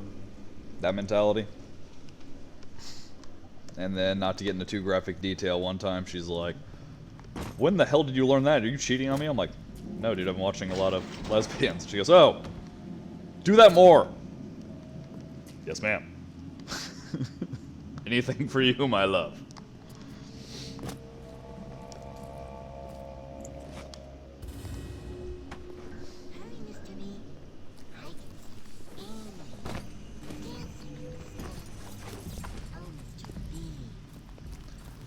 Do you think it'll hurt a Big Daddy if I light it on fire?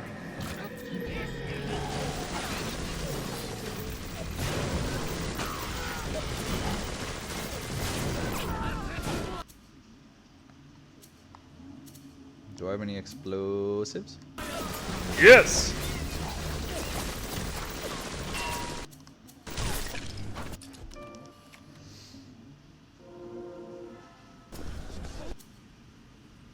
Let's clear out some of these dicks first.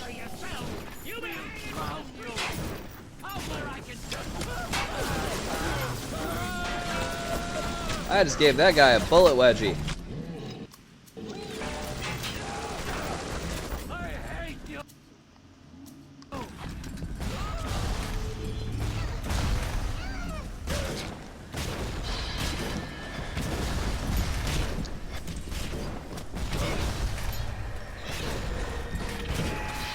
You dick.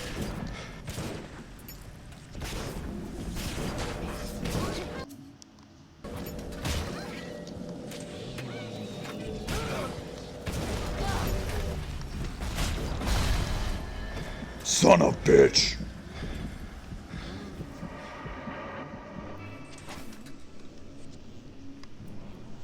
Whoop. Oh, I don't have shit for ammo for that. Okay. Do we have any armor piercing? Yes, we do. Unfortunately, it's pistols. It was only one. Fuck. What are we on?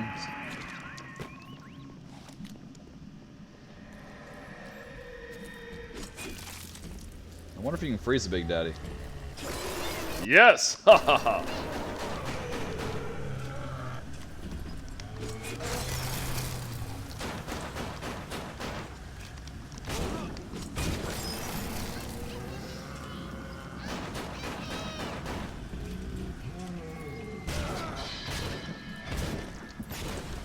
RPGs are kind of my thing. I love RPGs. That being said, in the current market, if you're a huge RPG fan, you're kind of SOL. So I do play a lot of shooters. Oh, you son of a bitch. Alright, well, that's fine. This is one thing about this game, though. I do wish it had, like, a... As much as it's helping me right now, I wish it had some kind of, like, a checkpoint system. As opposed to divided chambers. Because, like, this whole... where I can jump right back into the fight. And Rosie up here is just as hard as she was before. It takes some of the, like, I don't care about death, you know what I'm saying? It doesn't really matter.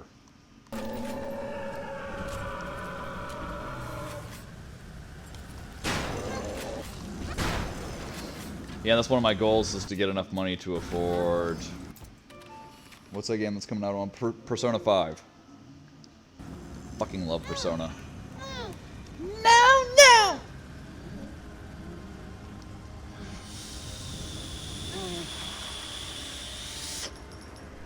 Adam improved every aspect of man except his character. Perhaps there is a plasmid that can grow the spirit. Perhaps in your DNA, the secret life.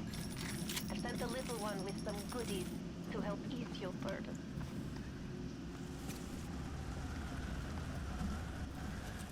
I don't particularly like that plasmid.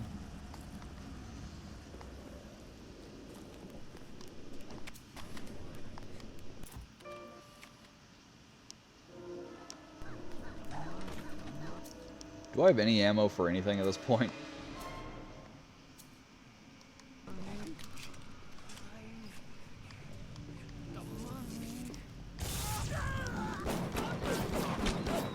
Oh shit.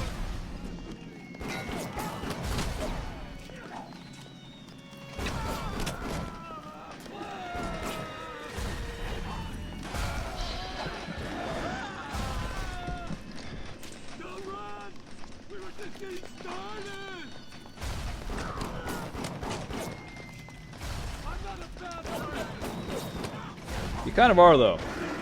Just saying.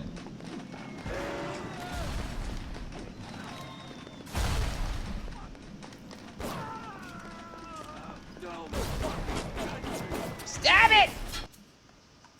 Right, I keep forgetting I have this. Burn, baby, burn.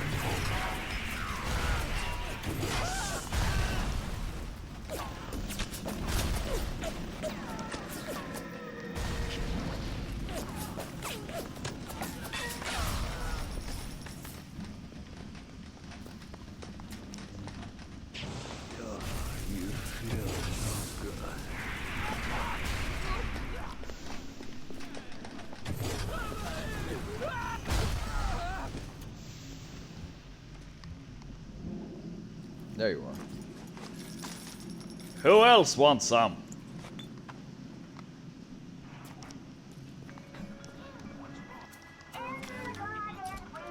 It's too dangerous to re-engineer your plasmids in the state containers are in. You'll just have to make do with what you have.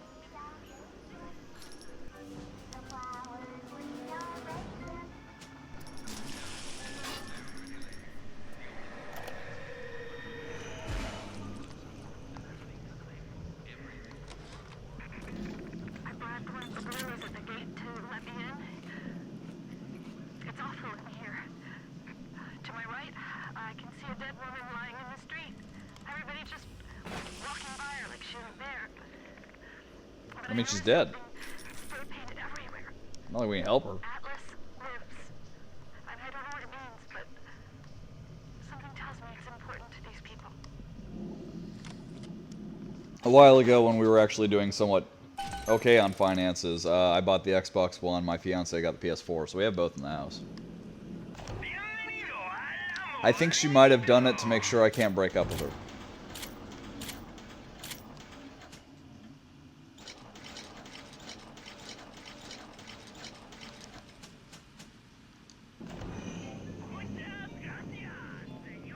It's not grassy, I shave. God. Oh! Look, it's a Buddha. I know your type.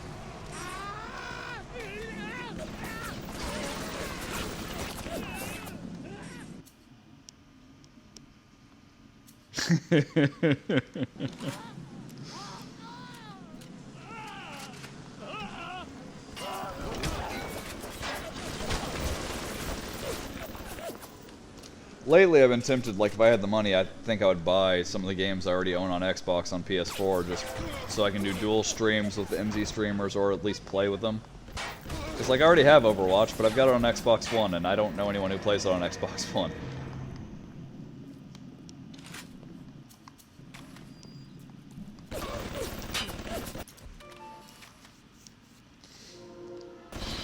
Oh! Oh, I lived. I thought that was the death animation. Huh.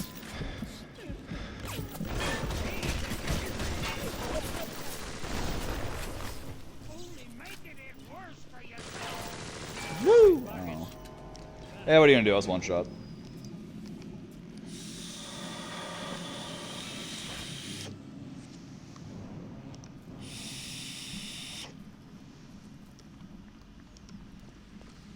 Let's see. Well, and honestly, it's a long ways off. What I'm trying to do is get some Ow!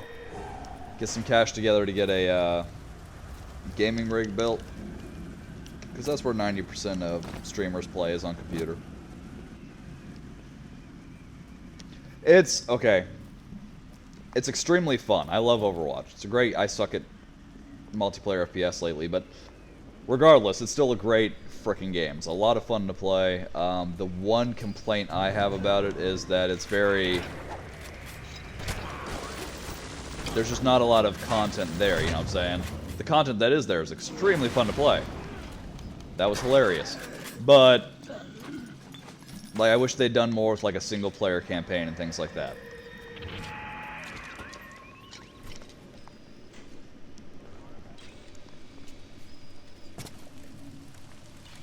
Especially because there's, like, a metric butt-ton of story-based content there.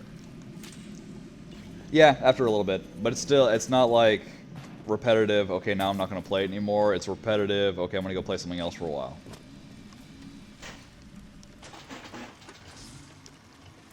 That being said, I've been playing the hell out of Halo 5 lately, so...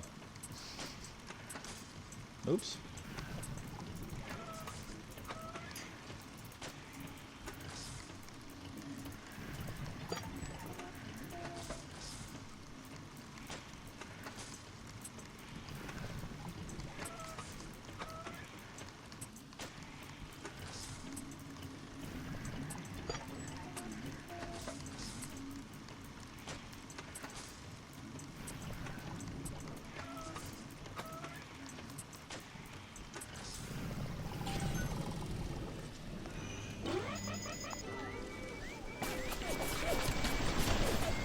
I may not have ammo or health. Yeah,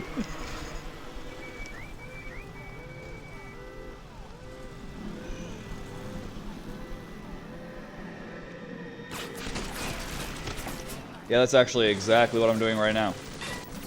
This is on my Xbox One, but I'm streaming it through the laptop I bought my kids for school.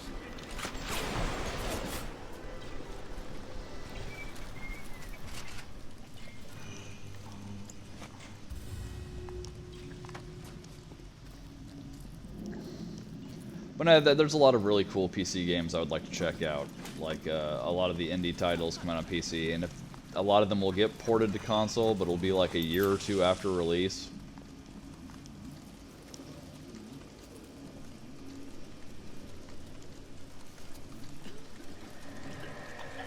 Through the... I could do this by myself, I'm gonna have to check this out. I thought they... I know they talked about that. I thought they decided against it because it would give people that were using the app an unfair advantage. I mean, hell, I'm gonna check it out.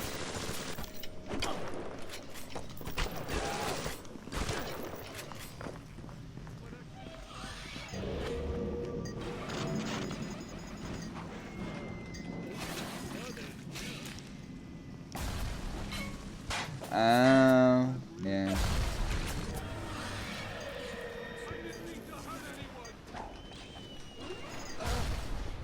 Where the hell's the camera at? There it is. All the way in the back. Where it's the biggest possible pain in the ass.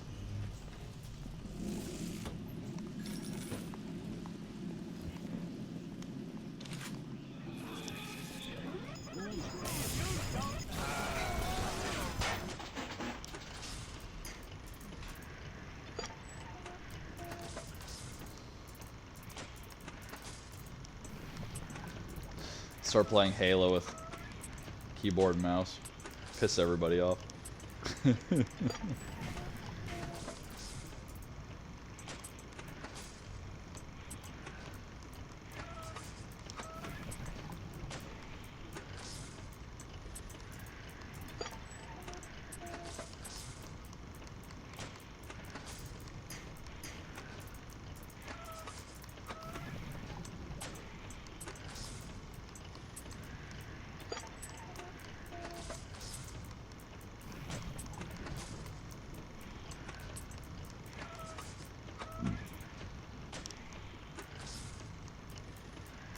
Oh, there it is. I was gonna say, I thought I was holding a straight piece.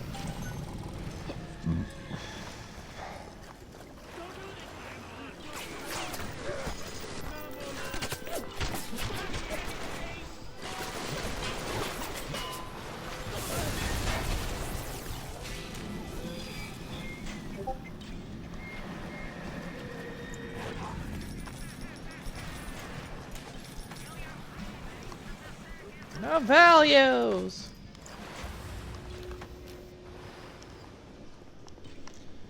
That's interesting, because like I said, it does seem like, oh shit.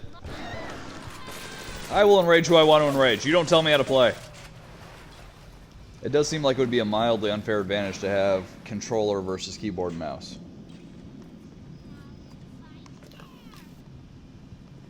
Or maybe that's just me. I don't know.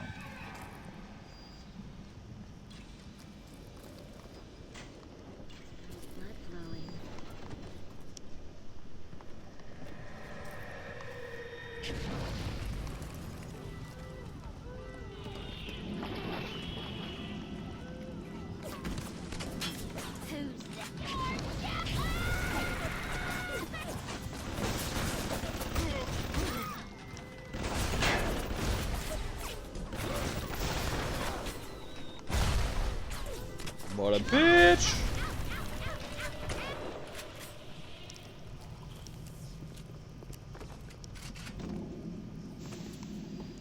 It's... Because, I mean, I start, of course, playing competitive FPS back in the late 90s, early 2000s.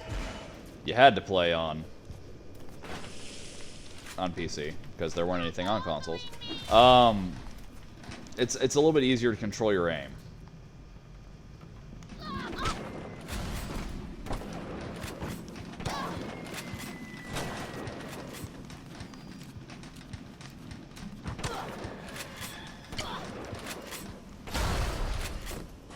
I don't know what the hell she was thinking, but whatever.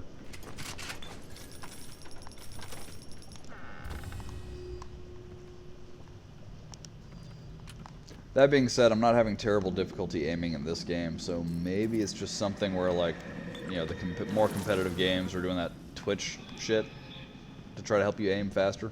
It's fucking with me. I don't know. Maybe I just suck. I mean, that's a possibility.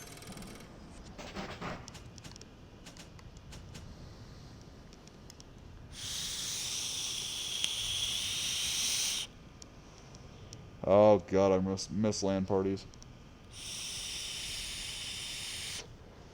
We played the hell out of Quake 2.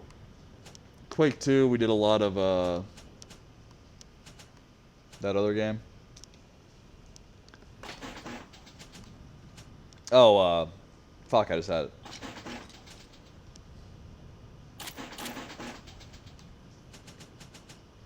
Seriously, I just had it. Completely brain farting now.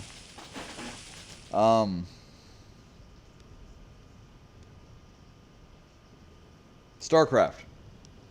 We did a lot of RTSs in my group.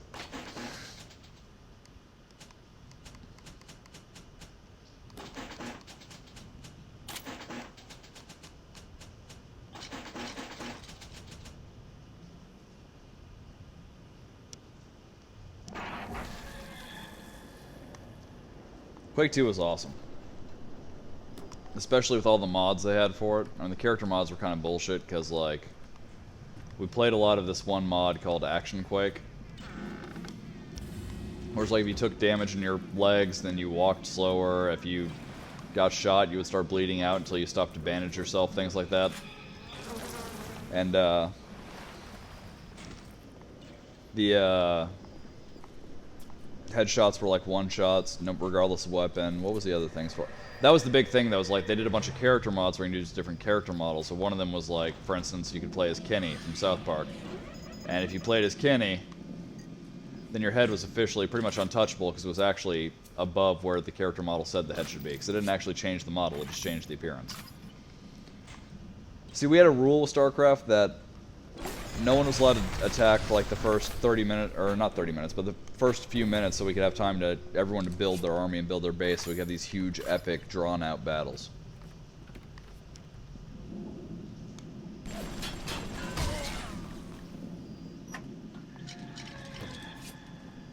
I was trying to hack it. Feared since I was behind it. It didn't work.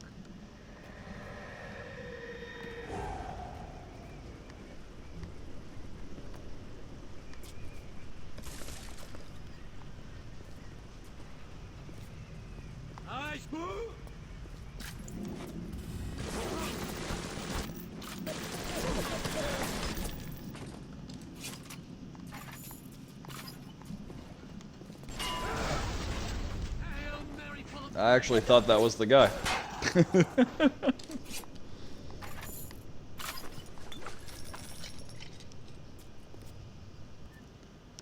Heal your injuries in the blink of an eye. The new Medical Expert 3. Your best friend just got better.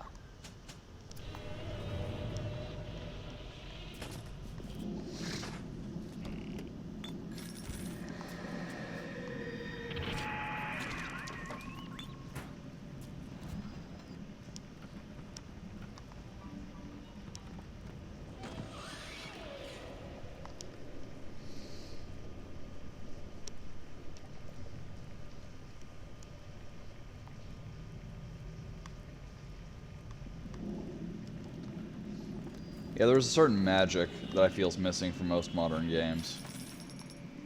Ugh.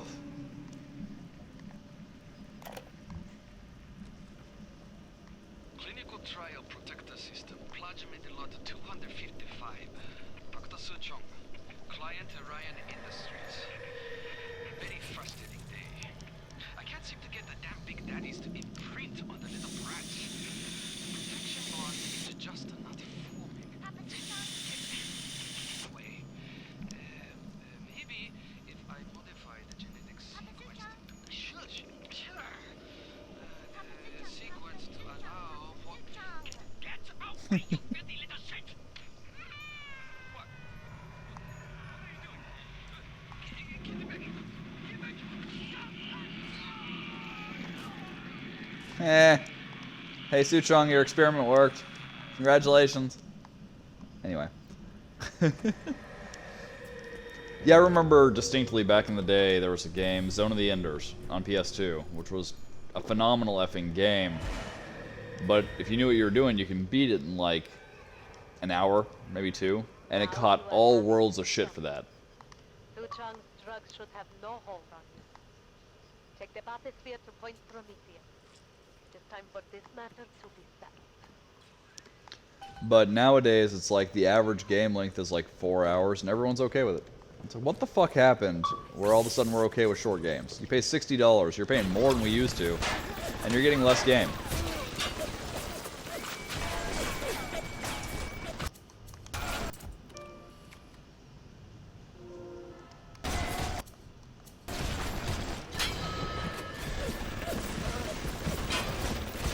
Shit.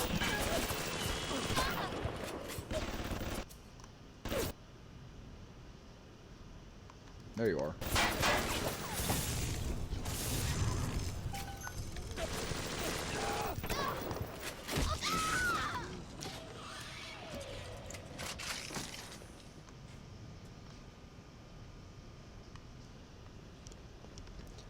See, like I said, everyone bitched about how quick you could beat it. I love that game, so it was so much fun to play that I beat it about... I rented it, and in the time I had it, I beat it about 8 or 9 or 10 or 12 times through.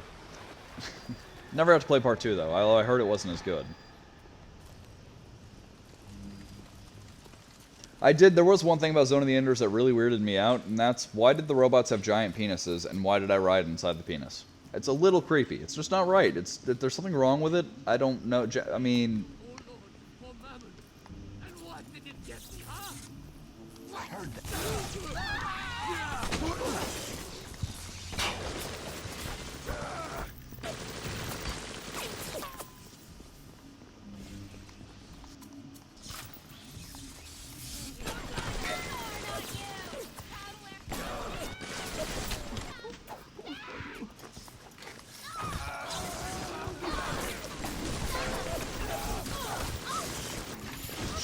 Shit. Okay, you're dead. Actually, it's just this a-hole.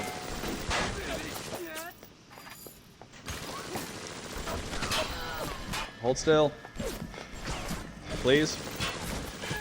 Hold still and quit firing for a few minutes. Just till you're dead, not long.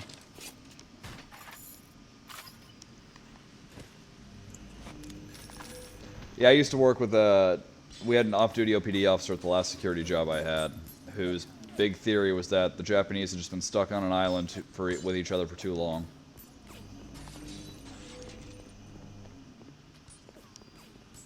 Well, to be fair, I can't dispute that. They got some weird shit going on. Like, who else would have thought of tentacle porn? It's weird.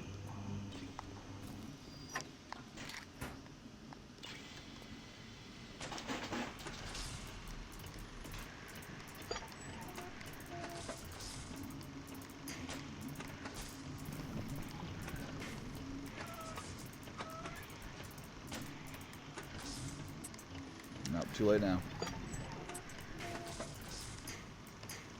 Oh, tits.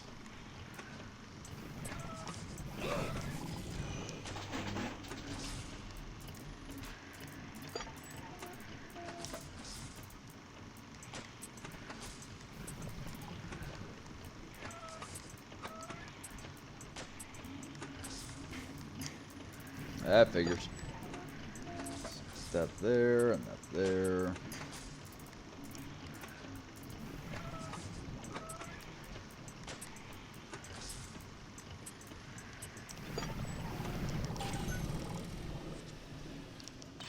There we go. Gives us a little protection. Now if we can just find a friggin' health station. Or shop. I'm not picky. Either way, I'm happy.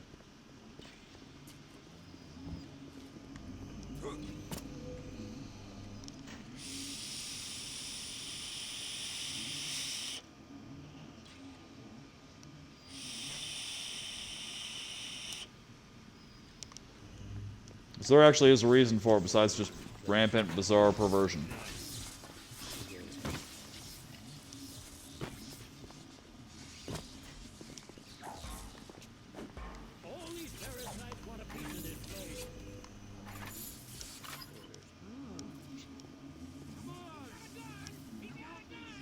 Poor Japanese. Now I feel bad for him.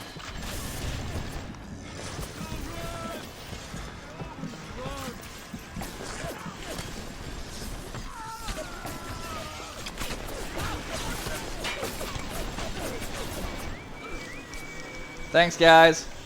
Appreciate it. Listen to me. No.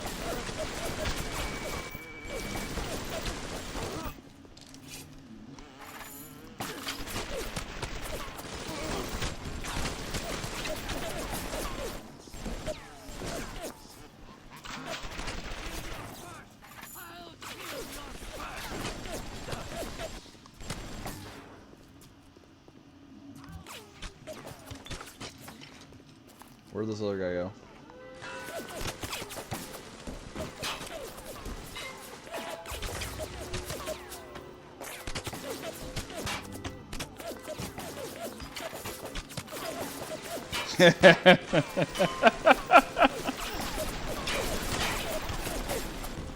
Hey. Nothing else that's interesting.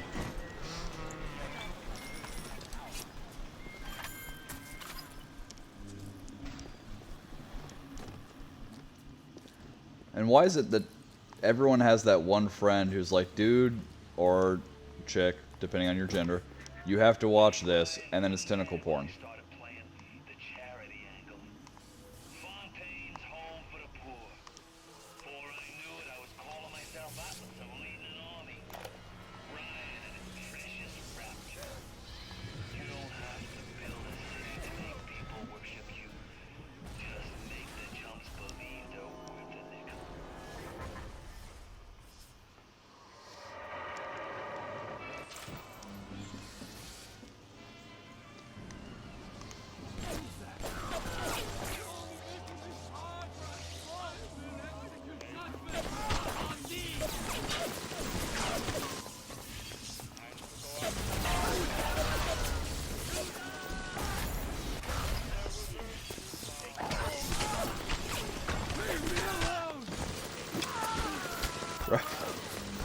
Still never watched it.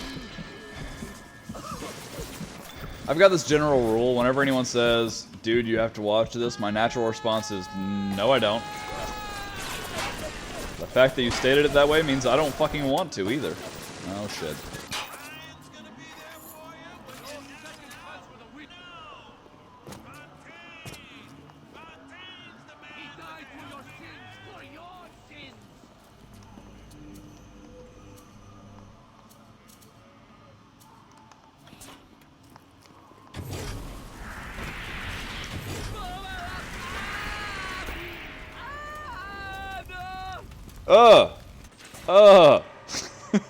What the fuck?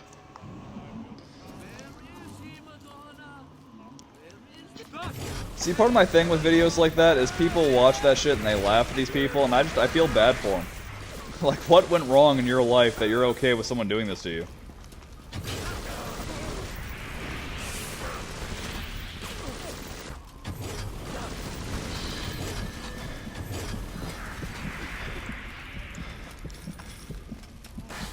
Right?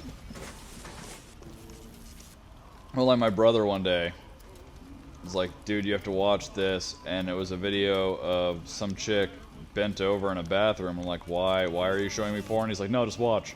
And an octopus gradually falls out of her.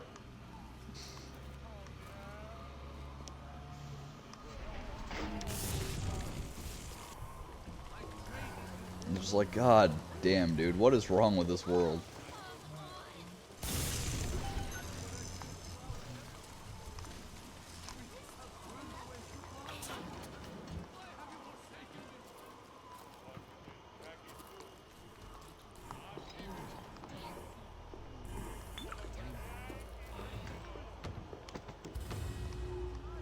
I'm good looking. Can't they see that?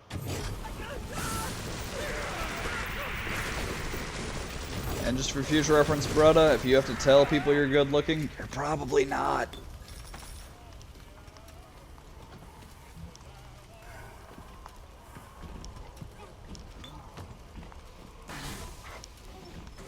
Oh God, yeah. Yeah.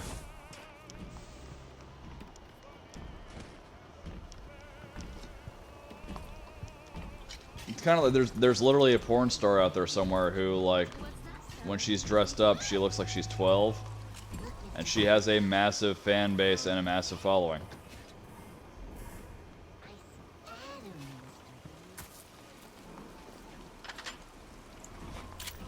It's like, how do you not hate your own audience?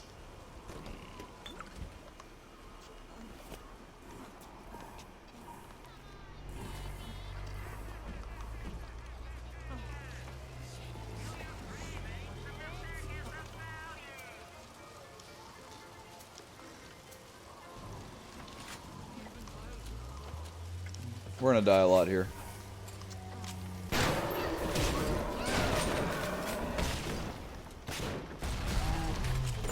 Oh, I blew up my turret. Oh, I'm sorry, turret.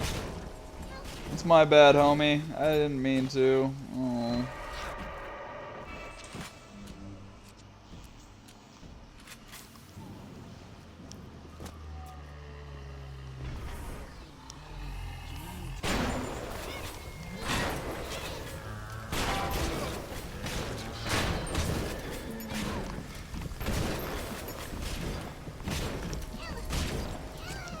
Yeah, well, I almost killed you.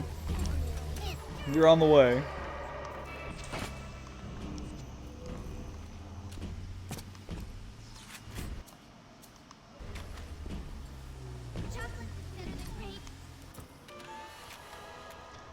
Yeah, they get paid like I said. I think men get paid something like 1/3 as much as women for porn.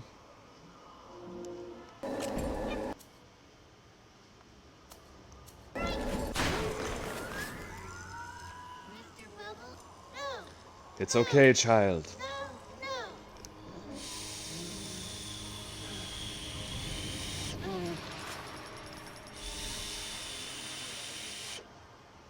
You saved me. It's what I do, little one. It's what I do. Right?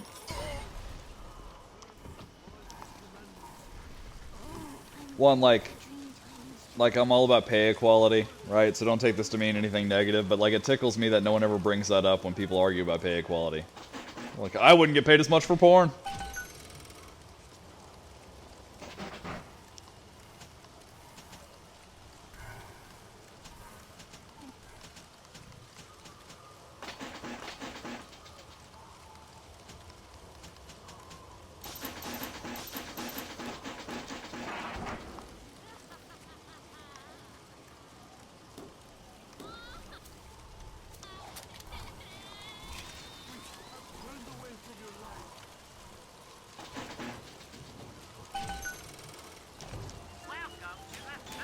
The values!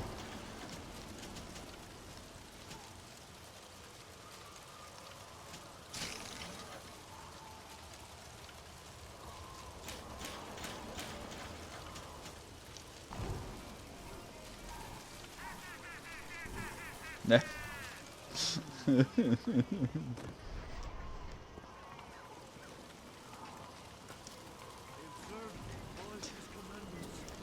I've never had that argument before. Like, I've never had any woman argue, probably because I work shitty jobs, but I've never had any woman argue that she would get paid less for the same job as me.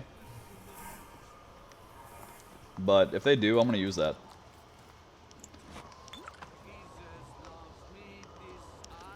But yeah, I'm all about pay equality and everything, but every once in a while it does actually make sense. Like with the porn industry, for instance, there's a much wider market for women than men. That's just the way it is. So, of course, they're going to get paid more.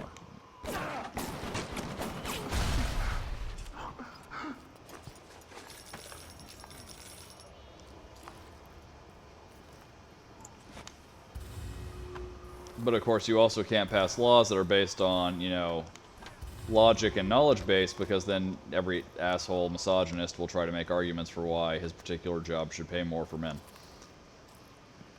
Well, businessmen are just more effective if they're men. No, they're not. And shut your filthy hole.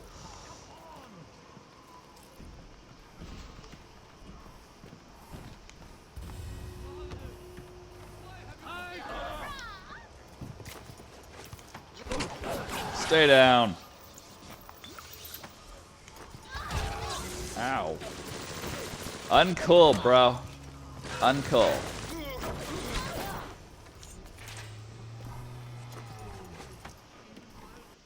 Okay, we got all the little sisters.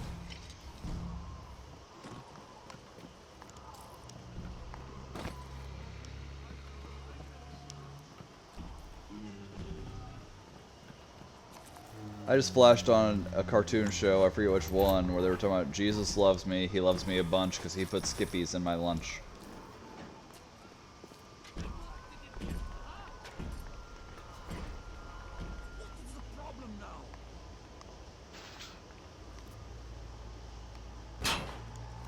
For the shot.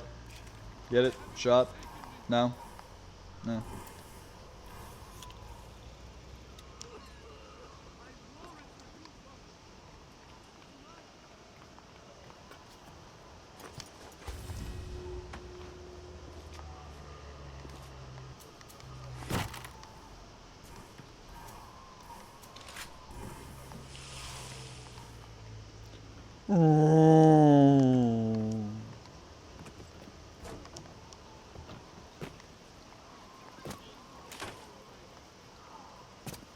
Nope. Sorry. That one.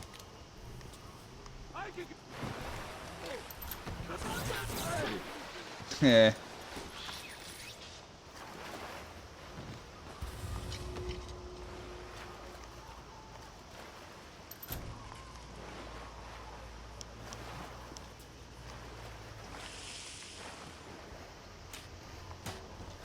Is there anything else in here? Any other pathway out? Can we go back up? Nope. Okay.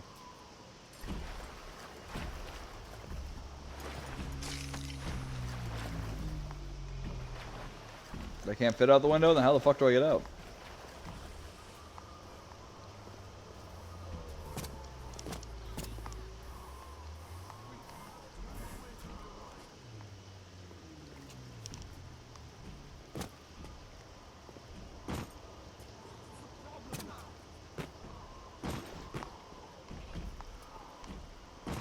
I'm stuck!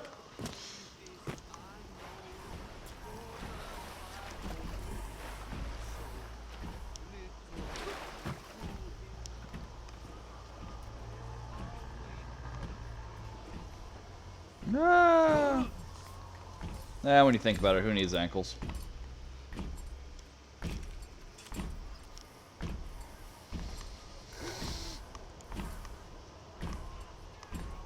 You're a bastard.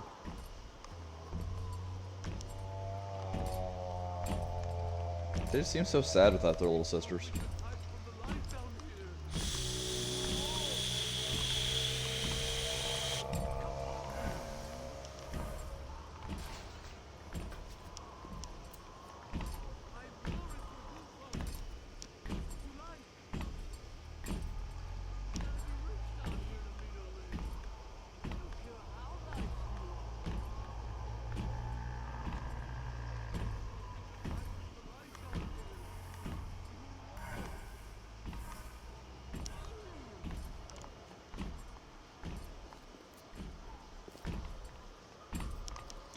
Yeah, if a guy's like openly like, I'm sorry you're not my type, then it's basically like, oh well, you're just shallow.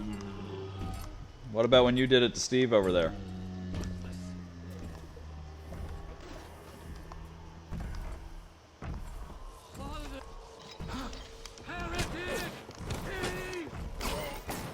Ah, butt shot.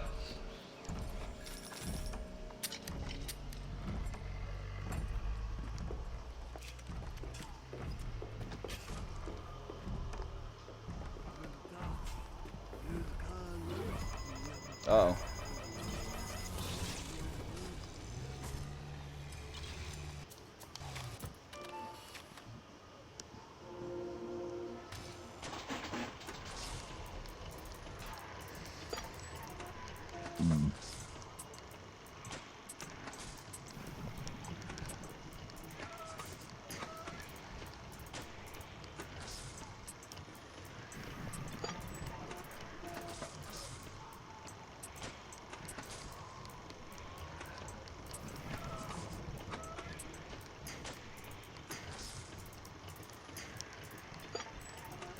Need a vertical. There we go.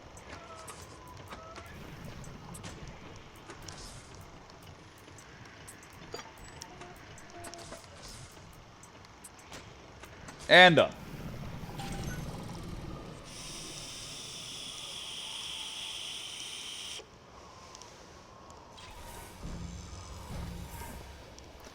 Well, and like, there's a lot of just idiotic mentality lately. Like, the number of people I've heard saying that if you don't like the fact that Trump won, you should just shut up because he won. And who cares if they're finding evidence of a connection with Russia? They should just quit whining because Trump won. It's like, so because you got what you wanted, it doesn't matter if something else nefarious is going on.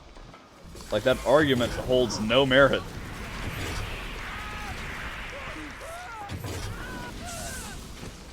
But I'm also massively against this new trend towards, there's this new trend lately towards words, and words are good. No. The whole everyone gets a prize mentality. It's like, yes, everyone's contribution should be acknowledged, and I fully support that. But if one person stands out, that should still be acknowledged. Otherwise, why bother to expend the energy to stand out? Like, my daughter got the exact same rewards trophy for her soccer league as this kid who actually played, because my daughter would stare at butterflies and ignore the game. Whereas this kid busted ass and ran up and down the field and scored a shit ton of goals. And it's like, hey, I love my kid, but he did more. It's the way it is.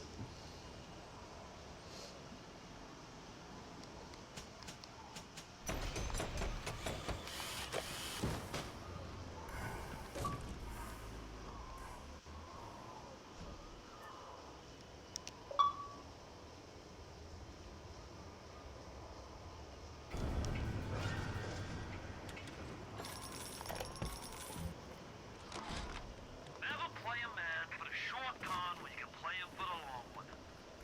Atlas is the longest con of all. Ryan wanted Frank Fontaine dead. I just gave him what he wanted. As Atlas, I got a new face, a clean record, and a fresh start. Now, it's time to take a rest. Lisa, please. Oh, Mrs. McClintock, what are you doing here?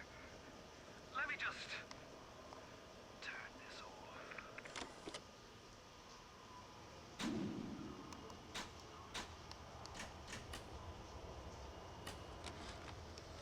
We went on a raid outside the wire today. We snagged 31 rounds of buckshot, 4 frag grenades, a shotgun, 34 Atom. We lost McGee, Epstein, and Millett. We got one of those goddamn big daddies in the bargain, though. It was something awful they had to do to that little girl to get the Atom, but we didn't start this thing. Ryan did. I can't wait to tell Atlas. He'll be so pleased. Zealot.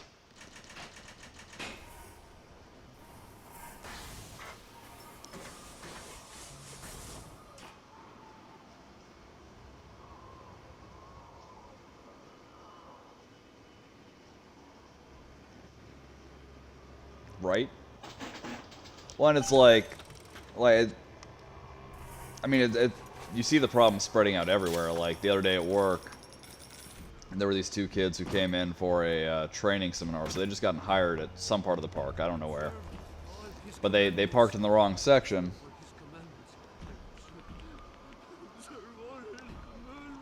They parked in the wrong section, and they accidentally parked valet instead of where the hell they were supposed to park. But the prices for the two things were the same. And so they raised high holy hell because they wouldn't honor the parking thing. We're trying to make them pay the $20. And I'm like, guys, you just got hired here. You might not want to start pissing people off like immediately. You wait a couple weeks. Because like my mentality on that is I would just pay the money and then go to my supervisor later and be like, yo, listen, I parked in the wrong area, but it was still $20. Is there any way I can get reimbursed? Because it's not worth losing the job over the $20, because you're going to make a hell of a lot more than 20 over the course of your employment, hopefully. But it's like, I mean, you see it spearheading into gaming, too, where you have these people doing all the cheesiest tactics they can in order to win. And it's like, winning's not what should matter. The challenge and the struggle is what should matter.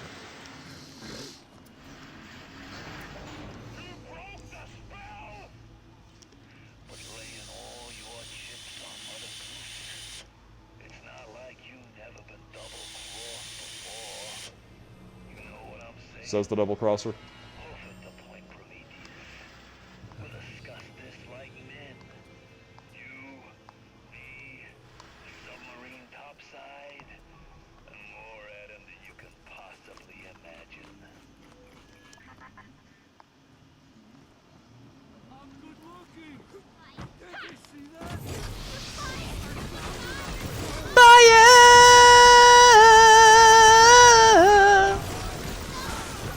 Ow.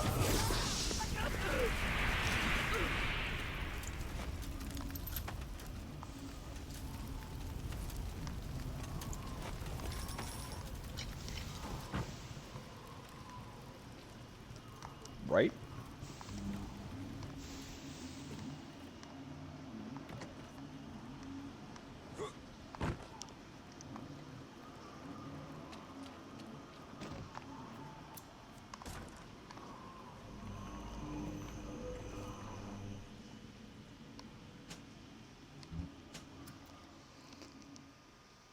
Well, I got a friend from that generation who's, like, just obviously doesn't understand that.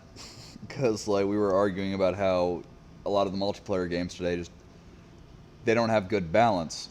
And he's like, what do you mean? Call of Duty is totally balanced. Like my gun I got that's got bullets that can penetrate through walls. See, that's not balanced, homie. Your opponents don't have that. That is the actual definition of not balanced.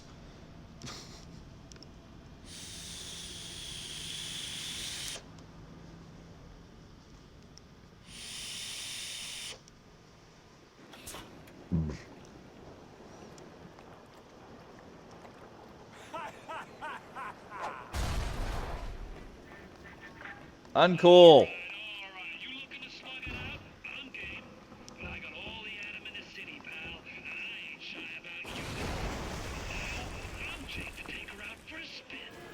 What is this you wait for? Go and get this idiot!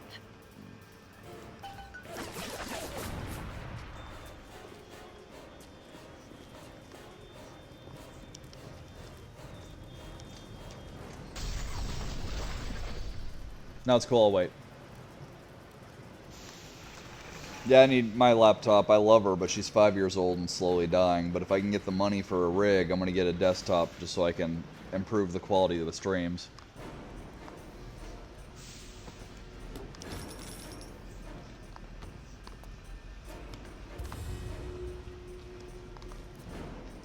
That and the main reason I had a laptop is my old job. Like, my e-liquid calculator's on here with all my recipes, so I would take my laptop into work to, work on that.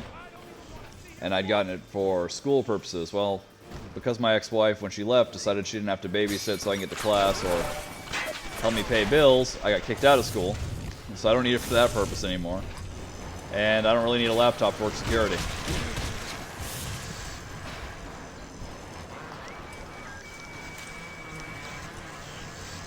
Come on, guys. We got work to do.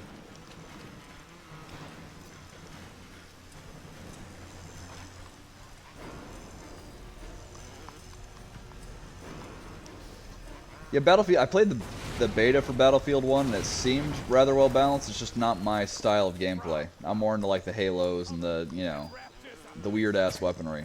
Like my Needlers. God, I love my Needlers. Shine, you let him get away.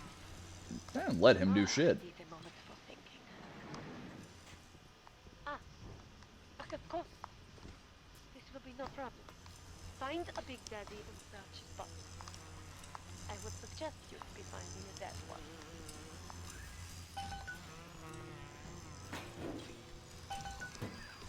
You see the suit control system? The good, get it. Damn. That is step one of turning you into one of those disgusting Big Daddies. The only way to get through that door Fontaine went through is to have a little one open it for you. It will only trust you with it. Sound and even smell like one of those big We bred little ones to imprint to certain cells. This is not like good enough stage. You will need 3 industrial applications of this, and then the little ones will be thrown to you like a bee to honey. You'll have to gather 3 pheromones here, so that you smell disgusting. Just like a Big Daddy. What the hell am I being shoved to confused? Oh, okay.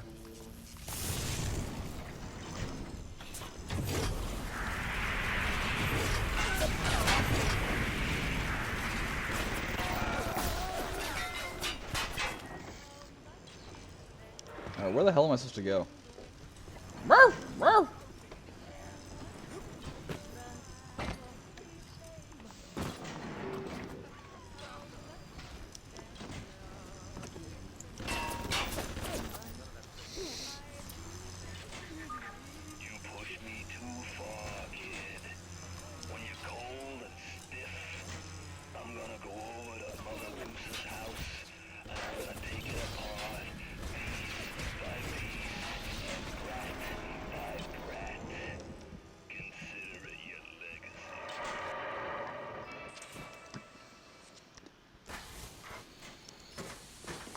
Ooh, I didn't even see you.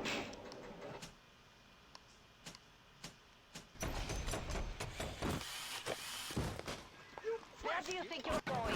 You need to become a Big Dad before you are able to draw out the little one.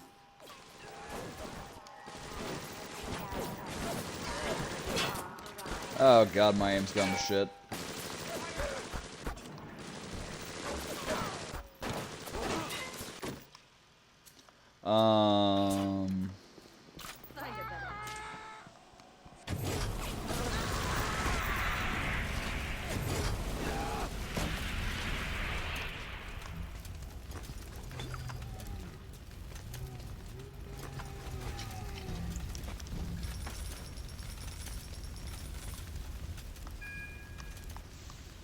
And I'm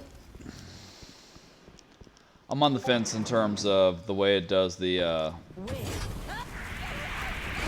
how many collectibles you can equip. Or not collectibles. Upgrades.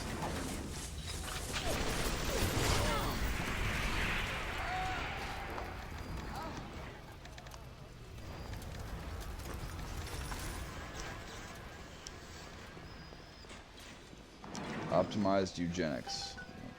Here is where you'll be finding the voice okay, fine. to have sound like one of those Big Daddies. Repulsive creature.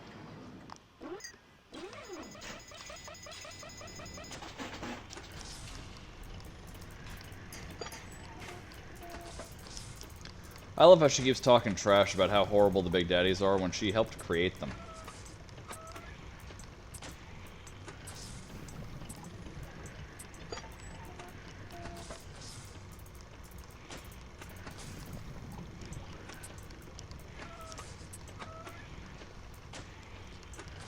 I mean, everything has flaws to a point. I don't think I've ever played a game I would consider to be absolutely perfect. Like, my favorite game is Final Fantasy VII, and even that has issues.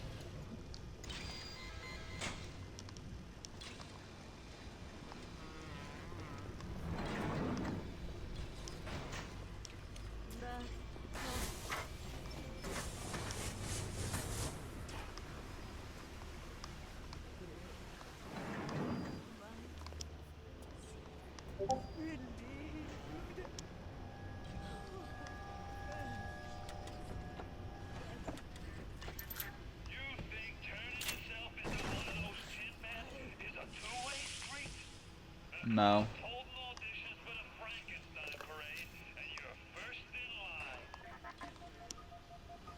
Alright, so voice box. Oh, right here. This is the disgusting part. Here we go.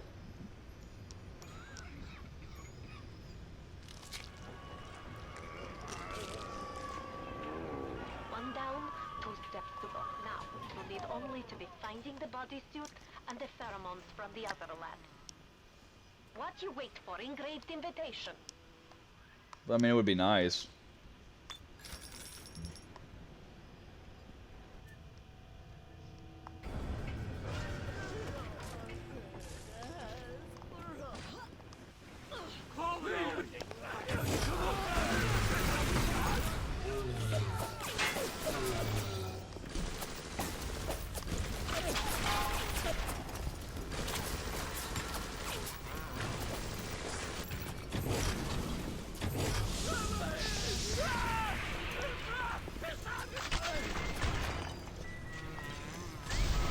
Woo! What the hell's happening?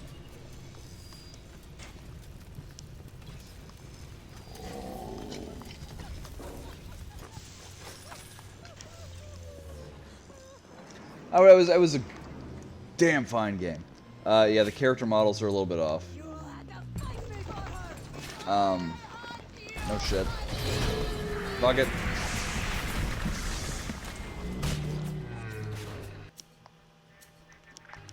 And there's certain characters like Yuffie. I fucking can't stand Yuffie. I call her worthless whenever I play the game.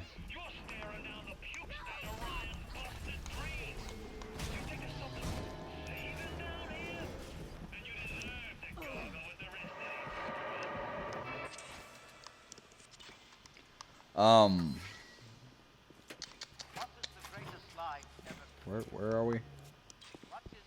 Seriously, where the fuck are we? He went that way.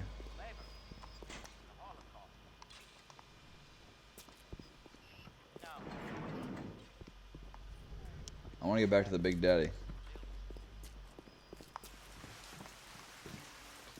Nah, well, fuck it. Hey, wait, right, we went up these stairs here, didn't we? Right, so if we go up here, we should be able to find him. I think. Or not. Fuck it. We'll find him later.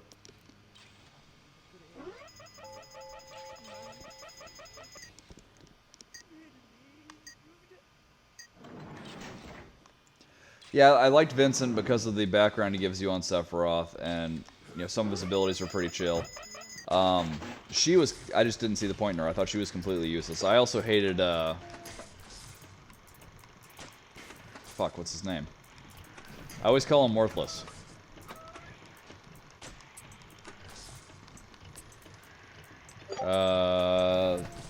The one in the giant Kate C. I think they're supposed to be pronounced Kate C, but I prefer Kate Sith. But the, oh no, Kate Sith, that's his name. Yeah. Riding the giant Moogle. I can't stand him. He's the most useless fucking character of all video game history. Oh, he bugs me.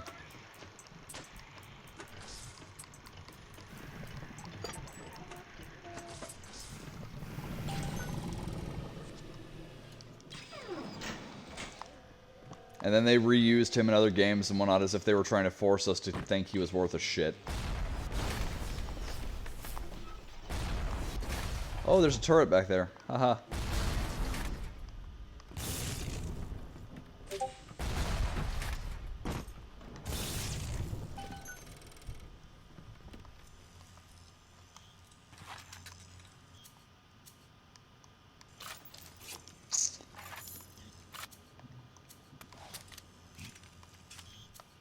Can we get back to a point where I have ammo for, you know, anything?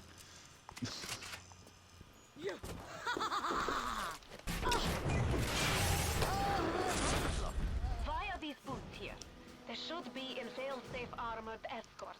No matter. Take them.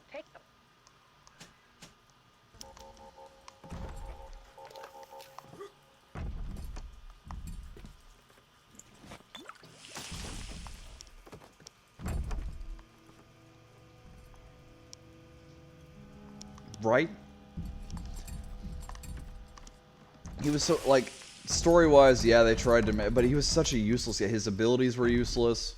I want to see the boots. Anyway, his abilities were terrible. He was a useless fucking character, and they kept over and over again trying to justify his existence within the plot. Right? What the fuck? Someone's betrayed us. Must be one of the human characters. Yes. Jesus Christ. This is like Clark Kent levels of stupid right here.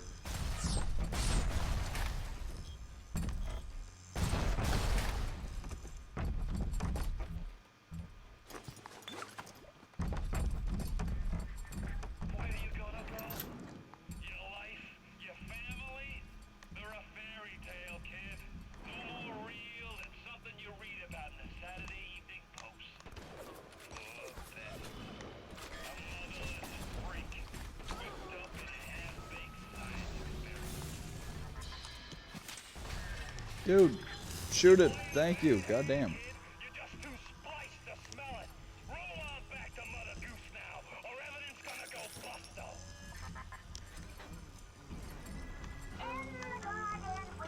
Right, and he was a pretty cool character, all things considered. What's funny, though, is I love when you start the new game calling him a Nanaki. So when you get to the part of the game where you find his village, he's like, "My real name's Nanaki, but you can keep calling me Nanaki." Well, that seems kind of redundant, but okay.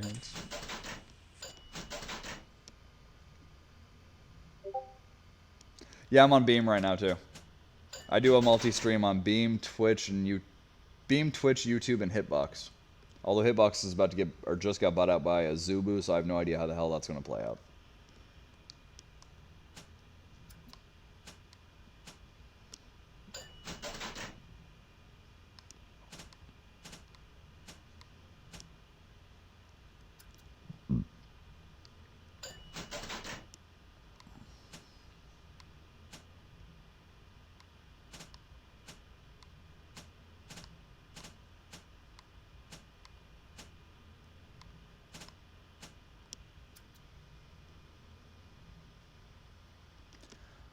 It's starting to now.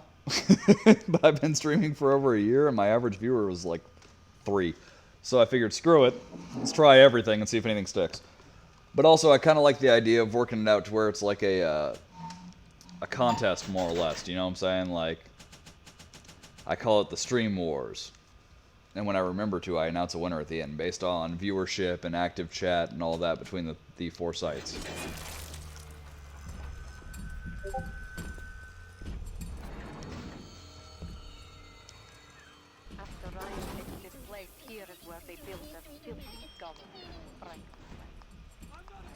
Find the pieces of the suit. Guide them. Oh, fuck me. It's not my fault. He hit me.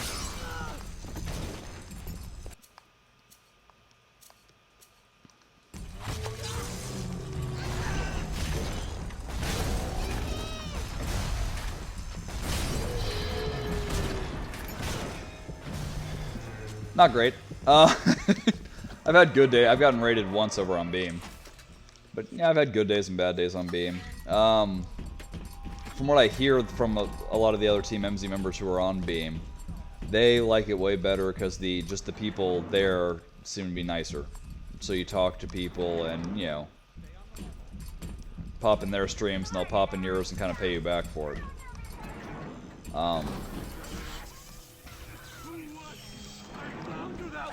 But yeah, there's honestly aspects of all the different sites that I like.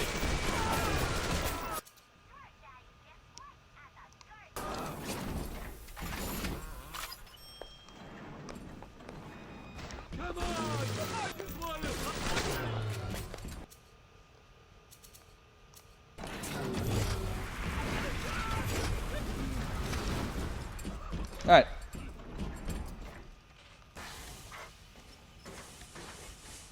I don't want it. I want to go the other way.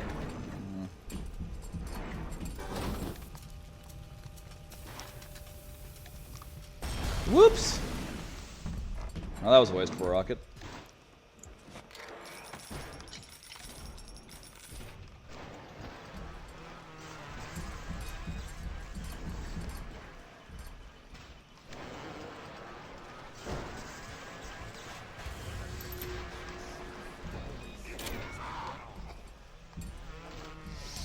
Where the hell did Big Daddy go?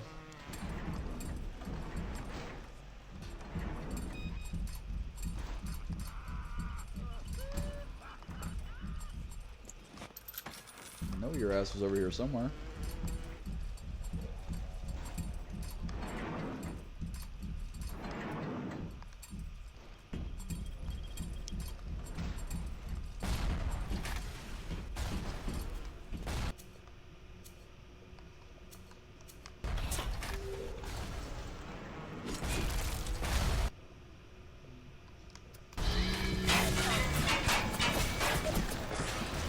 Didn't fucking shock it.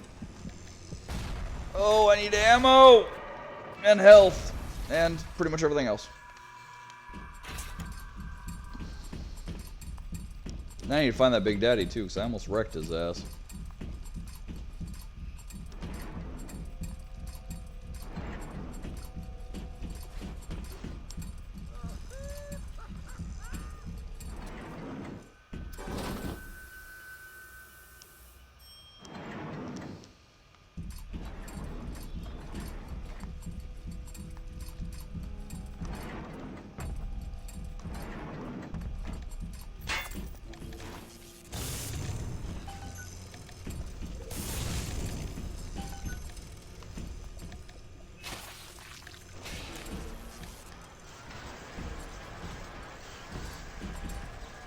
Meh.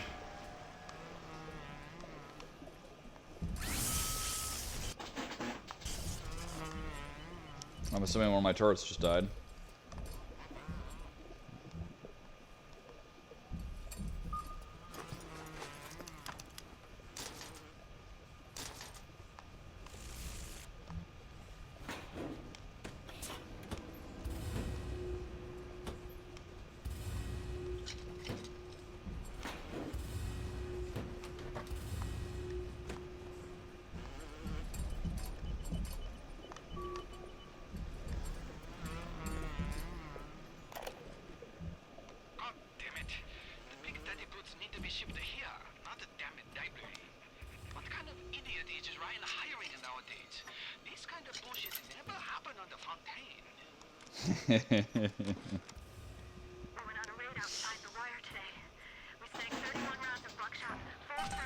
The sad part is it took me a minute.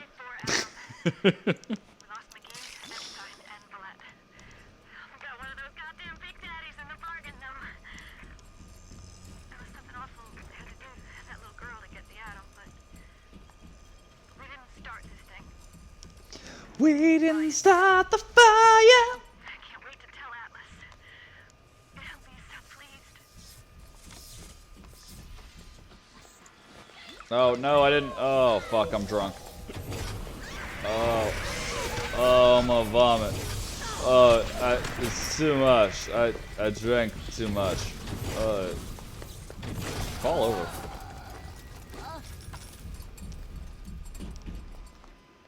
Exhausted. But hopefully my tax returns will be in tomorrow, and then all my financial issues will be over. Or most of my financial issues.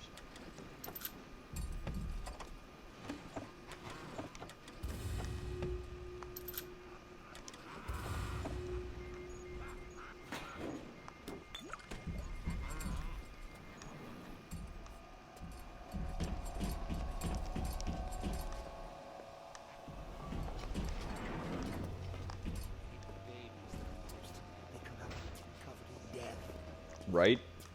I'm like drowning without it.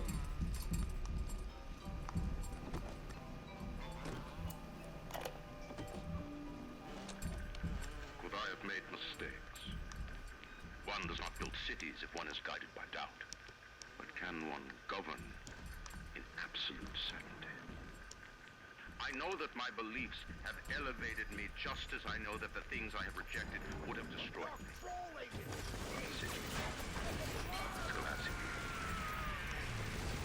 Have I become so convinced by my own beliefs that I have stopped seeing the truth?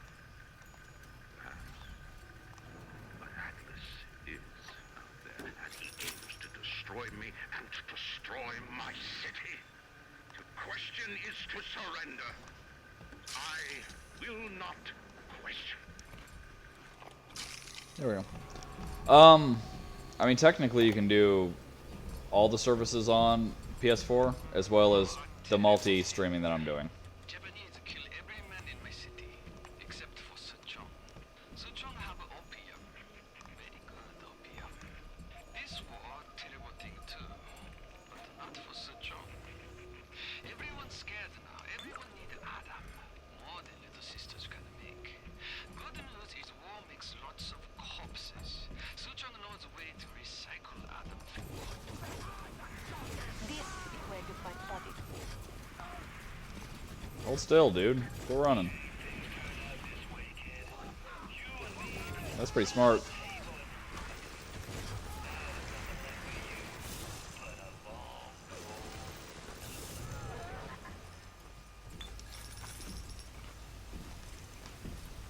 Now, mind you, I don't know exactly what it is. It's something like, because PS4... Ah, fuck, I forget how it works. Mwahaha. True. All you need now is helmet. Oops. Damn it. Yeah, there are definite disadvantages to doing it my way.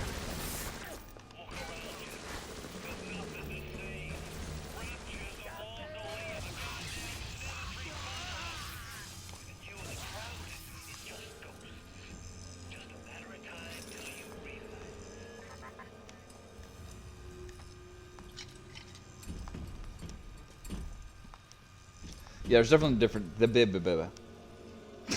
different disadvantages doing it my way. Like, for instance, my beautiful overlay here only runs Twitch. I've yet to find. I'm trying to like redesign it and have multiple overlays kind of working in tandem with each other, so it'll run all the sites. But as of right now, all my announcements and everything are only Twitch based.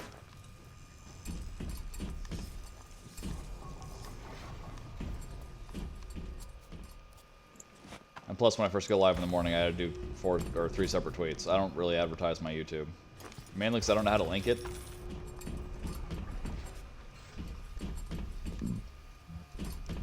Damn it.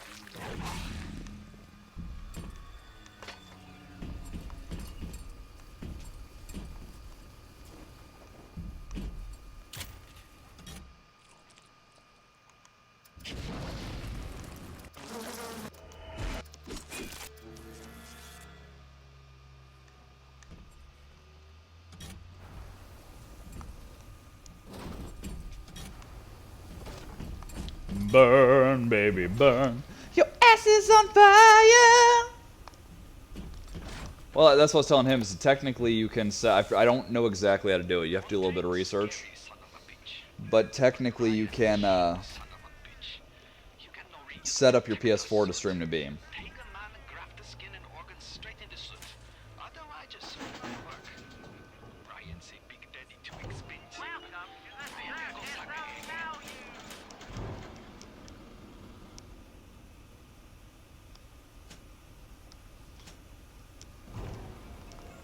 Yeah, that was my problem. I tried to use my laptop to stream to OBS, and it just never worked right.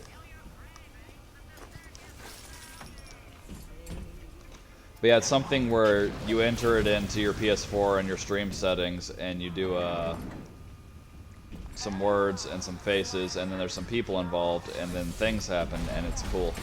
Damn you, brain! Get on board!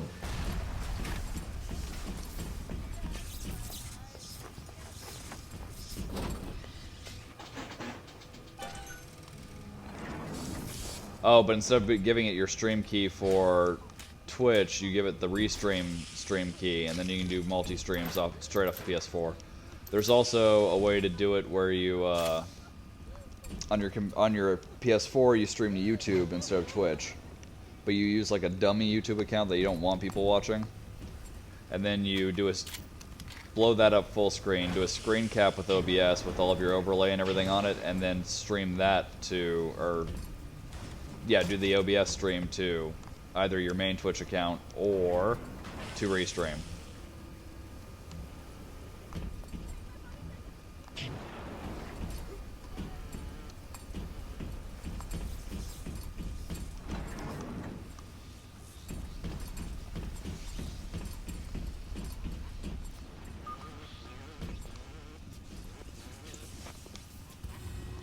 I'm convinced these machines are mildly racist.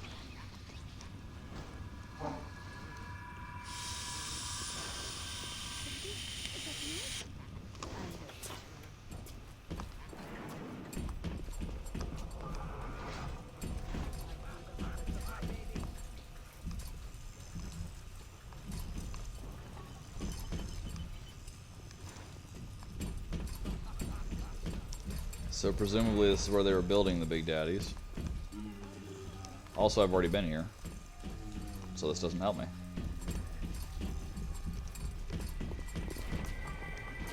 Ah! Oh good, I find the one enemy I can't actually hurt with this weapon.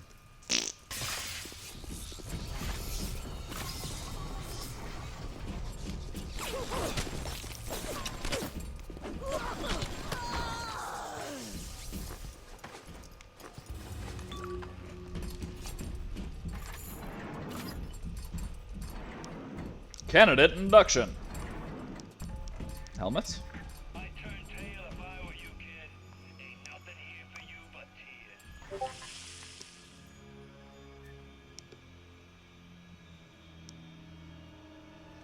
New physical tonic.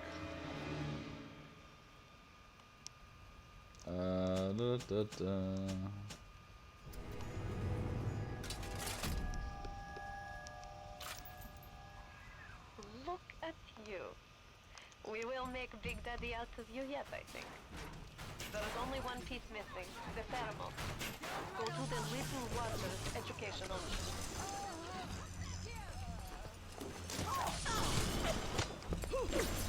The new Big Daddies, whose name completely escapes me. I never liked them either, honestly. It's the low point of Infinite for me, because they're never really explained, like at all. It's just basically, hey, let's have something Big Daddy-ish so we can have something Big Daddy-ish. But the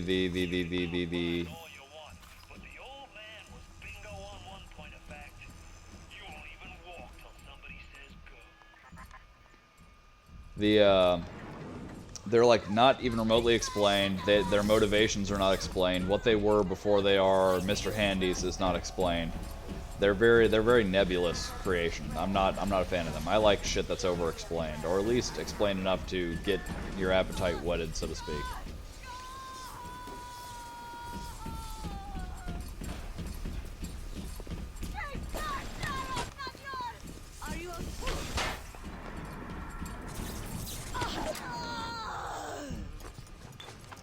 Killed her with the last shell.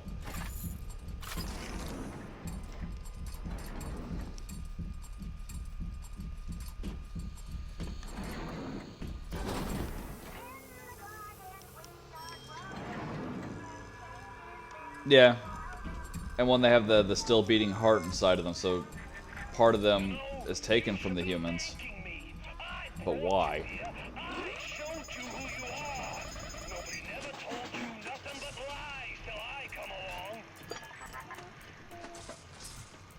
Yes, thank you for trying to turn me into your personal assassin. I appreciate that. Yeah, kick. Where is the one piece I need? There it is. Hurry! Okay, good. Now we can do some more vertical pipe.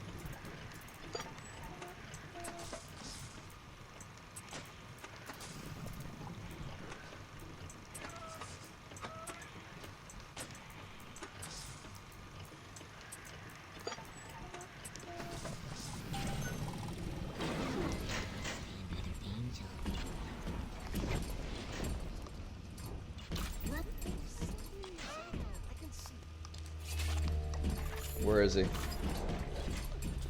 Oh, people.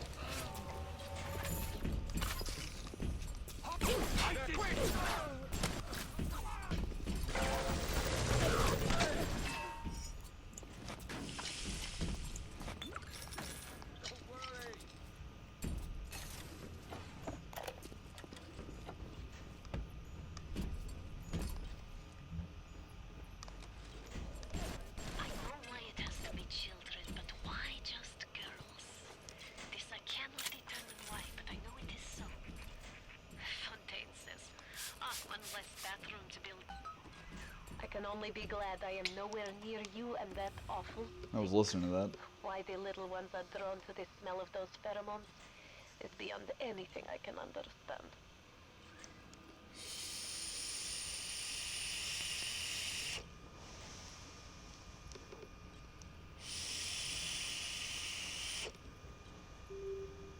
No. Yeah, they're not very well explained within the lore. It bugs me. Like, were they used to make repairs around Columbia? That would make sense. Except for they look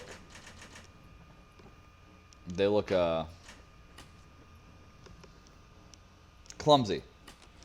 Inaccurate. I know why it has to be children, but why just girls? This I cannot determine why, but I know it is so. Fontaine says, one less bathroom to build in the orphanage. It is amazing to watch the effect of Adam on their small bodies. Their own cells replaced by the new stems the instant they are damaged. These children are practically invulnerable. It is a shame you could not do the same thing to an adult. There would be quite a market for a man you could not kill.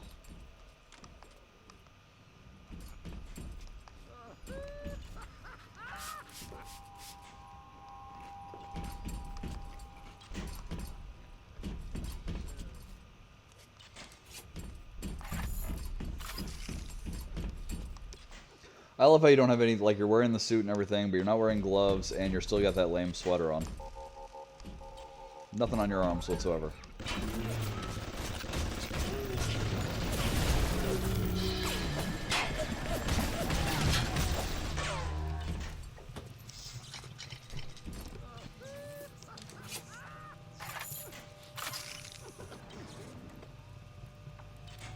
Right? Or maybe that's the intended from the writers and it just never made it through to the audience.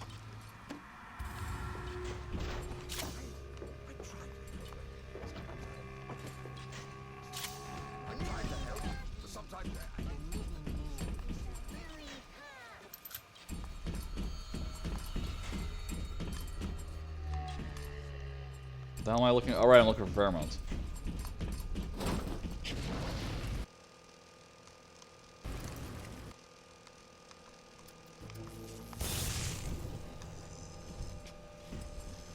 Meh. Okay, fine. Fuck you then. Shit.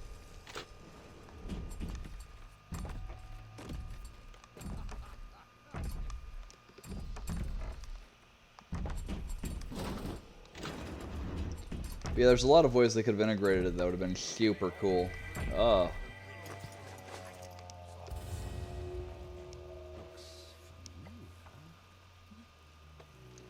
Was a songbird. Which all I remember about Songbird is that it was made from a human.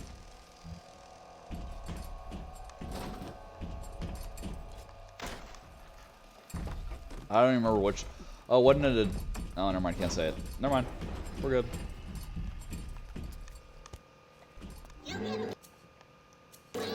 Picture.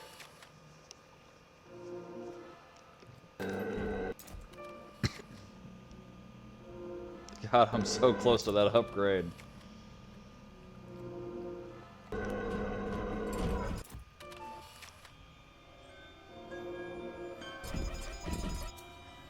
Oh shit.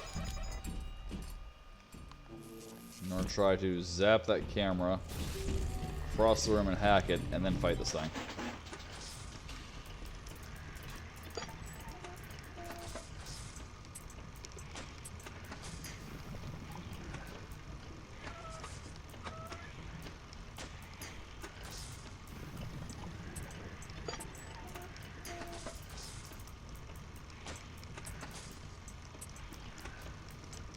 See, and that feels like a missed opportunity too, because with this remake, they could have gone through and added a lot of that back in. And like, yo, here's closer to the game we intended to make.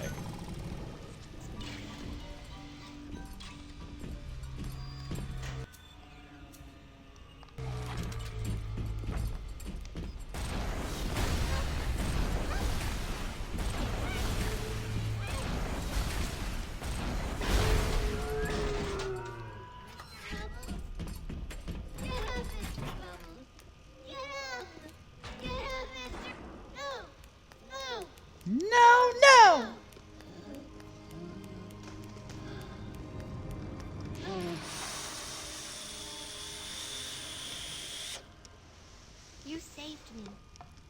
It's what I do, little one. It's what I do.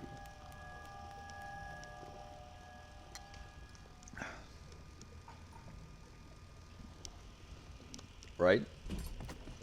I mean, it would have been a little bit different because a lot of that content probably got cut before they actually produced any of it.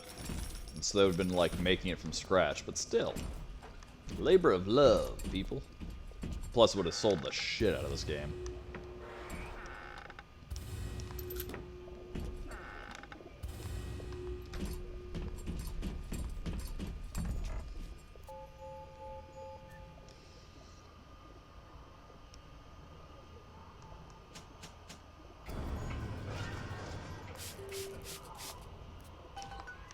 Yes.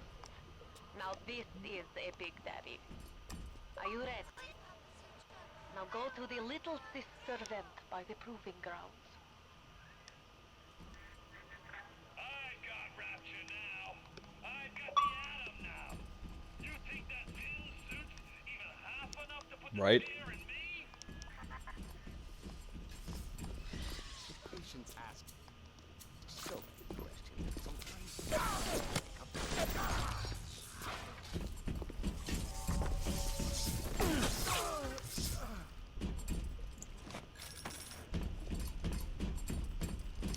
Also, quick question that I just came up with. Why do they call it the Proving Grounds? Is there anyone else that fights there?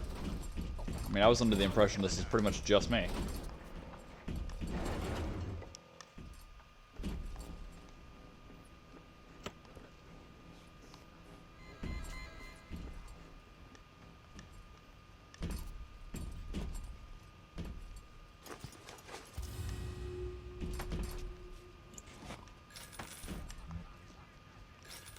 Also, do these little girls I'm saving, do they have any memory of the things they did while they were little sisters? Because if so, they've got like no chance of normal life.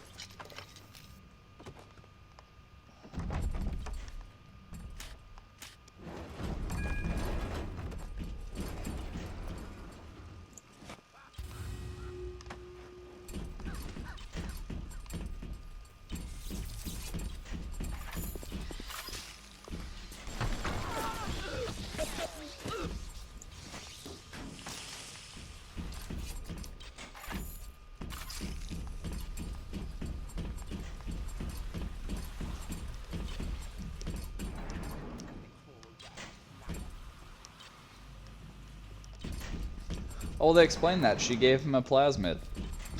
Which apparently comes with the knowledge of how to adequately use said plasmid.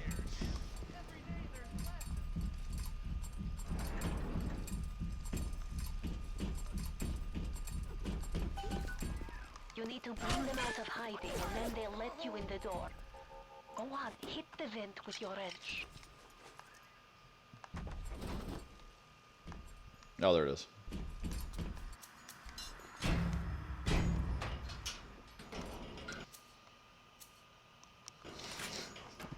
She comes out, the splicers kill her. Well, we're gonna need another Susie. It would mean very much to me if you will be gentle with the girl. Mein kleines Mädchen. Okay, never mind. Armored Escort Proving Grounds where they test their shit out. Okay. True. Yeah, this one didn't. She just threw it at him and he immediately used it first thing.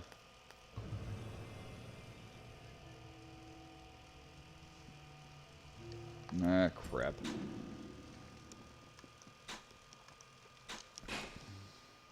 Oh, we got 2 left? Holy shit. I'm slacking. Ah, fuck it. I know.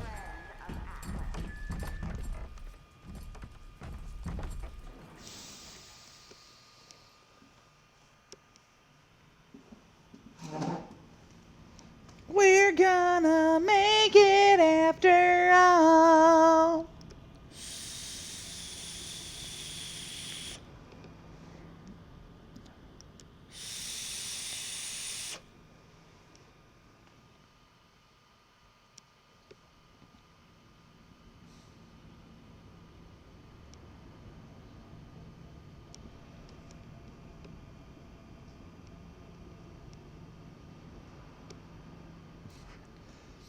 Yeah, because the time frame we're given, there had to be, like, no fucking research on it whatsoever.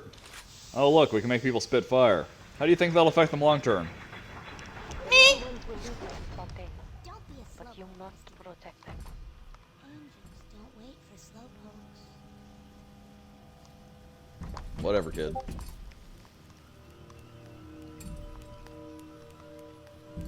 Hurry! Hurry, Mr. Bubbles! That's it, kid. It's been a long road. You don't even remember most of it. Put you on a sub when you were just distracted.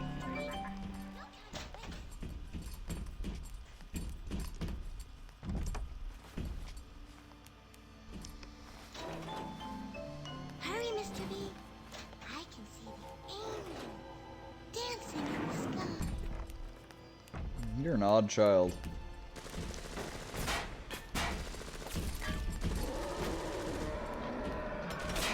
Hurry, Mr.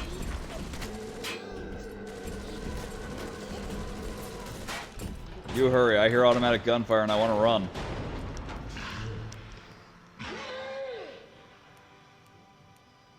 Time to go, Mr. B! Yeah.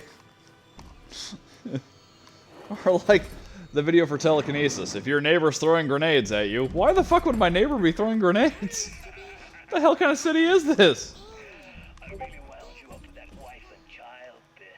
Oh, me poor Moira. I wee baby Patrick. Maybe one day I'll get me a real family. They play well with suckers.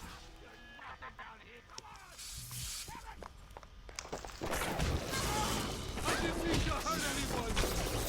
Then why are you still hitting me? Come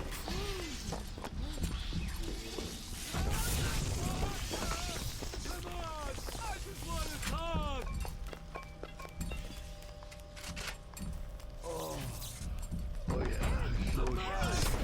Don't run! Damn it, he healed. I waited too long. Oh, shit, shit.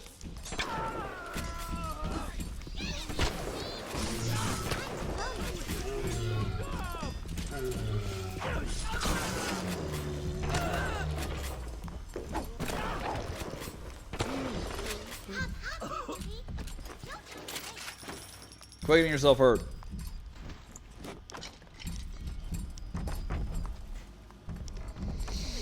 Don't be a slowpoke, Mr. B. Right? Angels don't wait for slowpokes. There's something, like, insanely wrong with these people. I mean, we already knew that, but still, it's just shocking how wrong.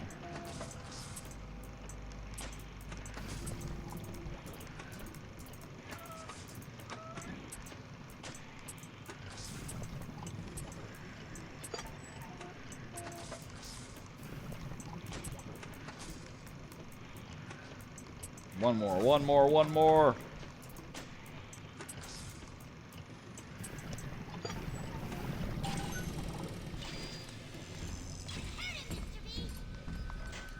Hurry, Mr. B! I can see the angels dancing in the sky. This one's ready to... Look at them. Even though they are physically free as they move together, Chung's mental conditioning still holds them to their terrible past. A sin such as this, we can never atone.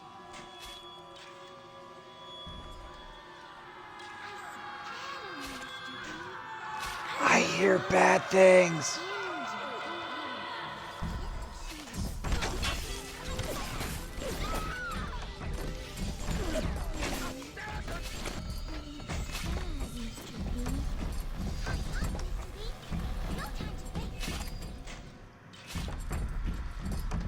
Rex, the only method we've seen to get down... Well, no, they have submarines. I was going to say the only method we've seen is that bathysphere, but... Vulnerable as any child. If the little one falls, you can call for another at the vent. But you even one.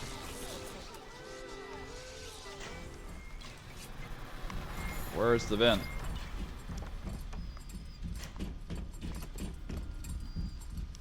Also, I really wish they would have closed that girl's eyes when she died. It was creepy as hell.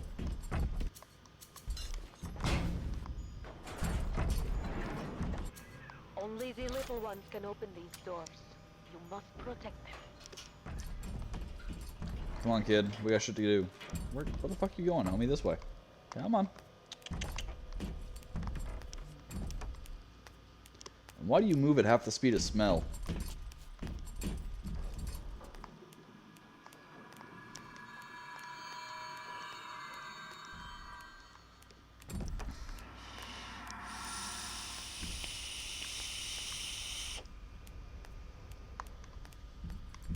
Or make an ungodly number of trips. Like, maybe they spent 5 years getting everyone down here. I mean, we do know they staged their population to an extent. But how much, though? Come on. Come on. Move your ass.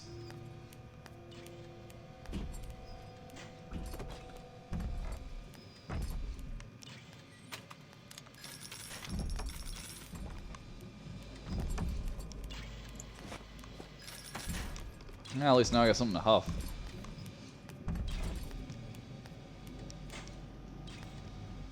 Look, Mr. Bubbles.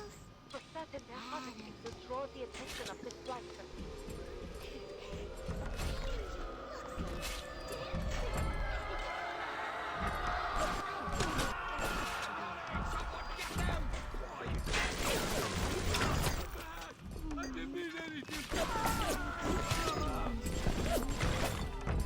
Yeah, my turrets will take care of him.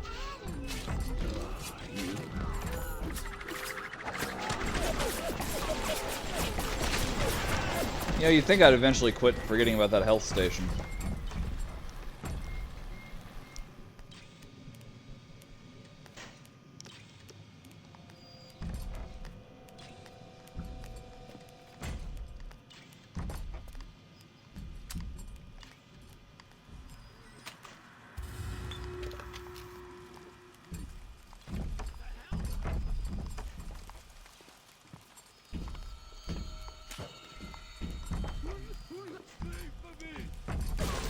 Ow.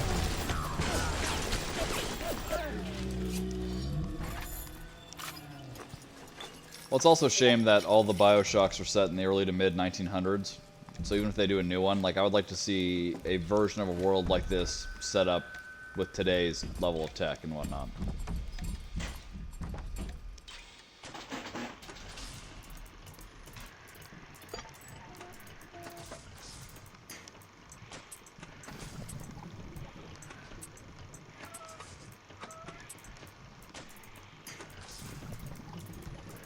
Okay, so we need to drop. We need to stop, drop, and then we need to roll.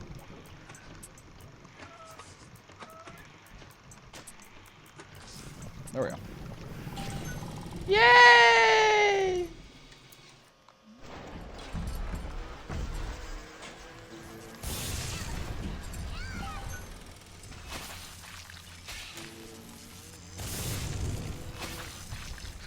Is it? Doesn't. Whatever. They say it's friendly, I'll leave it alone. Where the hell are you going now? I thought we were going that way. I hate you. I hate you so much. Hurry! The harvesting will draw the attention of this slicer.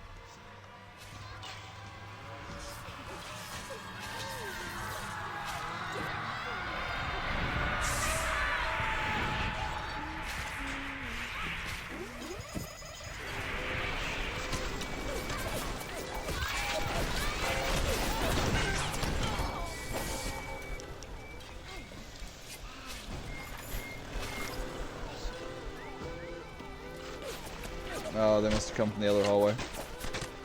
At least they'll be nice and weak by the time they get to us.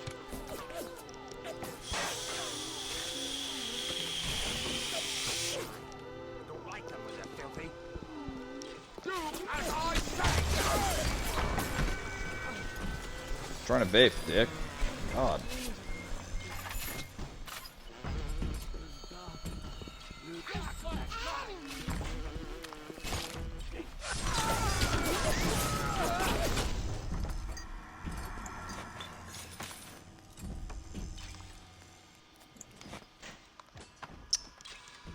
Well, at least we'll be able to buy. What? Where the fuck you go? Where? She vanished. Ah, crap. There it is. Okay.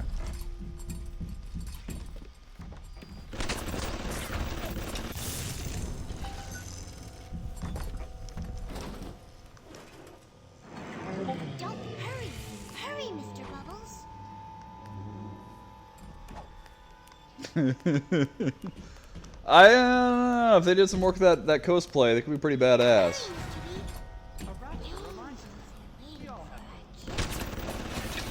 Wrong button.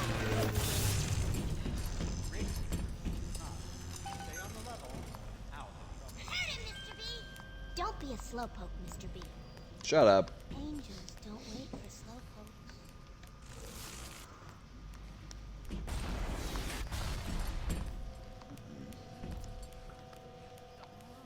Time to go, Mr. B.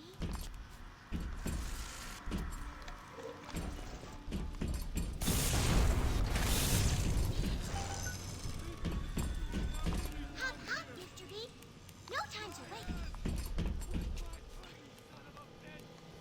Yeah, you son of a bitch. Hurry, hurry, Mr. Bubbles.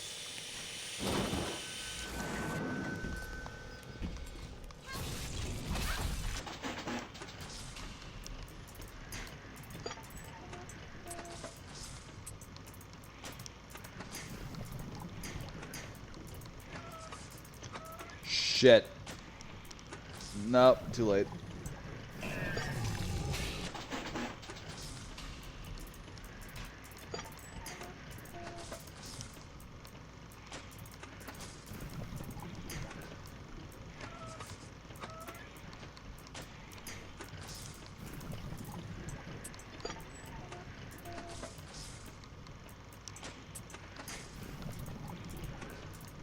I need a vertical. It'll work.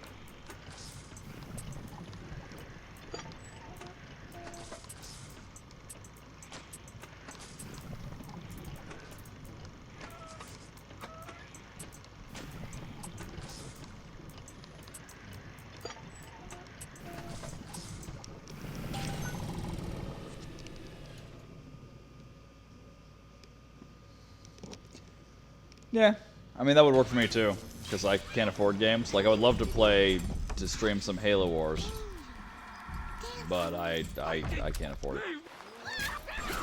Technically, I could afford these games, but they were on such a good sale that I didn't feel able to ignore it.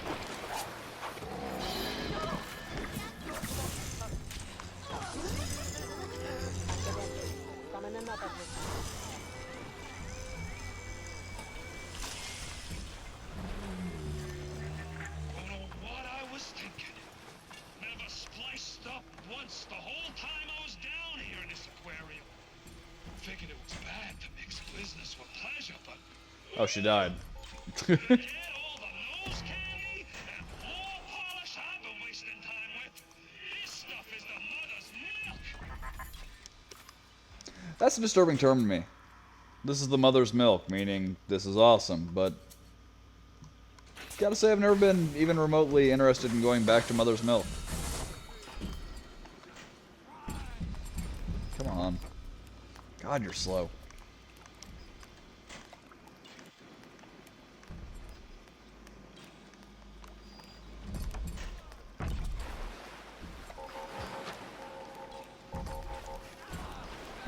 Yeah, we got a shit ton of bills to get caught up once my tax returns come in, which sucks because oh shit.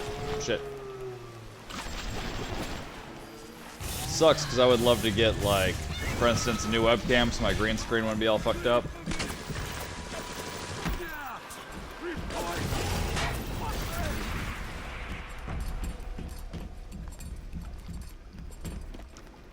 Or that gaming rig would be nice to pick up.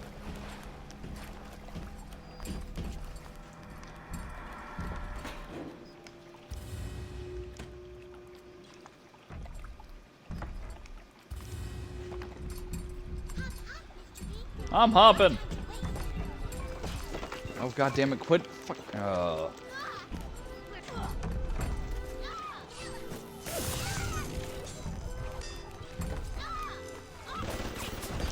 Where? Where?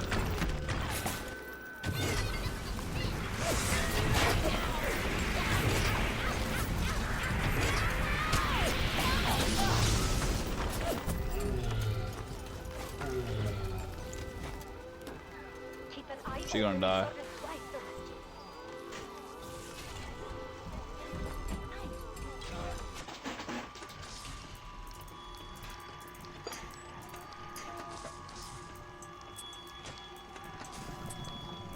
No, go back.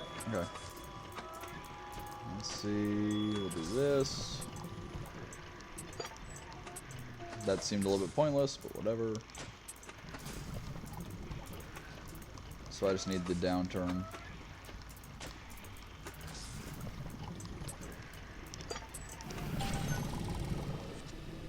Right. Well, I'm getting all my credit cards and everything paid off in full. Just so I have less, you know, because I'm technically getting paid a little bit less this job than I was in my last one. And that way it helps even it out and make it less to draw on us. Now you better run.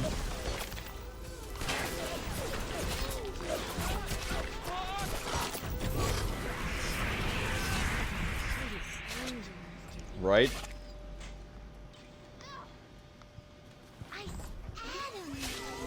At least now I got a partner who's willing to adult with me. Whereas my ex-wife, our tax returns would come in and she'd be like, let's go buy a bunch of new stuff. But we gotta get stuff caught up. No, we'll be fine. No, we won't. We need to get stuff taken care of. Bitch! Now you must find them and bring forth another.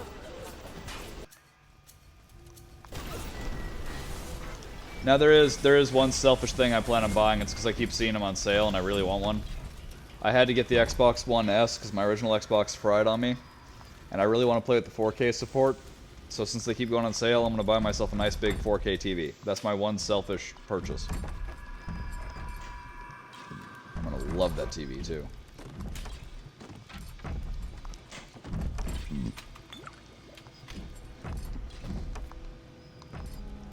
Oh my gods, am I going to love that TV. It's going to be like my new bestie and shit. Where the fuck is she?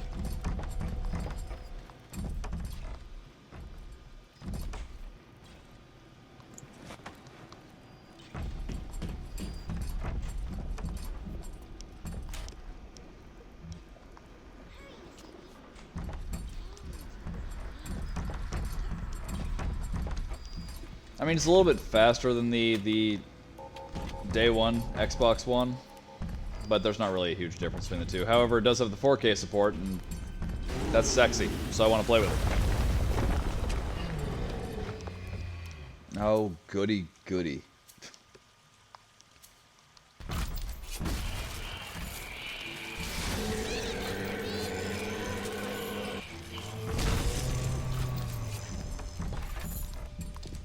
The fuck?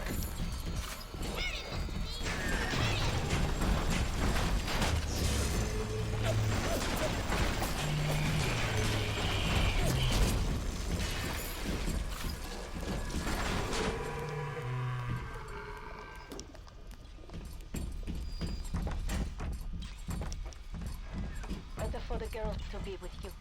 Better with you than alone. Alone in the crawling darkness.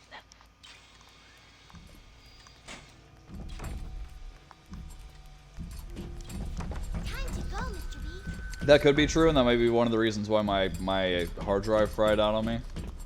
Because that's what I got. I was in the Xbox One preview program where you get all the new updates and everything early.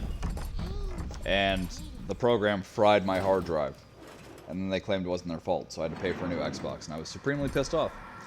But yeah, that might have been a contributing factor, was the heat of the console.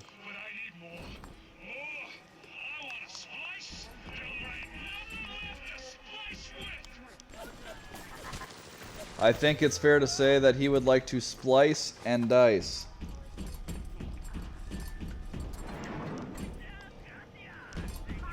Fontaine is nearby. You are reaching close.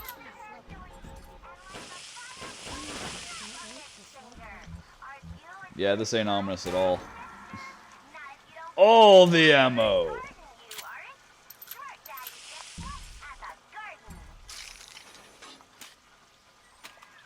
There. You must use the needle of the little sister to drain Fontaine of his Adam. It is the only way to defeat him.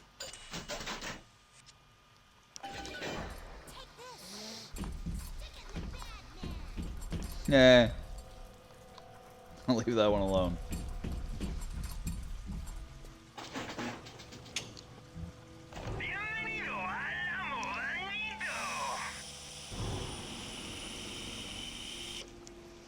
I am too, actually, because we bought an external for my fiance's PS4. Because we bought a 5 terabyte for the Xbox, and it worked out trick. Most of my games are now digital because I've got an ungodly amount of storage and just throw them all in there. But we haven't been able to do that with hers, even though we have the external for it. So I didn't even know they were doing that update. I am very pleased with that. Waiting for you to shut the fuck up. Sorry. What needle? Where? Oh, there you are. Thank you, little girl, with your creepy ass eyes. There will be no going back from here. Make sure you are ready to face him before moving on. Translation: make sure you save.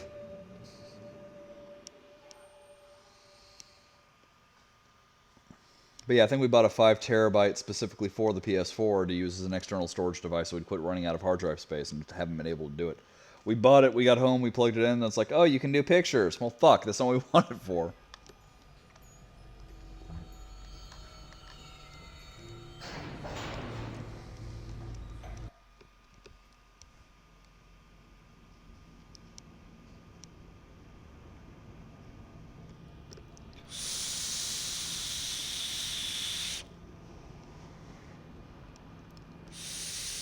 See, I had a modded PS1. I mainly used it for games I couldn't find or backup for the games I did have so I wouldn't fry them out.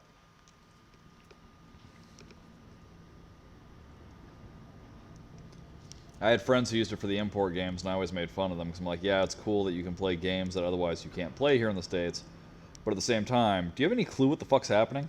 Like, it's all in Japanese. You don't speak Japanese. You barely speak English.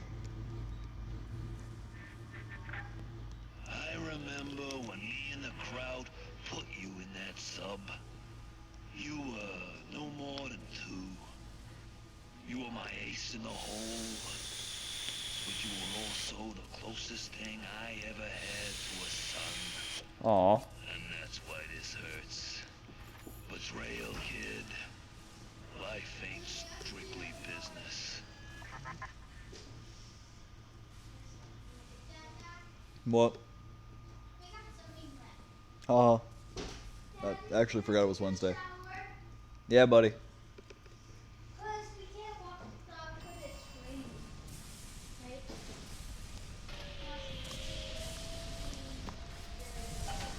Are they? I didn't...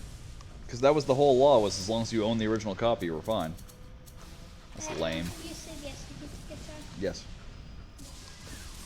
Go! Go now! Hit him with the needle! We'll go to change. Silly. Ow!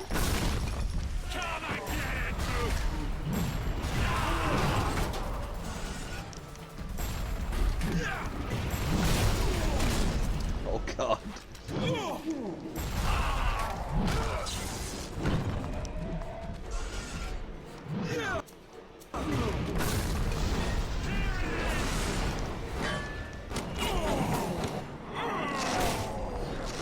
You think you got a shot at this? I'm barely getting started. Think I'm alone in this world? I got more than enough mugs to watch my back while I recharge.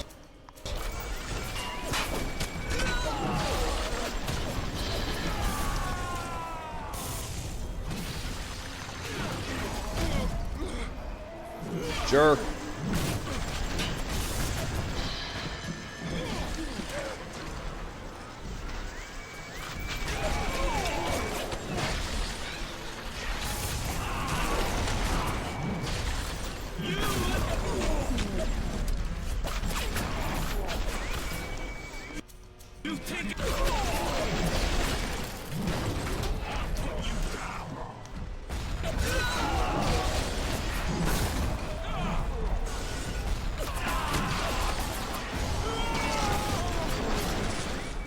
What, buddy? Nope.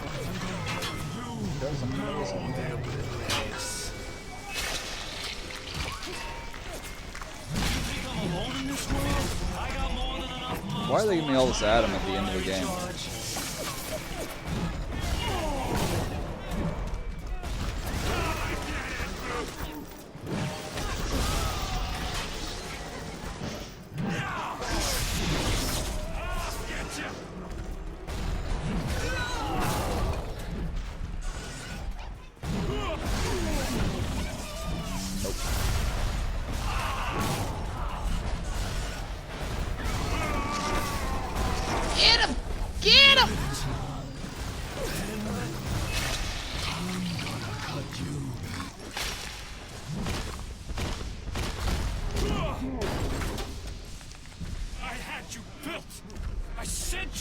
side. I called you back, showed you what you was capable of. Even that life you thought you had, that was something I dreamed up and had tattooed inside your head. Now, if you don't call that family, I don't know what is. And now,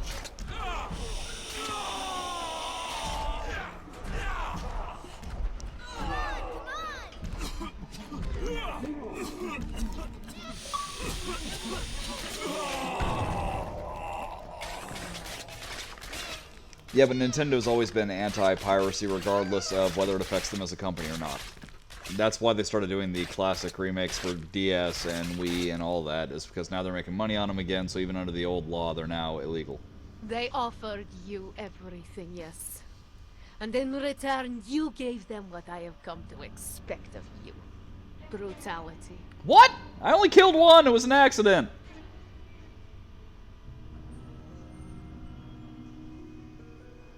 I can't believe I get the bad ending for only killing one little sister. Maybe it's because I didn't rescue the other two. You took what you wanted. All the Adam, all the power.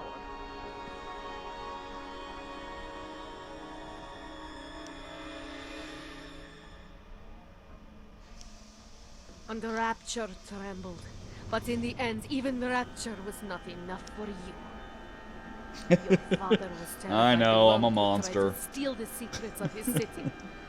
But not you, for now you have stolen the terrible secrets of the world. That's right, Rapture developed the nuclear bomb.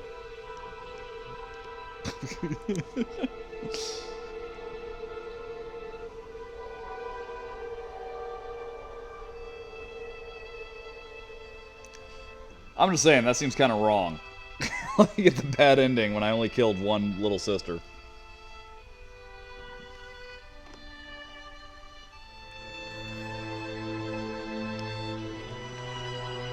Wasn't even my fault, I just pushed the wrong button.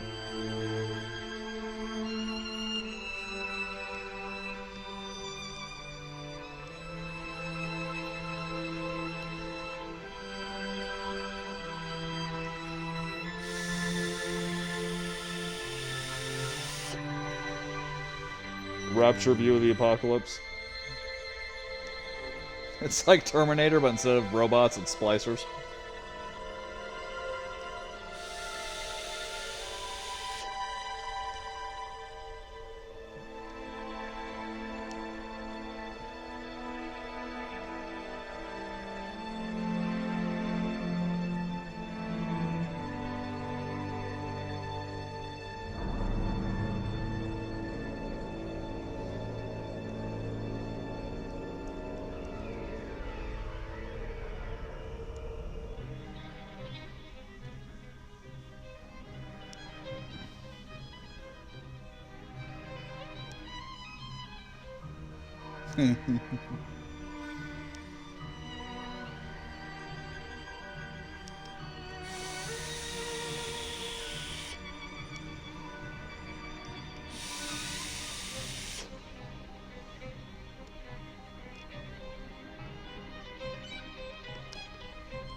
Not my fault. Okay, so those of you who haven't played BioShock or beaten it, the good ending is that him and the little sisters escape, but it's just him and the little sister, so he acts as like a father to them in the real world, and it shows him on his deathbed with all the little sisters standing around him. So, considering the idea of BioShock 2 is someone reinvigorating Rapture, the whole idea originally, and we'll find out tomorrow what it has become, but the whole idea originally was that one of the little sisters decided she missed Rapture and missed all that, so she went back by herself, became a big sister, and started kidnapping kids up and down the eastern seaboard to be little sisters.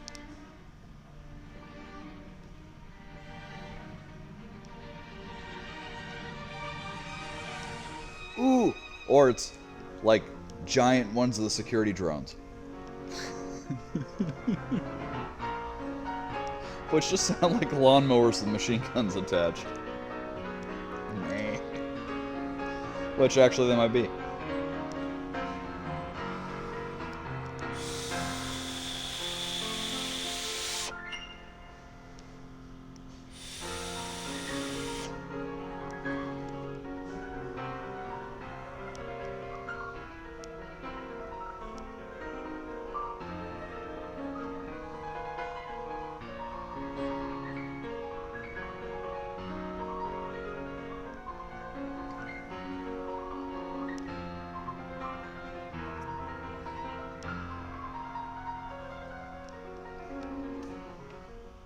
I don't know piano.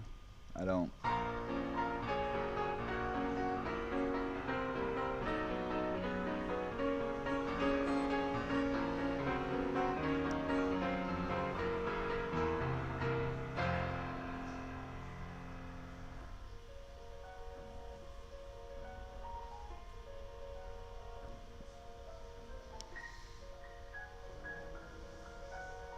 Yeah, true. They'd be running low on Adam when they were on the surface. It would be an army of, like, from what we see anyway, I would guesstimate that their biggest army size would be, like, maybe 200 people. Maybe.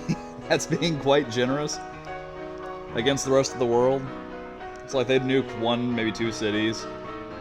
Maybe with the splicers having all of their, you know, abilities and taking everyone by surprise, they would conquer a city.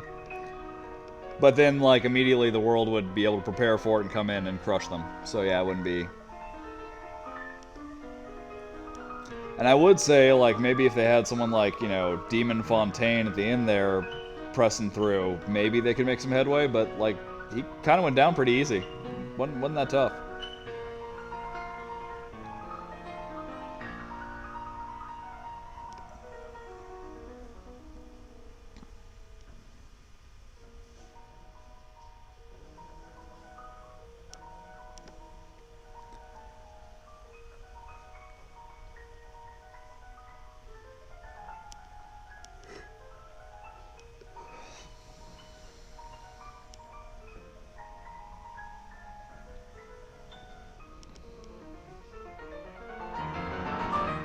True.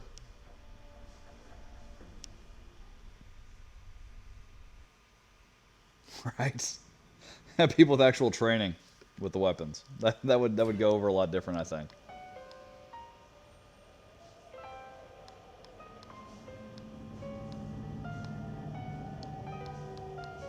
I missed quite a few director's commentaries.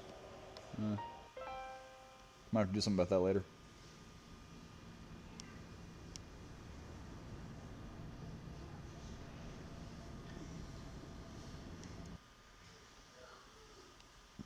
The Museum of Orphan Concepts, a guided tour of ideas that Irrational Games discarded or reworked heavily during the making of the original BioShock.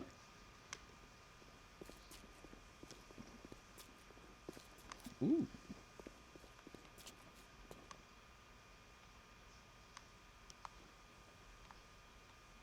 Yeah, I don't like the mask as much on those guys. That gun's pretty epic.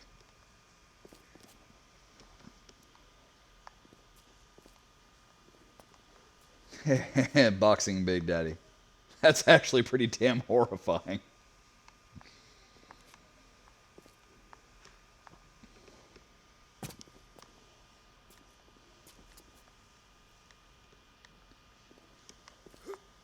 Well, this is kind of a cool little thing that wasn't in the original BioShock, so... The hell? Oh, I get it. This was concept art for the original, or for the Atom Slugs, which are in BioShock 2 and look nothing like this. Kind of instead, they look like glowing red slugs.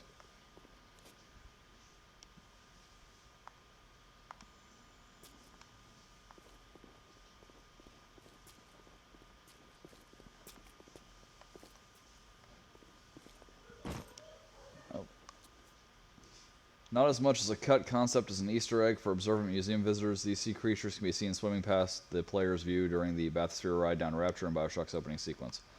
I remember the whale. I think I also remember the squid. I don't remember any of these other ones.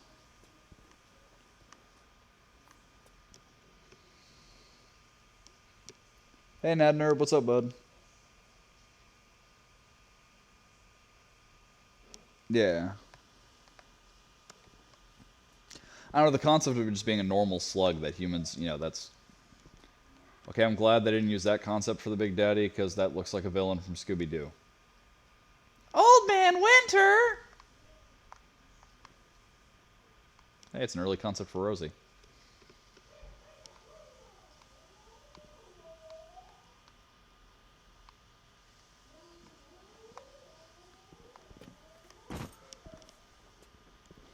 Any plans? So I wish you could... Wait, can we actually read these? Ooh! Early Big Daddy concept. These are early concepts for the Rosie type of Big Daddy, who, like the Bouncer, was envisioned as a construction worker who had been repurposed as a protector for the Gatherers. Yeah, you can see where the helmet stayed largely the same. I have no... like... swing it around, maybe? Throw it at people? Nice. I'm actually thinking about playing Halo later tonight if my buds are on, even if they're not on. I'm trying to practice because I've not been good at FPSs in a while, so it makes me not want to play with my friends. Because they're all ranked like Onyx or Masters, and I'm ranked like Gold. Whenever I play with them, I'm just sort of there for show. Oh. Moving from grotesque to human was a slow process. While early concepts saw the melee enemies grew monstrous arms, the team had trouble conveying how someone who had spliced to become a marksman would appear. Any notes on these? The Big Daddies, originally called Protectors, were envisioned as dive-suited construction workers retasked with the defense of atom gatherers. They used construction tools or improvised weapons that looked like they had been found on the seafloor. From left to right are early concepts for the melee, ranged, and slow projectile protectors. So slow projectile. Yeah. Got tentacles. It's a Scooby-Doo villain, seriously. Same as my gamer tag. Well, it's the same as my Twitch ID, except for I spaced the 2 words. Yeah, I'm playing... Right now I've been doing a lot of free-for-all to try to get my skill up. I think I'm currently Gold 4 or Gold 5. I might be Gold 3. Shit, I might be Gold 2, actually. I'm not 100%. Hooker! They had hookers! Created around the same time as Stitchy and the Grenadier, the Splicer was dubbed the Hooker. Because of her weapon of choice, this concept evolved into the Spider Splicer when it was decided that Splicer models could fill any behavioral role, and the Hooker model later became the Baby Jane Splicer.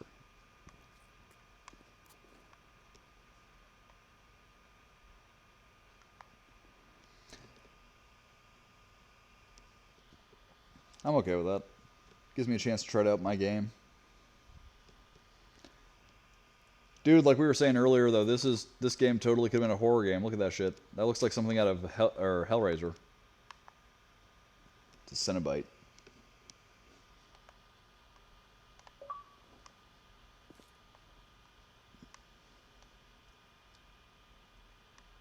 Oh, she actually has hooks through her butt. That's gross. Let's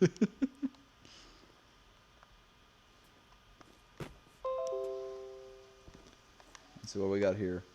Neptune's Bounty concept art. This area appears in the Neptune's Bounty level of BioShock, but the bodies floating in the ocean were cut late in development when their cast shadows proved too distracting from the action in the room.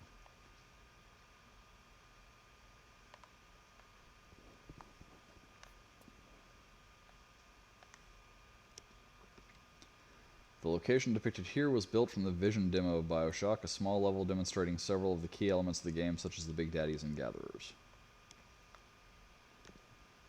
Buh. I'm gonna call you Fatty. I'm sorry, I shouldn't body shame. Grenadier Splicer. This gray elephantine splicer was an early Grenadier from the same period of development as Stitchy and Hooker. He was a guy who spliced to carry around giant grenades and throw them at you, says lead artist Sean Robertson. The model was built and textured, but never animated.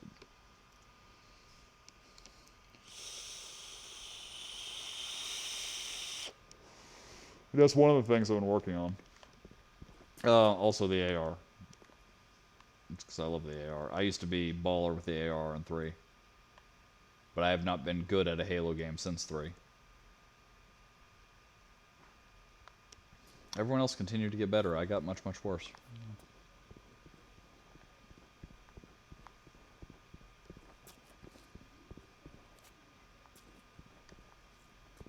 Hey, bro, I think you dropped something. Ranged aggressor.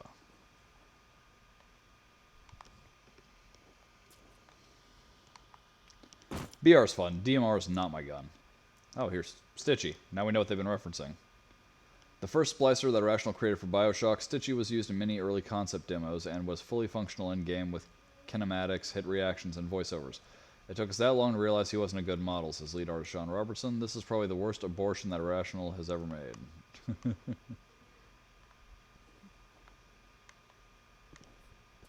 Yeah.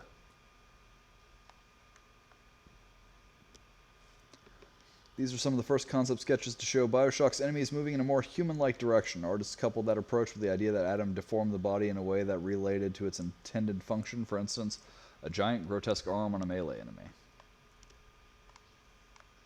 Ugh.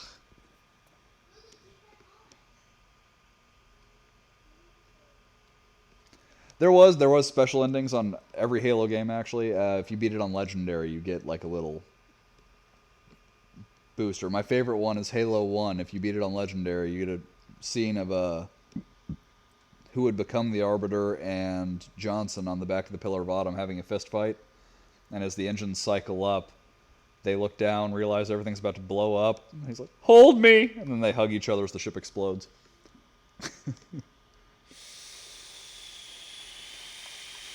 ODST. ODST itself I didn't care for, but the firefight mode was epic. I love that mode. These are some of the first concept sketches to show BioShock's enemies moving in a more human-like direction. Artists coupled that approach. Okay, yeah.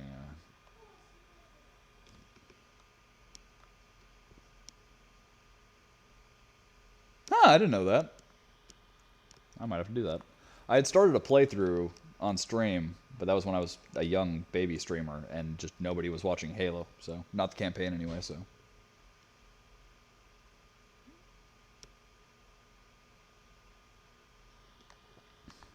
Cortana's survival, though, that was like...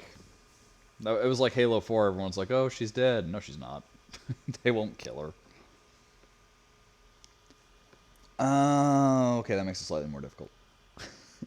Before solidifying the fiction around Adam, Irrational experimented with the idea of it being an external injected substance. Here you can see us playing around with Adam being mechanically injected, said lead artist Sean Robertson. So this splicer's got vials of it on his belt. This model was created but never made it into the game in any form.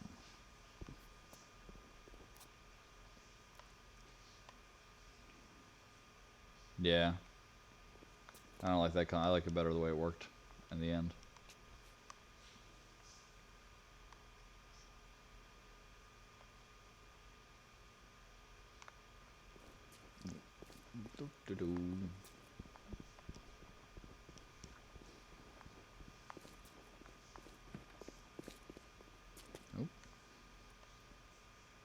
This early concept for Senator Cohen's Fleet Hall was created after level building had begun. When the designers found they were having difficulty conceptualizing the theater space, it was one of the earliest spaces built for BioShock. And many of the assets used in this museum come from that area. Ha ha ha ha.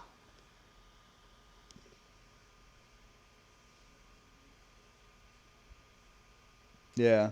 Well, I don't know. The hooker, she looked like she could be legitimately horrifying.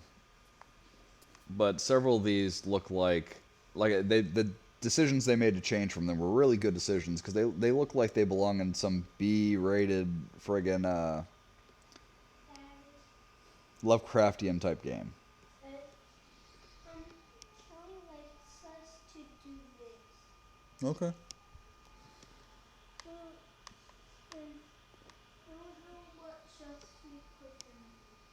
I'll wait for Kenna. So these. What about these? I got they're from Sylvia. Okay. Go ahead and get one of your plastic bowls and take them out of the paper and put them in there so they can dry off.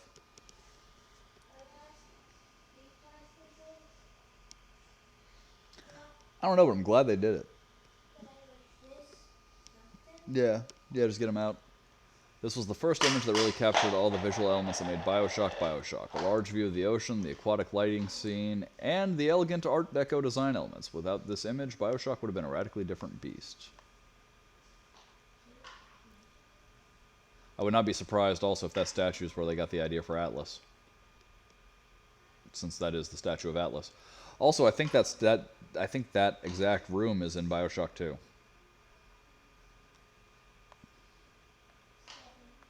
Like statue and everything. I think the statue's still whole when you get there in BioShock 2, but I think that room, those windows and everything, is BioShock 2. Hey, Crabclaw. Takes it to a whole new level. That bro knows how to commit.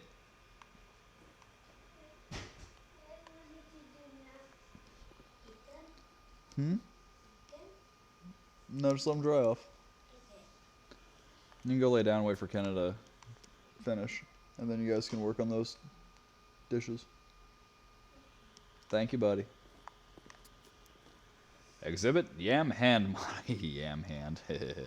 This character, derisively called Yam Hand, around Irrational Games, was the poster child of the conceptual phase that preceded the decision to go with human enemies. I'd point out the drawings behind the models as lead artist Sean Robertson. You can see the top one got built, but the other two informed the design as well. As we trended more towards humanoids, these Scooby monsters got goofier and less scary. Yeah, I can see that. Because this is supposed to look like mutated flesh with a bag over the head to hide the deformations, but honestly, everything, with the exception of this right arm, everything looks like he's wearing some kind of costume.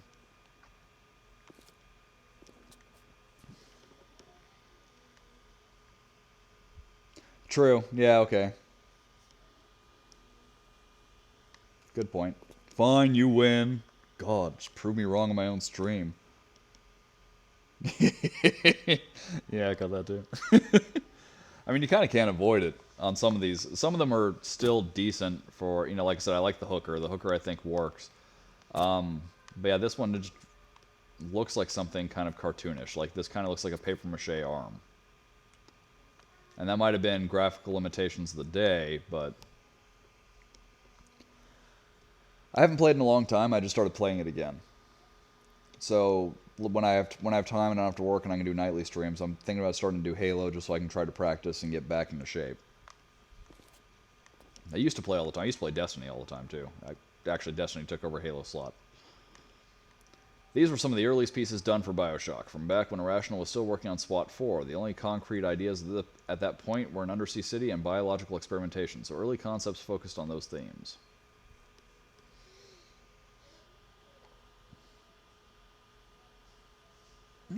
No, not bad. I mean, the arm kind of looks like a tongue. Yeah. But I think this is one of those rare games you see that comes up and is just so epic in itself that it reshapes the way games work. That one's fucking horrifying. That could make it into a horror game easy and work.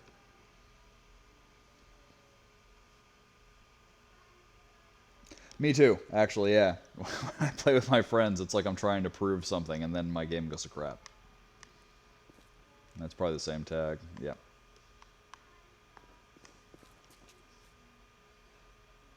Early Big Daddy.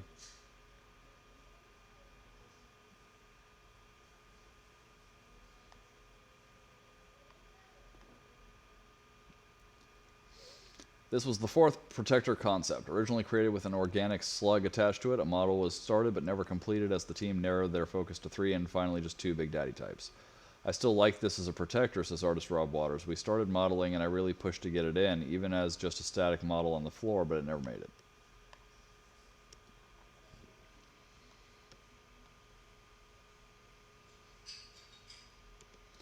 See, I used to be able to. But like, no, for me it's flat out. At some point, it was when Reach came out, I got this weird mental block going, and it affected every FPS I played. I went from being an extremely competitive FPS player and competitive skill-wise to not being able to shoot the broadside of a goddamn barn, and that whole aspect comes out a hell of a lot worse when I'm with my friends and I know I'm the one holding everybody else down.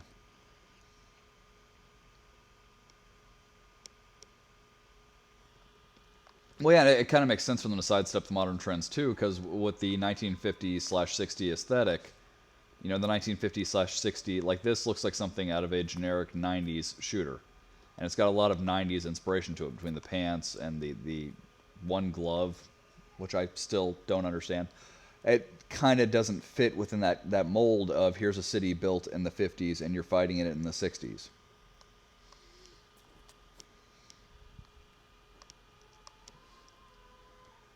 Seeing like this has a lot of that 90s inspiration with between the bandana, it's got a little bit of like an Asian look, so this is like a specialist with maybe some martial arts training. Like that's what it makes me think of anyway. That one's not bad, but again for the... And that looks like the Toxic Avenger. If you've not seen the Toxic Avenger, watch it. That movie was awesome. Terrible, but awesome. Anyway. Missing Link model. This character is essentially the missing link between the grotesque early designs and the human splashes that appeared in BioShock. This is the last bad model we did before moving on to what actually went into the shipping game. After playing with him for a while, we just said, why don't we use humans instead? I always thought of these as Scooby-Doo monsters because they were too inhuman to invoke empathy. See, I view this one personally as less of a Scooby-Doo monster and more of just like a generic. I do like the choice to use waiters for the pants, though.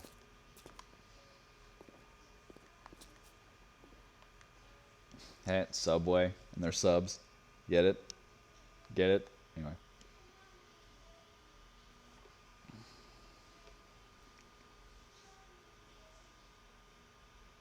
Yeah.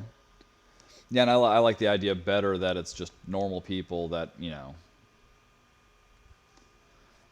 Sub Bay. Oh, Sub Bay. I thought it said Subway. This is a concept sketch depicting what would later become Submarine Bay, an area which housed an important scene for Atlas. And it kind of makes more sense, because his was, like, built inside of a cave, which could work and would make sense, but it only housed one sub, which for a city is kind of non-functional. Big Daddy bursting through a wall. This is an early concept depicting a Big Daddy bursting through a wall, which inspired the audio log in the Big Daddy training grounds area about a rogue Big Daddy. The player then encountered him at the end of the level.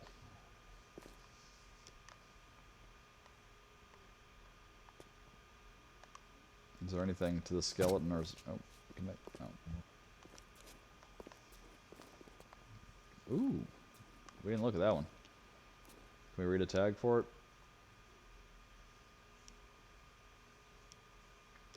I can't tell if that's supposed to be the area where they're working on the Big Daddies or if it's somewhere where they're, like, trying to mutate people. Wait. Okay. Oh, nope. There. This is one of several paintings that tried to portray the most important elements of Rapture at once. These images would help define the ruined underwater Art Deco aesthetic that the team was attempting to capture. This is pretty chill, though. I like these rooms. I hope they do one of these for every game. Although I'm betting money that, you know, for instance, BioShock 2 will be a lot more focused. Even Infinite, which had brand new concepts, I'm betting is more focused because they had a clear-cut idea of what they wanted going into that game. Where this one has a very steep evolutionary curve to it, which is awesome! That or I'm just a giant dork. Either way is fine.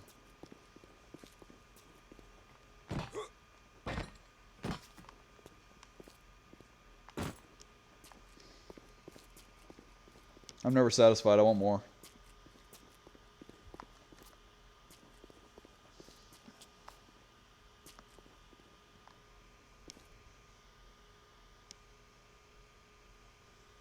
To show the person inside. See how modified he is. I've been kind of curious about that too, because we know they take and replace the voice box. But it almost seems like, well, no, they say it's a strength enhancing suit. So they might not be modified, like, at all. It might just be the voice box, and then the suit's doing the rest. Alright, let's see, is there anything else for us to play with here? Additional contents, extra missions, we might play with that after the whole BioShock's done. We'll see. Or if we finish a game early enough that there's still stream time left, but we don't have enough time to get to the next game. I do want to do one more thing before we end the stream, and that is... I want to see if they have anything similar to that for BioShock 2. First, though, I need to run to the restroom real quick. Give me 2 seconds.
that was irritating.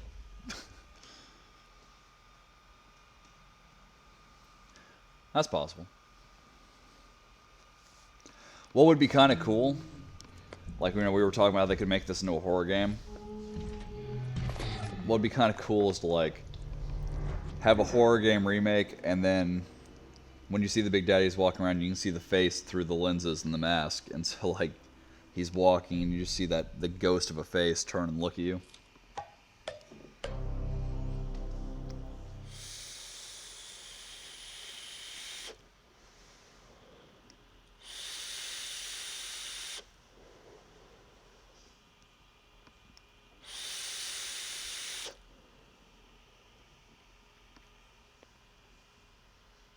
Walk in a room and you hear the squelch, squelch, squelch, and see like a bunch of slicers chewing on a corpse, trying to get the atom out of the flesh. They turn and look at you with flesh still dripping in their teeth.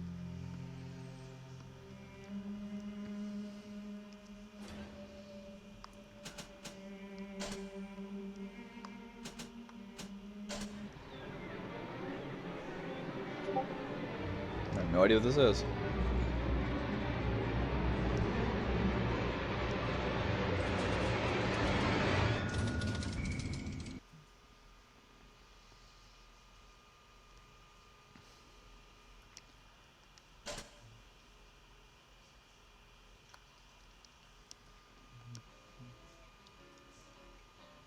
I am quite curious, though.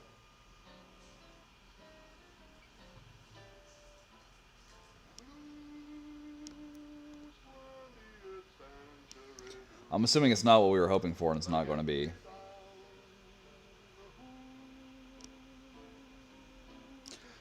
Yeah, because you couldn't use the gameplay that we already have because far too much ammo, far too easy to acquire ammo, things like that.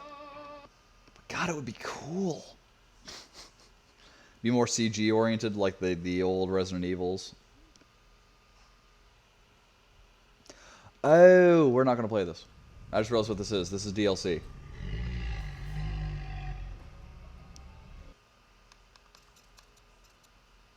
No DLC yet. We haven't played through the game.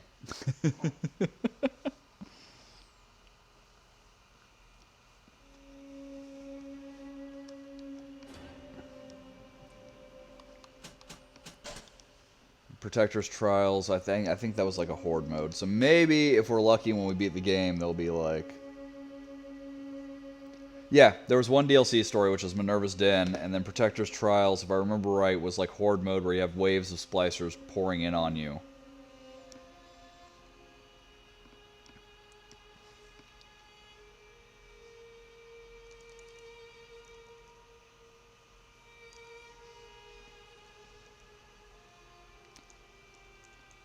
I'm going to Google real quick and see if there's... Maybe if we're lucky when we beat the game, there will be a concept room like that, because I'm really hoping there will be.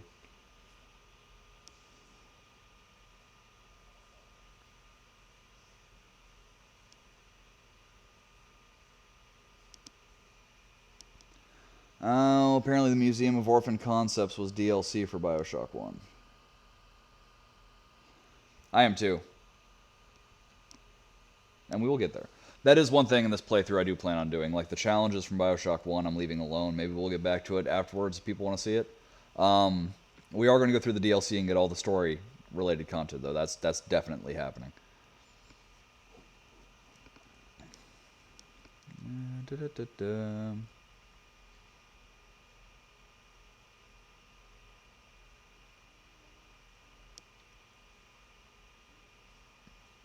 It's lame. If you already have BioShock, BioShock 2, and or Minerva's Den on Steam, you can get the upgraded versions for free. I have it on Xbox. Damn it.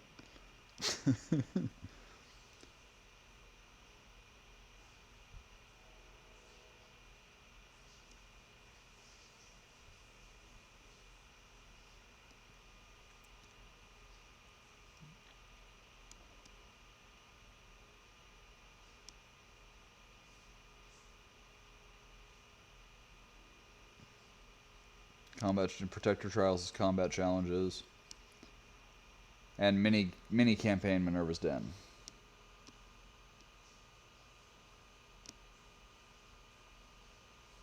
Will do. That'll probably be... BioShock 2 is about the same length as BioShock. Took us 2 days to get through BioShock. What fucking day is it? It was Wednesday.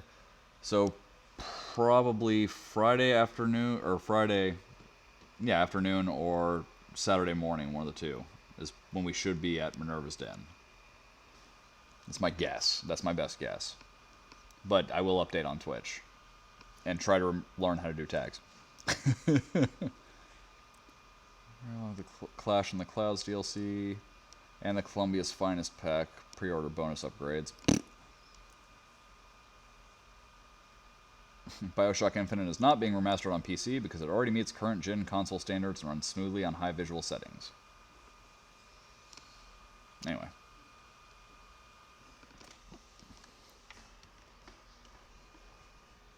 Oh, that is if I do a stream Saturday morning. I'll probably do a stream Saturday morning. I usually don't because the kids are home, but we'll see. We'll figure it out. Anyway, point is, I'll keep it posted. I'll let you know. That being said, it's Wednesday and my kids are already home, which I forgot about. I try to get offline before they get home. But thank you guys all for being here. Appreciate you all so much. Kaiju, my friend, as always, is a pleasure. Nad and Herb, pleasure getting to know you. And a special thank you to Ninja Wolfman, my newest follower. Guys, it has been a blast, and I will see you all next time. Take care of yourselves, and have a good night. Or day, as the case may be. Oh, and I will be back later tonight with Halo for those who are interested in such shooter actions. That'll be about 9:30 after the kids go to bed. But again, thank you guys so much for being here. And I'll catch you guys next time.